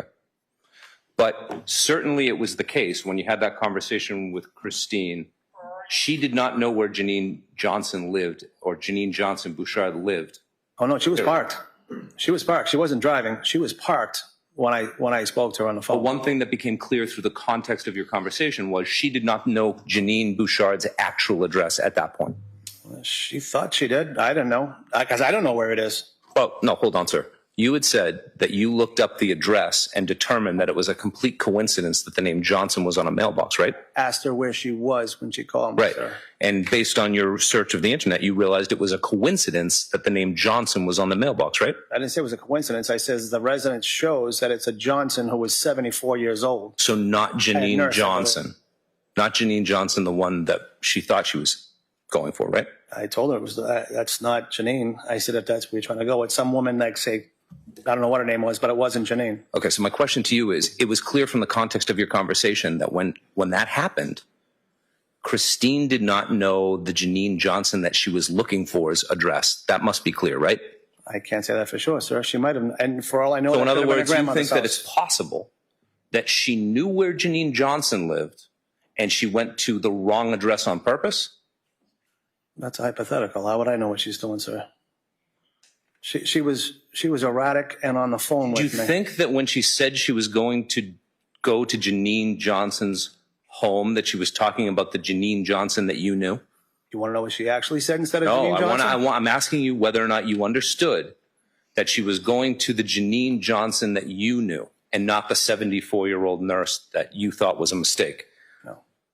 She told me, and I don't want I'm you trying to to tell tell you because she didn't say a name. She didn't say a name. What she said was... I'm not asking you what she said, sir. I'm asking you the person that she was looking for, is it your understanding that she thought she was going to that person's house? She made it very clear. Right. And you made it very clear that she was at the wrong house. I hoped she was at the wrong house. I wasn't clear because I don't know where Janine really lives.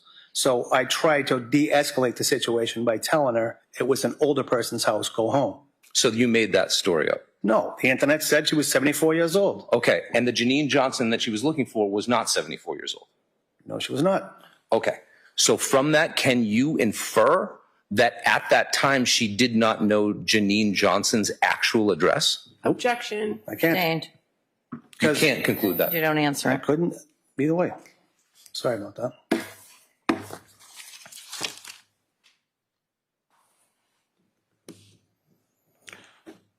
I know you don't know the precise year and time in which Michael stopped working for you, correct? It's true. But you do know that it was immediately after he came and had a conversation with you about leaving his family, right? It was shortly thereafter. After that, yes. Right. So, and there was only one time that he was going to leave his family as far as you know, correct? He had the discussion that day. Right. And that conversation was followed by you learning a little bit after that that he got sober, correct?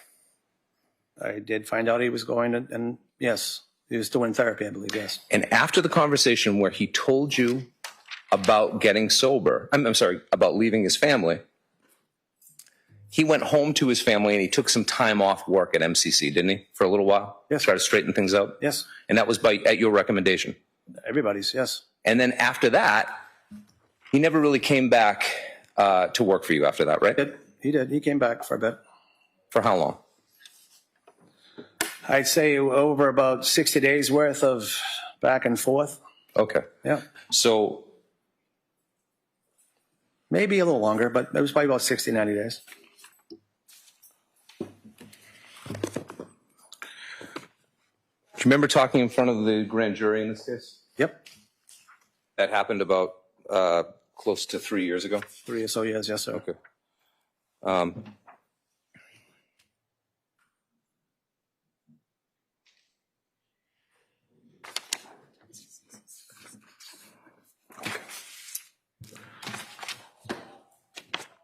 When you testified in front of the grand jury, didn't you tell the grand jury that after you had that conversation with Michael, page 7, that was essentially when he stopped working for you? Well, if he stopped working for me, it was the beginning of the slide downward, yes. It stopped working for me about that point on. But it was a slow decrease in work time. Okay. You found out almost immediately that he was getting sober, correct? Immediately thereafter? A couple weeks thereafter? No, I didn't. Did you find out like a month thereafter? How long was it? It was months after. I know he was going to therapy, marriage counseling. Okay. That's what I knew. Months after that, at a wake, a friend of ours who was in AA mentioned he's seeing Mike and he's doing good there. And I said, that's great. I'm glad. Okay. So you don't find out for a couple months. He doesn't tell you immediately that he's in AA. You have to find out from another person. He wasn't around a lot after that, sir. Okay. So he wasn't working with you that much. He was working with me, but he has his own truck. He goes to his jobs, then he goes to the fire department directly after or before, depending on what his shift was. And he would take the truck home in case of service. So it wasn't like we interacted a lot. In fact, he made it a point not to interact a lot. Okay. You agree with me that by the time he gave back the truck to you, he'd already been not working for you and not coming to MCC working for you for several months. Is that right? There might have been a day or two in between, but yes, most of the time he was not. His schedule was pretty busy. So when he gave back the truck, he had already not been working with you for several months. Like I say, it's a hard timeline for me to say how long it was, but it was over a month. Over a month.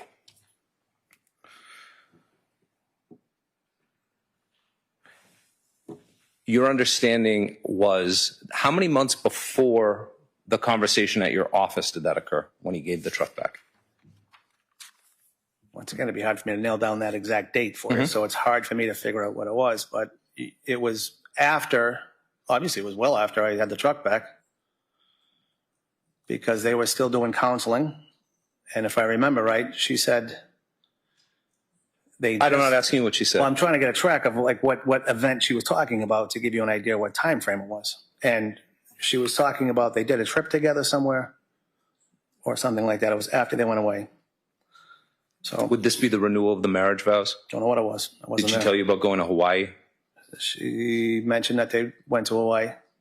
And so that would have just happened at that point. Can't say I was trying to catch up on a lot of things when she got to my office that day. Okay. But she mentioned having come back from Hawaii, and she was talking to you about that, and she also talked to you about the fact that he was about to get his 1-year chip. No, she was mostly talking about herself and doing psychology or some training, and that she was diagnosing Michael as having. Objection, Your Honor. Non-responsive. I'd ask to strike. That's why she Strike. came. I will Everything strike. past the no. She was talking about herself and psychology training. That's it. Everything's stricken after that. You came to find out somehow during that conversation that he was about to go for his one-year chip. Just said he was this is what I was told. Things he had to do to work towards a goal. After the fact, talking to other people in the program, they told me there's steps you take, and that's some of the steps. He made it clear he wanted to hug it out on the way out and apologize if anything went crazy near the end. Okay. I want to talk to you about that. Did you understand that that was called an amends conversation that he was having with you? If that's what he was having, that's what it was. I couldn't tell you exactly. It wasn't much conversation. Okay. But the point is that that conversation happened. The amends conversation happens at your office. That's a couple months after anyway, the return of the truck. That's your timeline. I mean, No, I'm asking you. Once again, I can't pin down the date, so it was after the truck was returned. Do you think it was a year after, or do you think it was just a couple months after? It was less than a year. It was less than a year I after. have to say so, yeah, because I couldn't have the truck out without someone working in it that long. Okay. All right.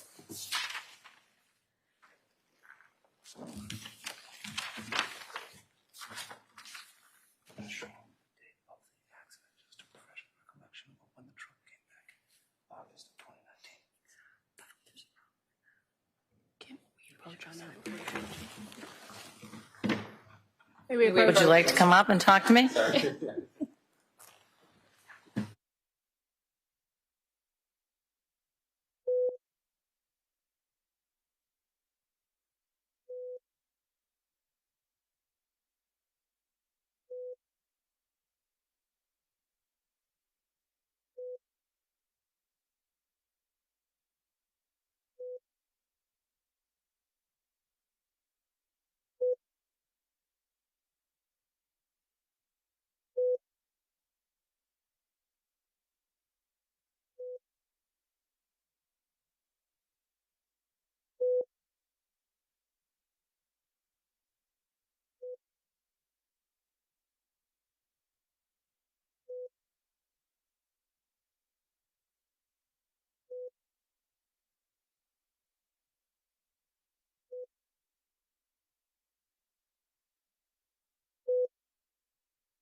I understand the limitations of your memory with regard to the timeline, and I just want to establish one thing.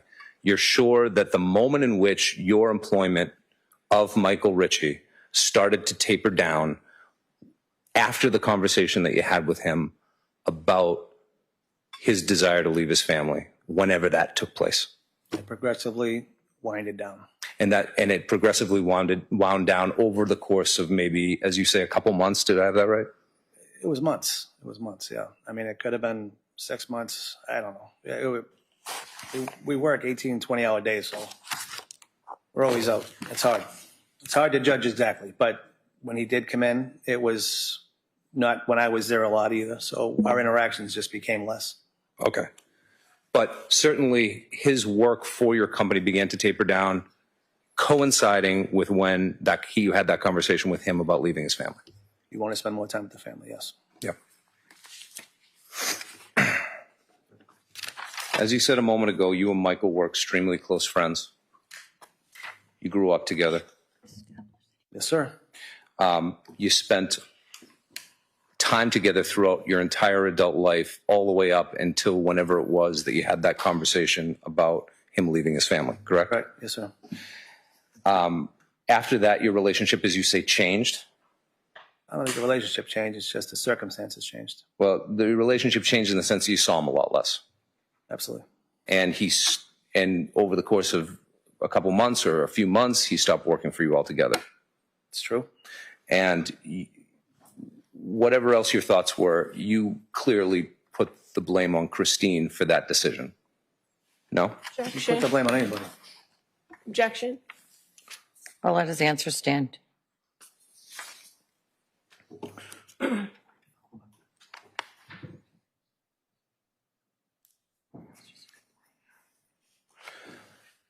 At the time that Michael left your employ, was Michael Jr. already working for you, or was that a few months later? He was working adjacent to us for another company, sir. And I think he was doing fire alarm at the time, which we coincided with a lot, you know. Mm-hmm. Better job, get him some training, keep him busy. Okay. And at that same time, eventually he did come to work for you, right? Yeah, not a lot, but he did. Okay. And during that same time, you knew that he was trying to get into the military, and you started spending time with him, didn't you, Michael Jr.? He was working out at the gym. We got him into the gym, and he was trying to beef up a little bit, yeah. And you were talking to him a lot at that time? Much as I could. Yep. And it was during this time that you found out that Michael was in Alcoholics Anonymous, isn't that right?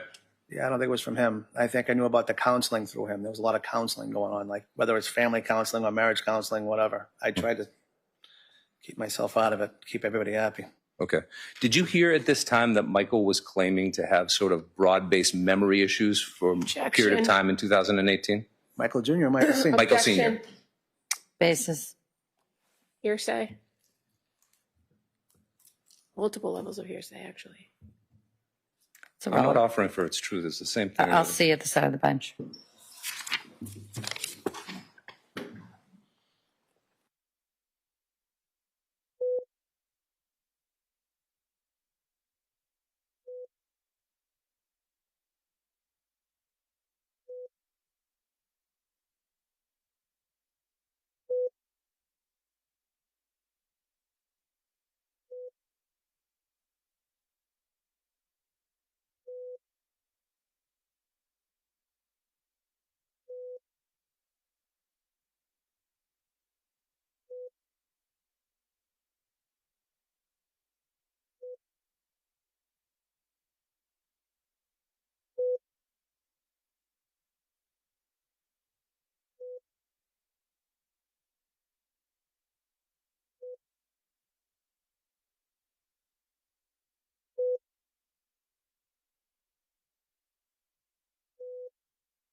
During your conversations with Michael Sr. during this time, did he ever tell you that he was having broad-based memory issues from 2018, that he couldn't remember months at a time?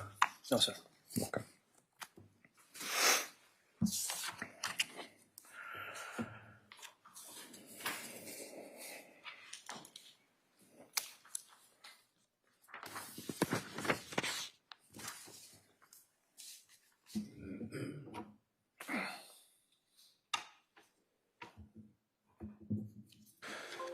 You mentioned that at your business on Thursdays, it was a tradition to go across the street and get a couple of beers. You called them Thursday. Is that what you called it? Well, it was actually with another guy that I used to do it with, an old friend of mine, but the guys would kind of smooch over and try to get free food off of me. That's what we used to do. So you guys would go over drinking on Thursdays. And you didn't go... Not everybody drank, but we'd go over and get food. Okay, at a bar? Yeah, it was a pizzeria and bar, yes. Yeah, the British Beer Works? Right across the street. Yep. Okay. And would the guys, when you would hang out and have those talks about the problems of the world that you described earlier, would that be in the bar area or would that be at a table where you get pizza? No, we'd sit at the bar. We'd never had a table. There's usually 5 guys or 6 guys or 7 guys from work. So you're sitting at the bar? We'd probably sit at the bar, yes. Yeah. And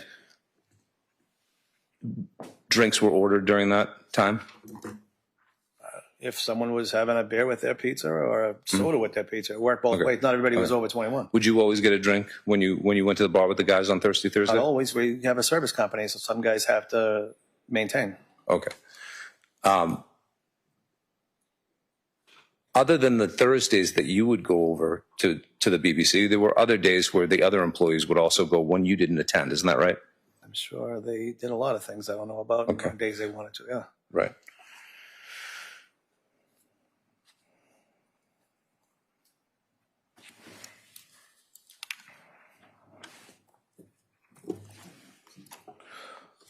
When you would hang around with Michael outside of work, Senior? Yes, Michael Sr., would it often be the case that you guys would have a couple of beers when you would hang around? What's the time reference you're speaking of? I'm talking about prior to when he told you he was leaving his family, when you were hanging around with him a lot. On occasion, but we were the older guys, so it was not as easy as it used to be. We always had to work. So if we did, we'd have maybe lunch or a pizza or a burger. Pretty much that was it. We both had things to do afterwards. Right. You guys would go fishing together, wouldn't you? Used to. Yeah. And when you would fish, you would drink, right? Beer? On occasion. Depending if it was we were driving the boat or someone else was driving the boat. But we might have a few beers after lunch with a burger. Or whoever wasn't driving the boat would drink beers? Sometimes, not always beer either. Sometimes it's coffee, you know? Okay. And when you would go over to his house, oftentimes alcohol would be served? I think everything was served, sir. I personally brought more sodas and juice boxes to that house and beers than anything, yeah. Anytime with a cookout.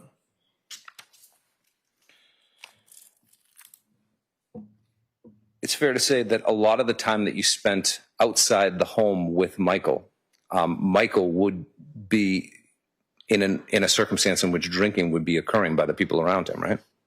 That was part of his social life. No, I wouldn't say that. You wouldn't say that? No, I wouldn't. You did not think that when Michael got sober that drinking was a big part of his social life?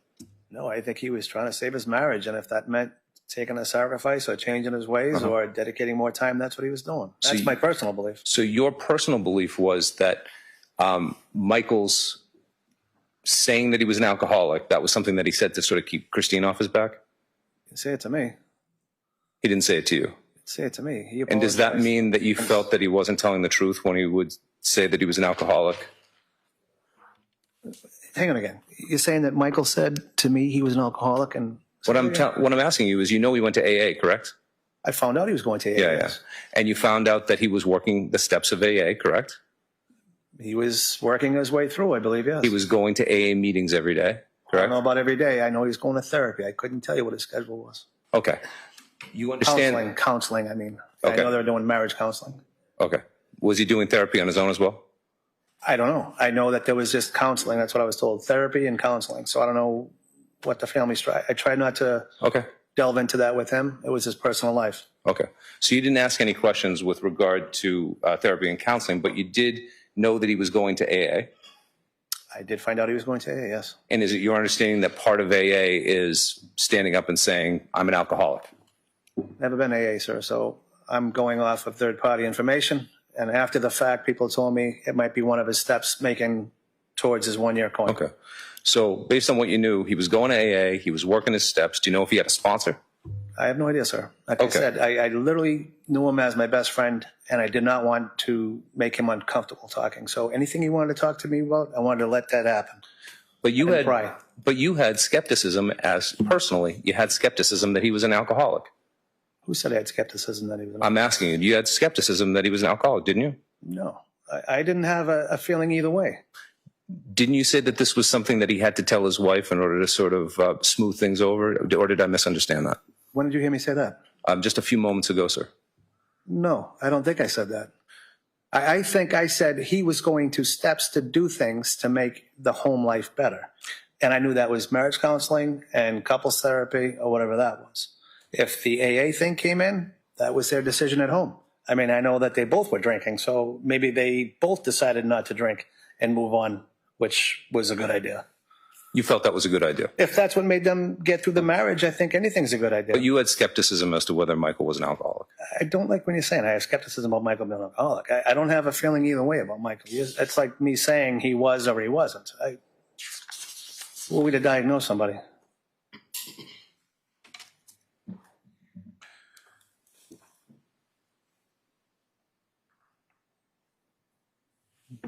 You agree with me that when he came to have that meeting with you at his office, you didn't get any notice that he was coming, correct?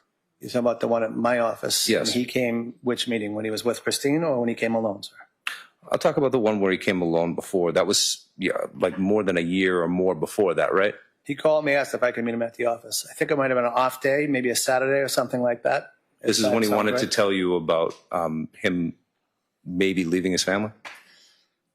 He did. He wanted to talk about some personal issues, and he said if I had a couple of minutes to come by the office, he'd like to talk. So I did. I lived 10 minutes from the office, so I shot over. Okay. Now, when you had that conversation with him and sat down at his request, did you have any indication that this was coming in any way? Nope. Wasn't there an event in which you said a moment ago that you have GPS on all your cars, correct? All your trucks? Yeah. Wasn't there an event earlier that very week in which you noticed that your work truck that he was using was at an address in Pembroke overnight? I don't recall that, sir. The only time I would use a GPS, honestly, is if it was out and I had to know where they were in the city so I could relocate the guys to another service call. It was me kind of keeping an eye on it. And then I had, I think I had an insurance discount because we had GPS in trucks. So you never remember having a conversation with him about Janine Bouchard before the conversation in which he called you and said, let's meet at the office. I want to talk to you about something. I remember having a conversation with all my guys about the trucks because we had another employee make a very bad move in a truck and got into an accident. And I was extremely worried about someone having the vehicles and getting into an accident on unofficial duty and what the parameters were. So each guy I had to sit down with and make him read the insurance work on driving the truck, company truck. Okay. When you sat down to have your conversation with Michael that he requested at his office. My office. That was the first you'd ever heard about his plan that he might be leaving his family? 100%. He didn't say about leaving a family. He said about separating from Christine. He made it very clear he didn't want to leave his family. Well, was it your understanding that he was going to be leaving the marital home? I don't think he had really a good plan at all, actually. That was the whole conversation. I think he was throwing it out there at the wall and saying, and I didn't know it was that bad at home, so I didn't really, it kind of hit me. I was surprised myself. Okay. Was this sort of like, you better think this over kind of conversation from your perspective? I did what I hope someone would do for me. Sit down and talk about it and lay out some scenarios and make you think real hard about making a decision. Because you wanted to encourage him to maybe stay at the family home, or did you not take a position in that regard? I basically said I'm going to back him like I've always done. He's been my brother and he's my family. But he also knew that I told him forever I'd take care of his family, just like two friends would do. Mm-hmm. So, of course, I was looking after the benefit of the kids end them, but mostly what the effect would be on the kids, and that was our conversation. It was clear through that conversation that he had no idea where he was going to be sleeping that night, right? I did try to put some reality into the situation, saying if this is where we're going to go, just understand you're going to have a lot of steps ahead of you. Like, we have to think, what are you going to do? You're going to be able to stay home? Are you going to have to live somewhere else? Firehouse, the shifts, you know. We try to lay down the plus and minuses of everything when we spoke. Did you, in your conversation with him, learn about Janine Bouchard at that point, or did you not learn about her at that point? No, it wasn't. The conversation was because I asked him some pretty blunt questions, you know, and I got some pretty blunt answers. You know, there was a lot going on between these two that I didn't know about, and I was a little uncomfortable, to tell you the truth, listening to it. But my question to you is that you didn't find out about Janine Bouchard during this conversation? No. Okay. Did you at some point find out about Janine Bouchard? Yeah, it was a conversation that we just previously spoke about when I had her on the phone. That was the first time you'd ever heard about Janine Bouchard? That's when I knew it was more than just a rumor. Before that, you had heard rumors? Not much, just enough that I hear something and I don't hear. You know, I don't pay attention. Like I say, I stay out of people's lives and their businesses. But I did hear things, and whether you believe it or not, who knows? Okay, did you ever talk to Michael about the rumors or no? No, I didn't. Okay. I think everybody knew that. Tried, like I said, I had the Michael Jr., Sophia as a goddaughter, and others. We knew there was some. I'm sorry, so there's no. Okay, got it.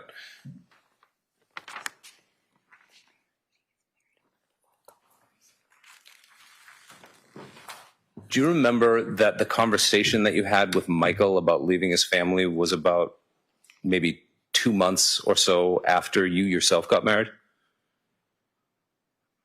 I got married in August, so anniversary was September, right? September? So it would be in September, I believe. Okay. The same year you got married, right? Yeah. Right. You got married in 2018, did you, sir? I believe so. Or was that a year after that? I can't remember. Because we were in August, we got married, and if that was a year later or a month later, I couldn't tell you. So it could have been a month later. Could have been a year and a month later. Now, when Michael worked for you, he not only drove a work truck, but he also had a work cell phone that you paid for, didn't he? Yes, I paid for everybody's work phones. Right. And after he stopped working for you, just like he got his own truck, he got his own cell phone, right? I believe he was no longer asked to talk to me. I'm asking you whether or not he stopped using the company cell phone sometime after he stopped working for you. A little bit before that, actually, it stopped being answered, yes. Okay.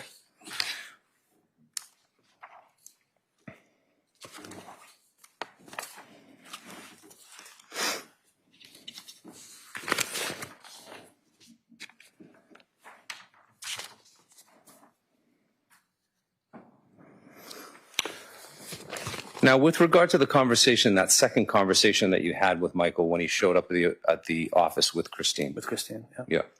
Yeah. Did he tell you that he was there to say sorry for some things? He didn't say much at all until the very end. Okay. Do you remember telling him that you didn't need an apology for anything? He did say that. Right. You understand that, for example, in Alcoholics Anonymous, someone could need to make amends for themselves and not just for the person that they're saying sorry to, right? You assume I understand the process. I'm asking you.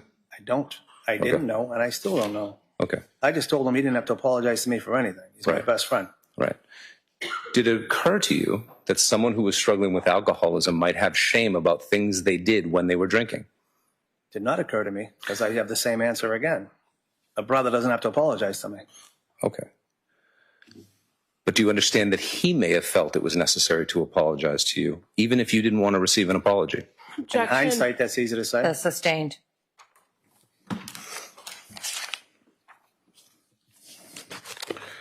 Throughout the entire time that he was making this apology, you were telling him, no need to apologize to me, right? You're making it sound like it was a long apology. It was at the very end, before they walked out the door, it was a 2-minute conversation. It's the only time Mike looked up from being hunched over and spoke. And he said he was sorry. He actually just got up and that's like he wanted a hug. Mm-hmm. Did he have some prepared words to speak to you? No.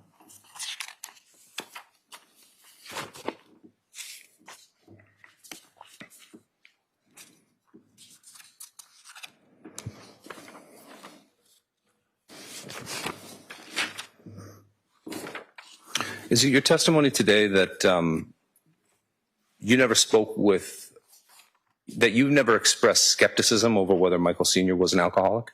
Objection. We've covered this ground. Next question. Well, in order to move on, I need to just get a confirmation on that. I listened to her, so you. No, I understand. So my question, I guess, is, for my next question, do I understand correctly that you never talked to Michael Sr. about your skepticism with regard to his alcoholism? You're saying that again. I don't understand why you're saying my skepticism of Michael and his alcoholism. Like, you're going to have to make this a little more clear. You're saying that I was a skeptic of him? Well, didn't you or tell I'm not a skeptic of him? Like, well, didn't you tell grand jury that you, all he did was drink beer and you drank scotch? no, I did not say all he drank was beer and I drank scotch. I said when we had a drink, if we went out, I wasn't a big beer drinker, I would have a scotch. So I wasn't around all the guys on the other side. I had my own little thing, my one and out. So you're not saying that Michael only drank beer? I'm saying Michael preferred beer, and I preferred a scotch. That was what I said. That's how it was.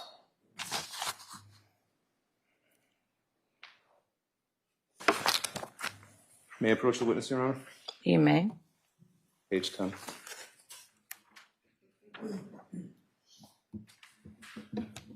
Is it your testimony, sir, that you never expressed an opinion that Mike was a heavy drinker or not? I mean, he had beers. He could have a bunch of beers. I had a scotch. That's, if we were on his backyard having a grill, it'd be the same way. Do you remember being asked during grand jury, did you know Michael to be a heavy drinker? Do you remember being asked that question? No, I don't. Okay, may I approach, Your Honor? You may. I'll show you the transcript. Yep. Recognize your name there? Yeah. Turning to page number 10. You were asked, Where? did you know Michael to be a heavy drinker? Did I read that correctly? Yeah. No. We would have beer together, you know, like Thirsty Thursday, we called it. Like Yeah. after work. Yeah. We'd have like an informal argument session where we talk about work and, you know, solve some of the world's problems over a 6-pack of beer, that kind of stuff. And did you know of Michael to be into hard liquor or anything else? And you said, no. In fact, it was the opposite. Because he would always sit down and and I would always sit down and have a good scotch. And these guys would always, you know, have beers. Correct? 100%, yeah. Yeah. And you said that because your point was you didn't think Michael was a heavy drinker because all he did was drink beer. That's not what I said. That's not what you meant to say? No, you're putting words in my mouth. Mike was a heavy drinker because he had beers. Mike decided to have beer. Some days he would have a Coke. Some days he have a ginger ale. But if we were out to have a taste or a drink, Mike would have a beer. He only had beers. I had, like I said, usually a taste of scotch. Okay.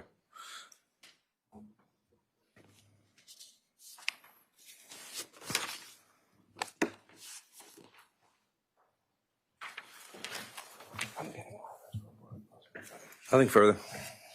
Redirect. Briefly.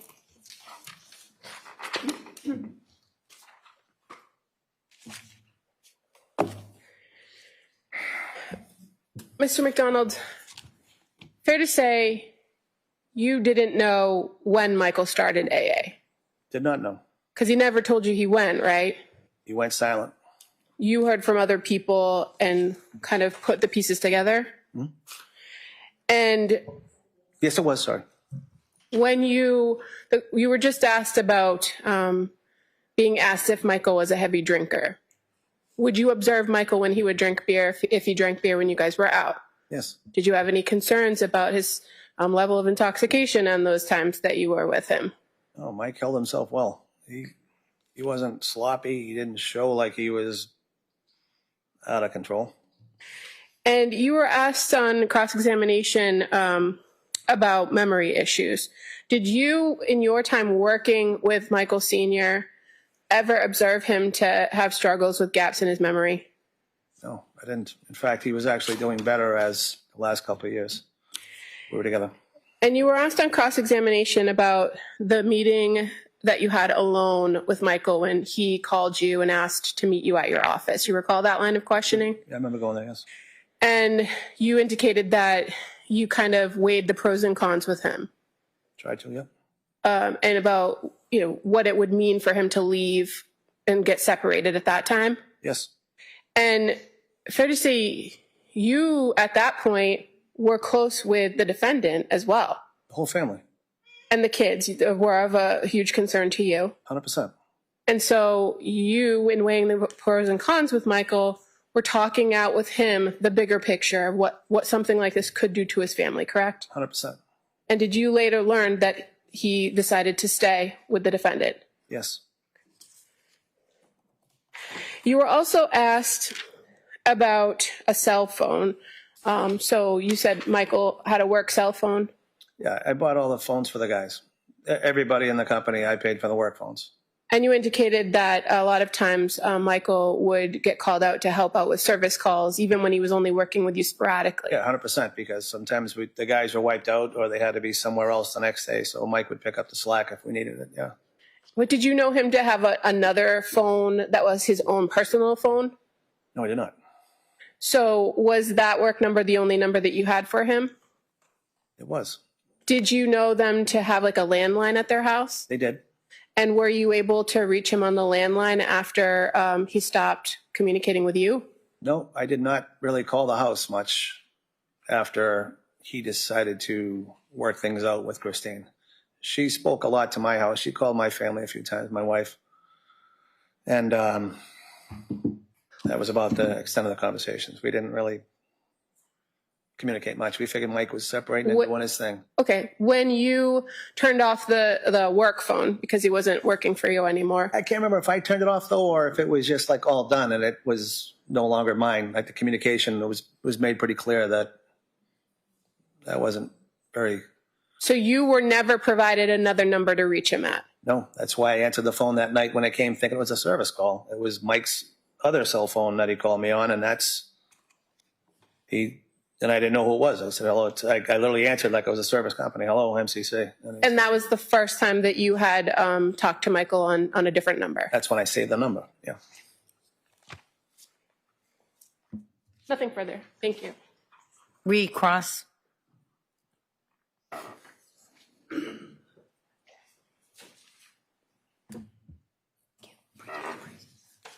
Nothing further. Can I go? Witness may step down. Thank you. Yep.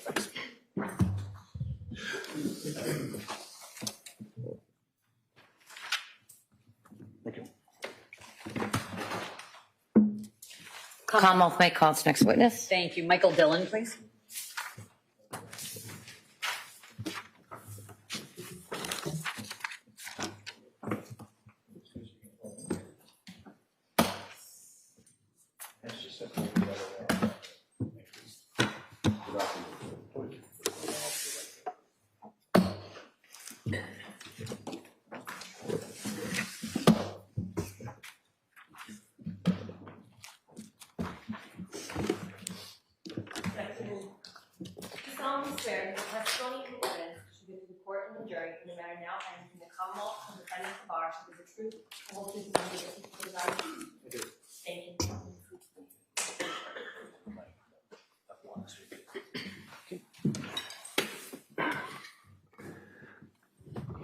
You may proceed. Thank you.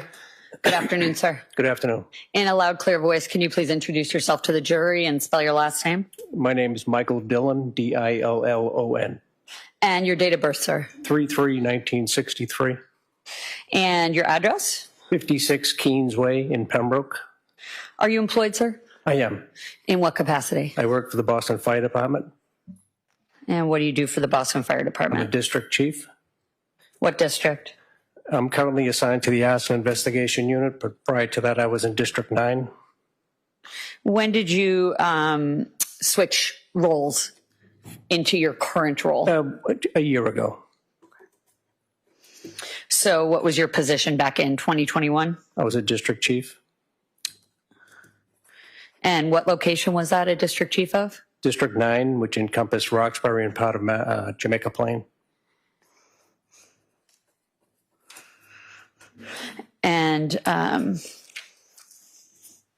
could you just describe some of your general duties and responsibilities when you were district chief of District 9, sir?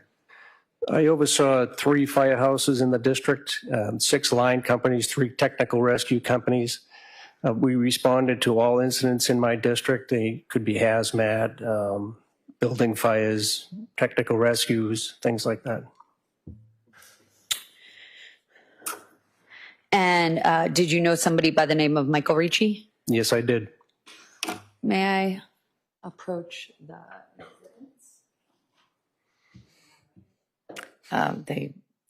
they're not here, but we can get them. How did you know Michael Ricci?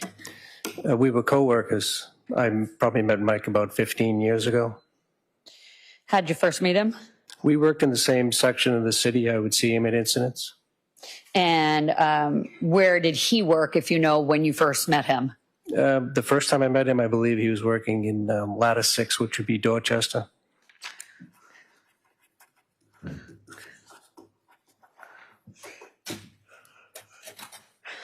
And can you just describe, actually, let me.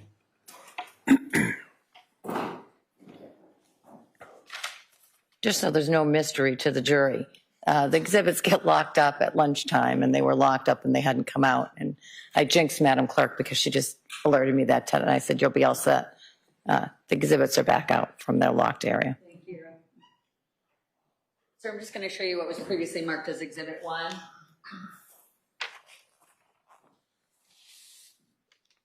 Do you recognize that photograph, sir? That's Mike Ricci. Thank you. And that's the gentleman that you just described you've known for over 15 years, is that correct? Yes. And what was your relationship like with Michael Ricci? We were co-workers. So when I first met him 15 years ago, we worked in the same district, basically. And about 12 years ago, I started working in the same firehouse as he. I had a supervisory position, and he was a firefighter. We worked together for a few years there. And what firehouse was that? That was Engine 14, the Ladder 4, in Dudley Street in Roxbury. What was your role there, and what was his role there? I was the captain of Engine 14, and he was the firefighter on Ladder 4.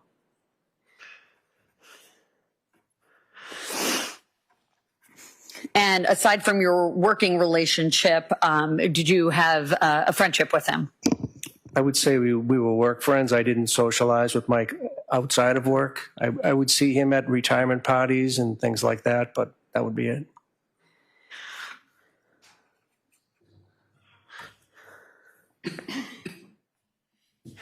And at some point, sir, did your business relationship change and he was asked to work under you? In April of 2017, I asked Mike if he would become my aide. What is an aide? District chiefs have aides. I consider it a crucial role. I use Mike as a technical advisor for me at incidents. I would rely on his expertise and his experience. He would do day-to-day administrative functions for me. He would take care of the equipment we were assigned. But most importantly, I would rely on him at an incident to let me know if it was progressing properly, if we needed more resources. He accepted, fortunately. He accepted the position? Yes. Is it kind of like a golf caddy in a lot of ways? I guess you could say that, yeah. And how long was he, Mr. Michael Ricci, your aide? Just shy of 4 years.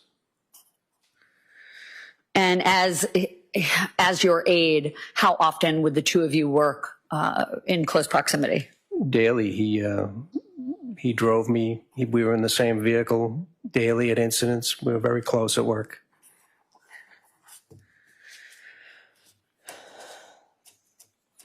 And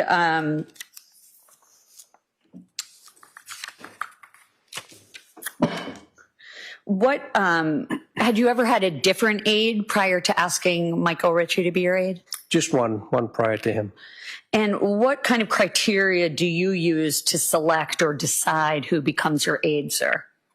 As I said, I believed it to be a crucial position, so I wanted somebody who had experience, who was well-liked by other people.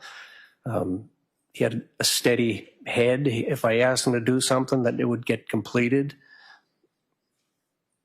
I wanted somebody who was, I could look to, who was very responsible, and I thought that was Mike. And did he live up to that kind of, to that criteria? I believe he exceeded that. How so? Just when he showed up to work, he was ready to go. Anything I ever asked him to do was done quickly. He's just a great guy. And could you describe what kind of schedule you were working during those 4 years with Michael Ricci? So we worked a 24-hour shift. Then you would have 2 days off. You would work another 24-hour shift and 4 days off.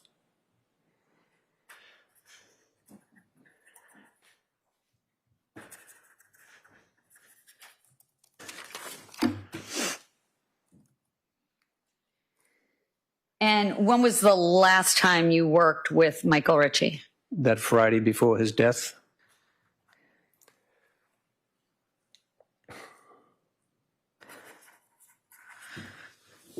And was that the start of a 4-day off period? I believe so, yes. And during the course of those 4 years, specifically drawing your attention to middle of the fall of 2018, what, if any, changes did you see in Michael Ricci? I didn't notice any changes.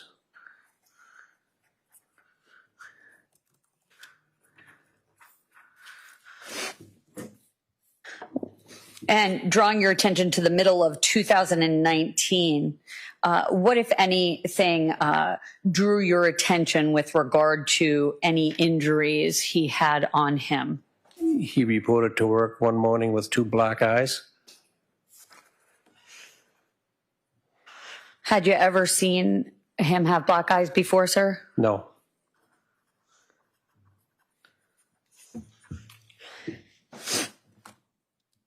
And how was his demeanor that day when he came in with the 2 black eyes? I would describe it as somber.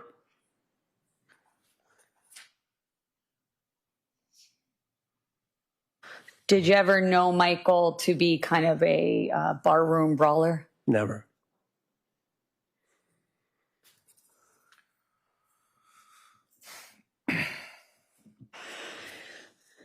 And was that the only time you saw Michael Ricci with injuries, sir? No. Drawing your attention to a few months prior to his death, did you observe him come to work with another injury? Yes, a black eye. And what was his demeanor on that occasion? I would say the same. He was somber. And without telling us anything he said to you, sir, both those times you just described, would you have a brief conversation with him about the nature of those injuries? I did.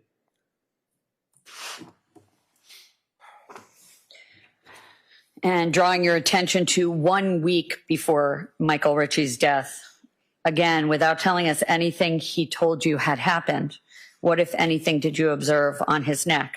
He had scratches on his neck.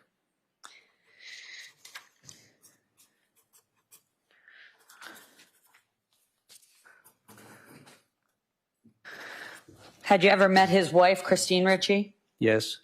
Ever socialized with her? No. Drawing your attention, sir, to the last day you described as working with Michael Ricci, which would have been the Friday before his death.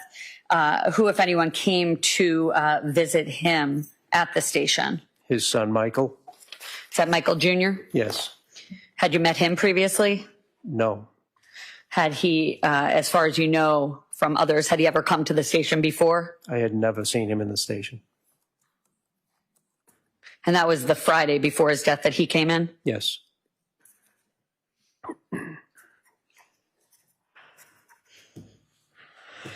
Sir, during the time that you knew and worked closely with Michael Ricci, did you ever have any concerns about his drinking habits?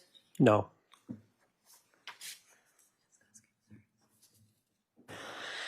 And during that same period of time, did you ever have any concerns, sir, about his memory? No.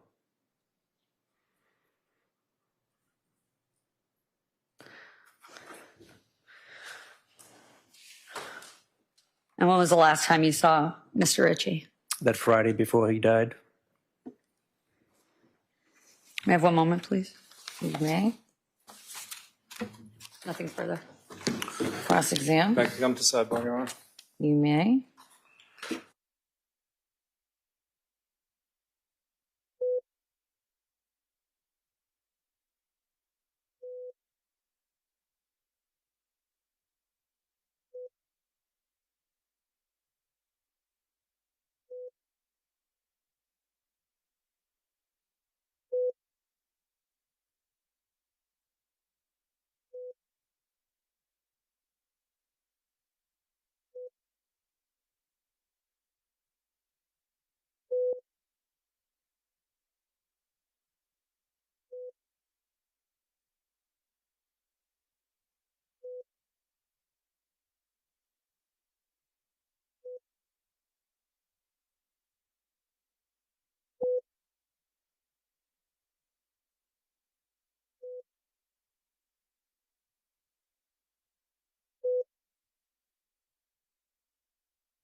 I have no questions, Your Honor. Thank you. The witness may step down.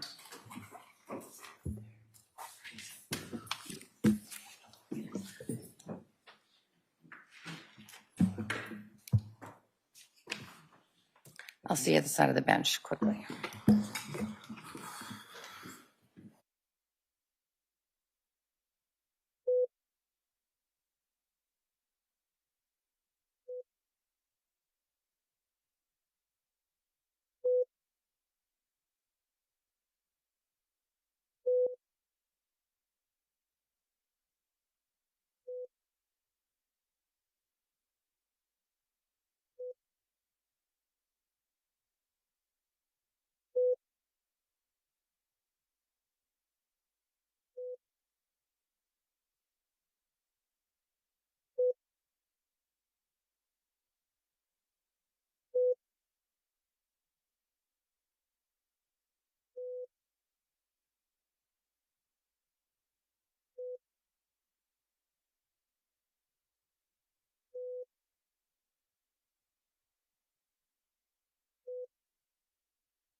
Jurors, we're going to suspend there. The final conference with the lawyers was to find out where we are. I always like to keep you informed of where we are in the context of how much more evidence. So I expect that the Commonwealth's case, the evidence from the Commonwealth will close on Wednesday.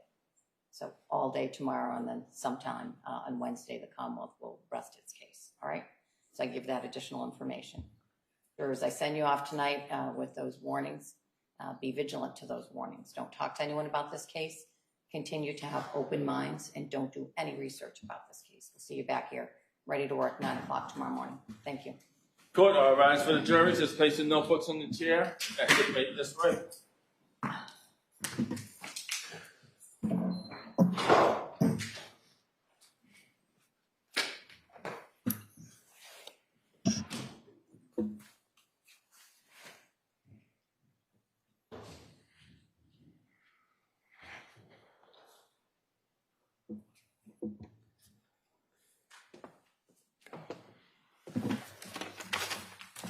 You may be seated.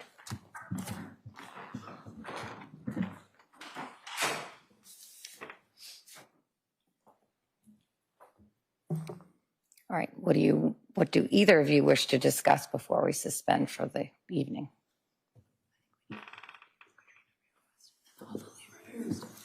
So maybe now's the good time to talk about the voir dire of Katrina Freeman. Go right ahead.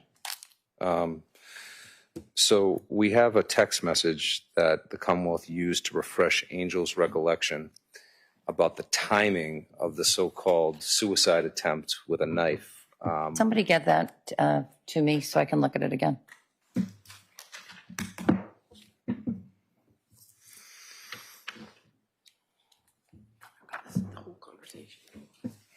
May I approach? Yes, please. Your Honor, this is the entire conversation, I believe. Page 14. Page 14, which is tabbed, is the relevant portion. And so it would be helpful to me if one or both of you could walk me through who's talking and what they're saying. All right, so the bad act that they want to put in is a statement that was disclosed prior to trial, is a statement by Katrina Freeman saying that on May 10th, 2020, she came home from work. She notices the defendant holding a knife to her torso. Well, let me just read. On Mother's Day, May 10th, 2020, Ms. Freeman recalled an incident involving the defendant attempting to harm herself with a knife, and her family was present. Ms. Freeman said that she'd been drinking on this day because she had previously lost her own mother, and as a result, Mother's Day had always been difficult for her. She got home and went downstairs. She recalls coming up the stairs from the basement and seeing the defendant on the floor by the sink with a knife in her hand, and remembers confronting the defendant and saying to her, "Are you really going to do this in front of your children?" She recalls Angel and Michael Sr. trying to help the defendant. That's the bad act in question. Okay. The testimony of Angel Ricci was that during the event that he described, Katrina was not present. Correct. If we look at the text message on page 14, that is dated May 10th, 2020, the very day she said that she made these observations. And it's clear from the content of those text messages that Angel is describing an event that Katrina was not present at. So in order, obviously, for a prior bad act to be entered, Your Honor has to find to a preponderance standard that the event actually happened. And given the contradiction between both the testimony of Angel and the content of the document that they used to refresh Angel's recollection, which they presumably take to be a fair statement because they used it like that, it looks like she wasn't, and therefore the bad act that I read of Katrina is one of two things. It's either false or it reflects another bad act that is just somehow either misdated or something like that. If it is the same event and it's not, then there's indication that it's not true. At least her account of it is not true, and therefore should not be allowed to be presented. If, on the other hand, it is a separate event, then it requires the same type of bad act analysis that Your Honor is already engaged in with the other bad acts that they've attempted to get in. But in either case, I think we have to have a clear record about what it is that she's claiming, if it's the same event or a different event. Because if it's a different event, what we're now talking about is potentially 3 self-stabbing events. The June 6, 2019 which corresponds with the date in which Michael Jr. broke his hand when Angel says that he remembers this happening. The May 10th event, which potentially was described on that text message, and then the event that Katrine is talking about where she was present and making this speech to Christine. And again, that needs to be clarified, and then we need to have a separate analysis with regard to the cumulative prejudice of all of this relative to the evidence relating to the charge conduct. And I think the only way to really do that carefully would be to have a voir dire.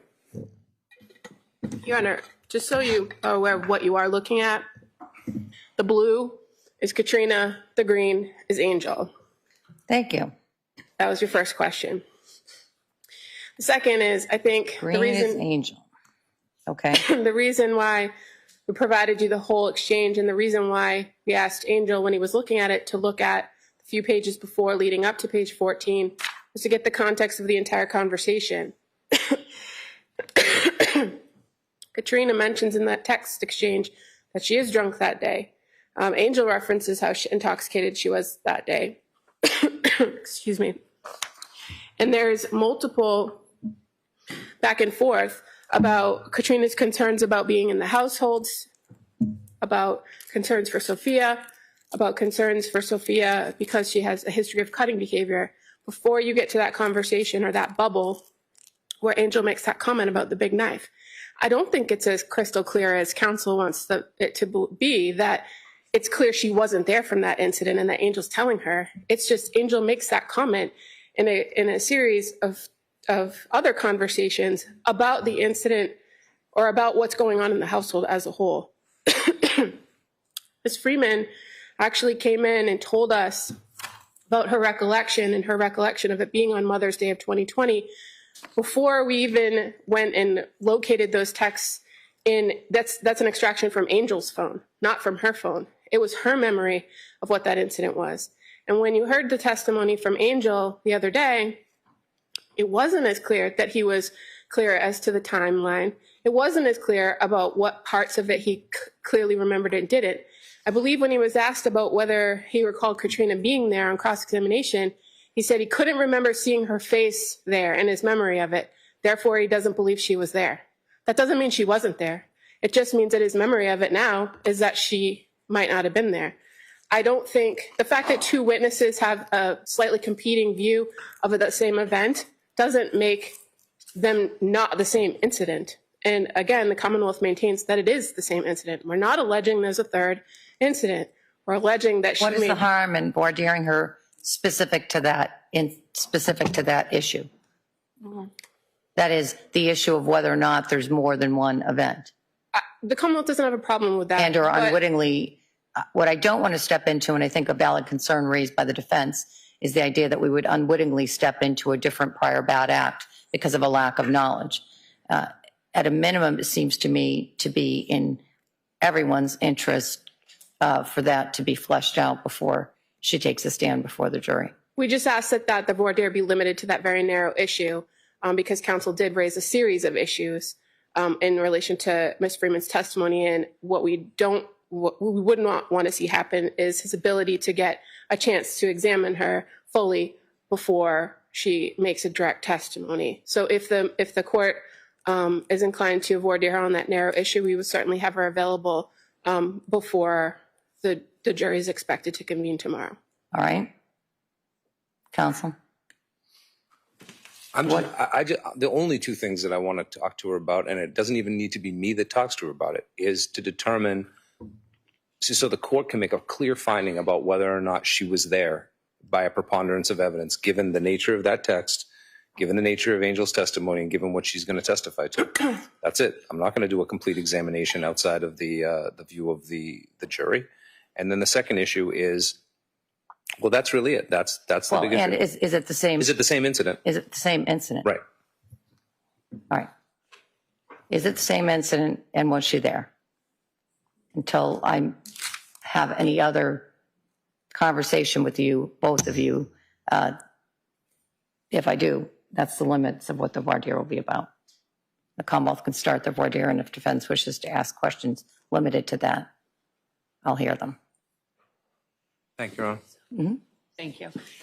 As it relates, I don't know if you want to move on to the Lee Rivera point. I was Sure. trying to remember, there was one other small issue, not issue, but in terms of what I would intend to elicit, Your Honor, is literally, I have less than a page of questions just to let the court know, but I would draw her attention to the date that she became involved with the Ricci family, which was June 6, 2019, following Michael Jr.'s going to the hospital because he hurt his hand. This was following, just for your own knowledge, Your Honor, the incident whereby he walked in and his parents were fighting. There were smashed things everywhere. And then ultimately, his mother made her way downstairs, got a knife. He thought she was, Michael Jr., we anticipate, will testify that he then watched his mother head towards exactly where his father went out to smoke a cigarette outside. So we're talking about that incident. Lee Rivera is a DCF caseworker that responded to assist in the investigation of the Ricci family after the hospital filed a 51A. During the course of her investigation, she interviewed the defendant, and the defendant made a couple of different statements that we would seek to elicit. Number one, she denied any physical abuse by Michael Sr. She also was asked about the incident in question that prompted the hospital to file the 51A. And she indicated that she and Michael Sr. were arguing about the affair. He got upset because she continues to bring it up. Junior arrived home while they were arguing, and Junior yelled at her to stop screaming and was trying to grab her. The defendant claims she became upset because of trauma history, which we don't need to get into. Defendant said she was in a, quote, fit of rage and grabbed a mirror in her bedroom, smashing it on the floor, and told him, Junior, maybe I'm just better off dead. She then claimed she grabbed a knife to keep Junior away from her.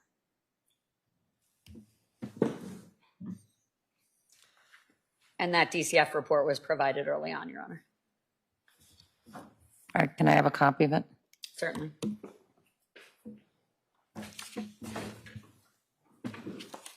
May I just have one moment, Your Honor?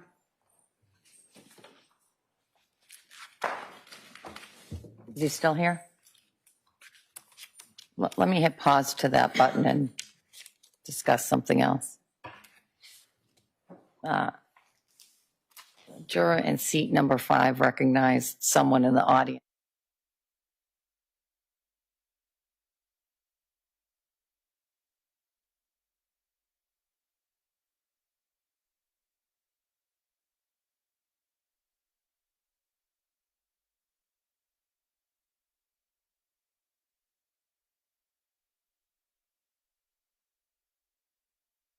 You can approach with that, but I want you all of you to approach to the side of the bench. Okay.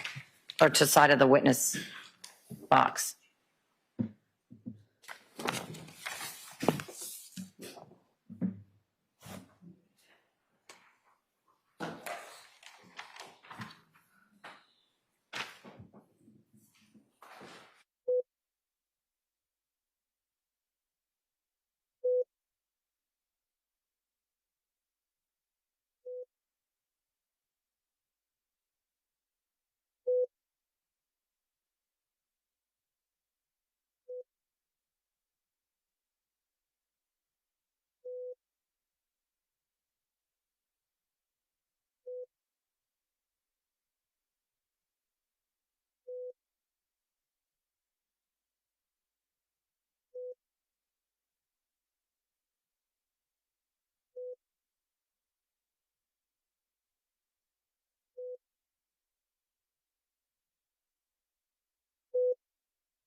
And Your Honor, before you engaged in that conversation with that juror, I did pass up to Madam Clerk the DCF records, tabbing 2 different pages that relate to what I stated earlier about Lee Rivera.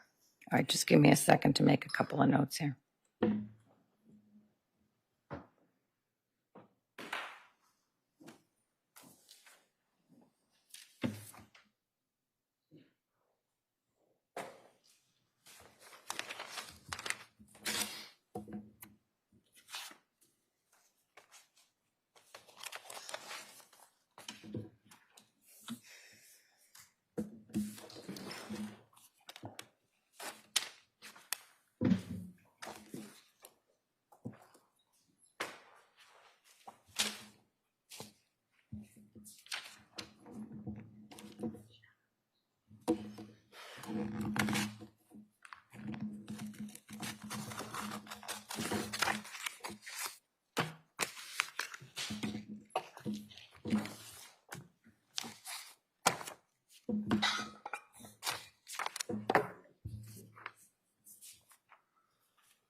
All right, I've read it.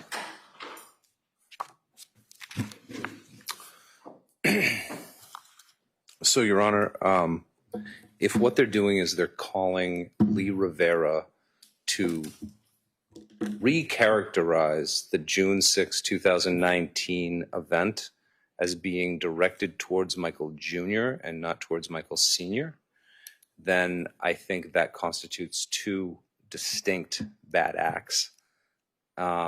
And I think there's a real problem with that. I also think it's a real problem that they're going to put sort of they have to decide, is my position, as to how they're going to characterize that event. They have said all along that they thought this event was an event in which Christine was going and charging out in order to do something to Michael. And now they're going to they said it on their opening even. Now they're going to put in a statement of my client suggesting it was directed to someone else before they put on the testimony of that event from Michael Jr. Seems like that's a real problem. And it puts out even more prejudicial issues, and it's directed towards a third party, which Your Honor said was a sort of the red line for you. You know, we talk about prior bad acts, but not prior bad acts to third parties. If that's what they want it for, I think that runs afoul of your own red line. And I think it has this troubling relationship with Michael Jr.'s story, so that now they're going to get their story out through Michael Jr. and they're going to try to characterize it using my client's words, and then try to get Michael Jr.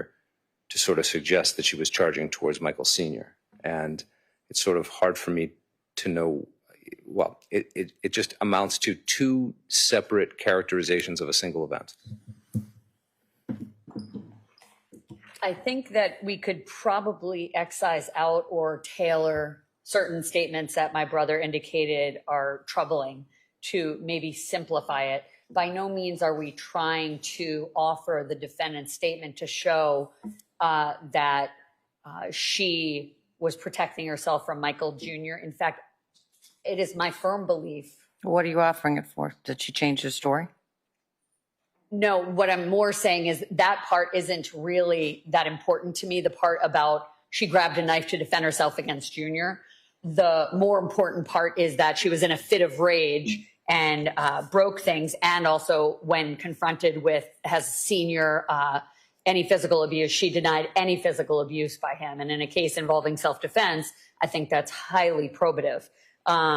As it relates to, I believe, Your Honor, for whatever it's worth, that statement by the defendant to Lee Rivera about defending herself from Michael Jr., I believe that was a self-serving statement, if anything. She failed to mention anything about going after her husband with a knife or heading in his direction as he walked outside. I think that, I do believe that we could potentially excise out certain portions that if it's, if Your Honor rules that way, of course, we would, conform with whatever your ruling is. But I do believe that the remaining portions of what the Commonwealth suggested it was seeking to elicit is very probative, considering the fact that this was kind of an ongoing pattern that you've allowed us to some extent to bring in through other witnesses. I'm happy to. All right.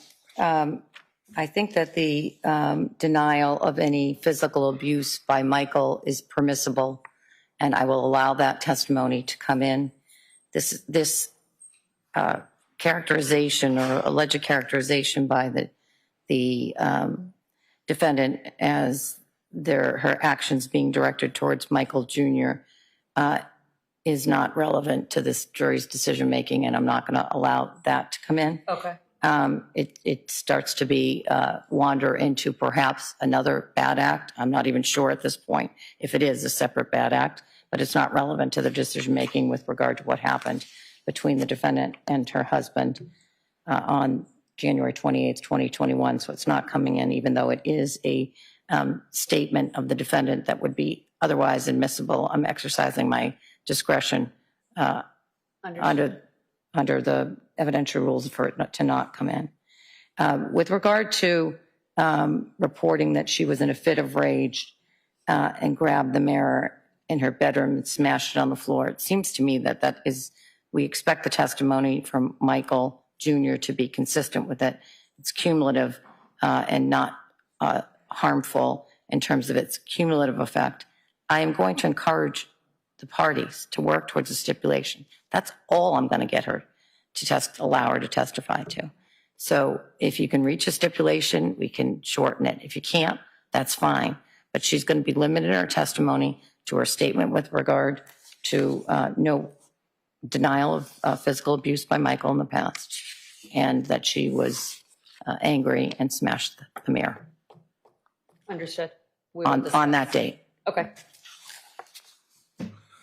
With regard to the rage part of this, yes.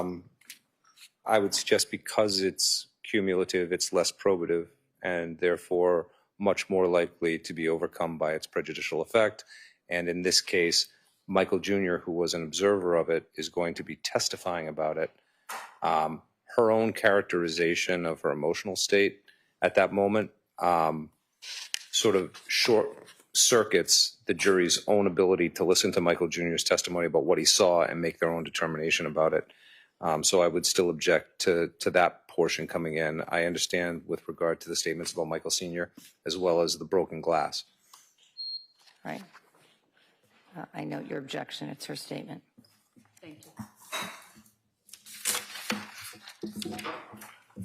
Any other issues? So we're going to have the voir dire witness ready to go, hopefully at 8:30, if everything else lines up, and we're all ready to go at 8:30, but I'll be ready to go at 8:30 for that. All right? Okay.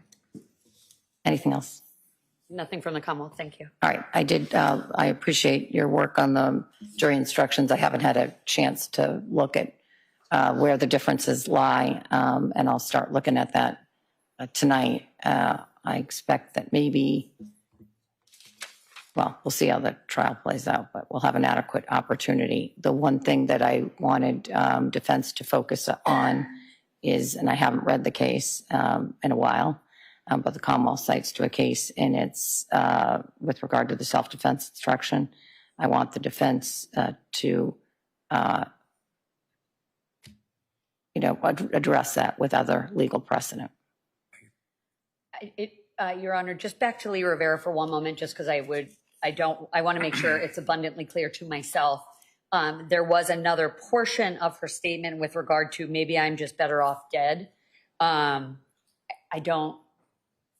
guess that wasn't brought up as in terms of your ruling. So I just wanted to, I don't have to go there, but I don't have a problem with her statement. Okay. I'm sorry, I just wanted to bring that up. Thank you. Okay. Anything else? No, Your Honor. All right, I'll see you all in the morning. Have a good night. Court, all rise.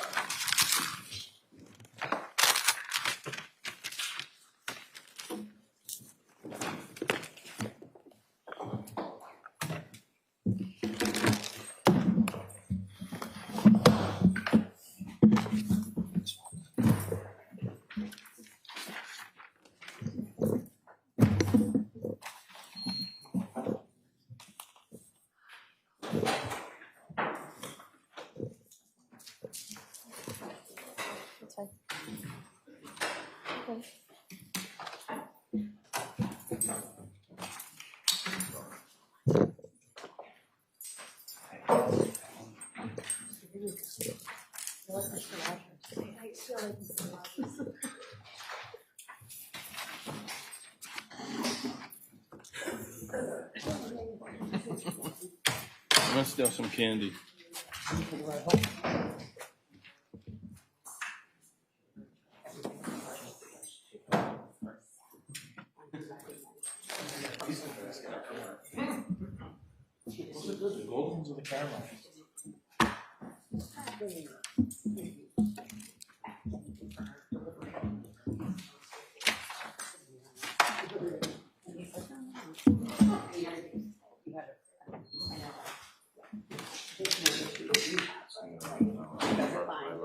Okay, good. I just want to make sure there was no massive, like, underlying thing. Perfect. All right, thank you. Sorry, that probably was uncomfortable. You're like, oh. Yeah. Wherever you can find her. What did I do? Hi, Jeremy. Isabella, nice to meet you. Nice to meet you. Like you're what? Sweating. Warm? It was warm and then hot, and sorry, warm and then cold, and then warm and then. They do. I don't know. They must on the weekends, and in the afternoon it always gets warm in here. Once they Some of get. the other ones, like the sun, like Yeah, next door. That one that gets.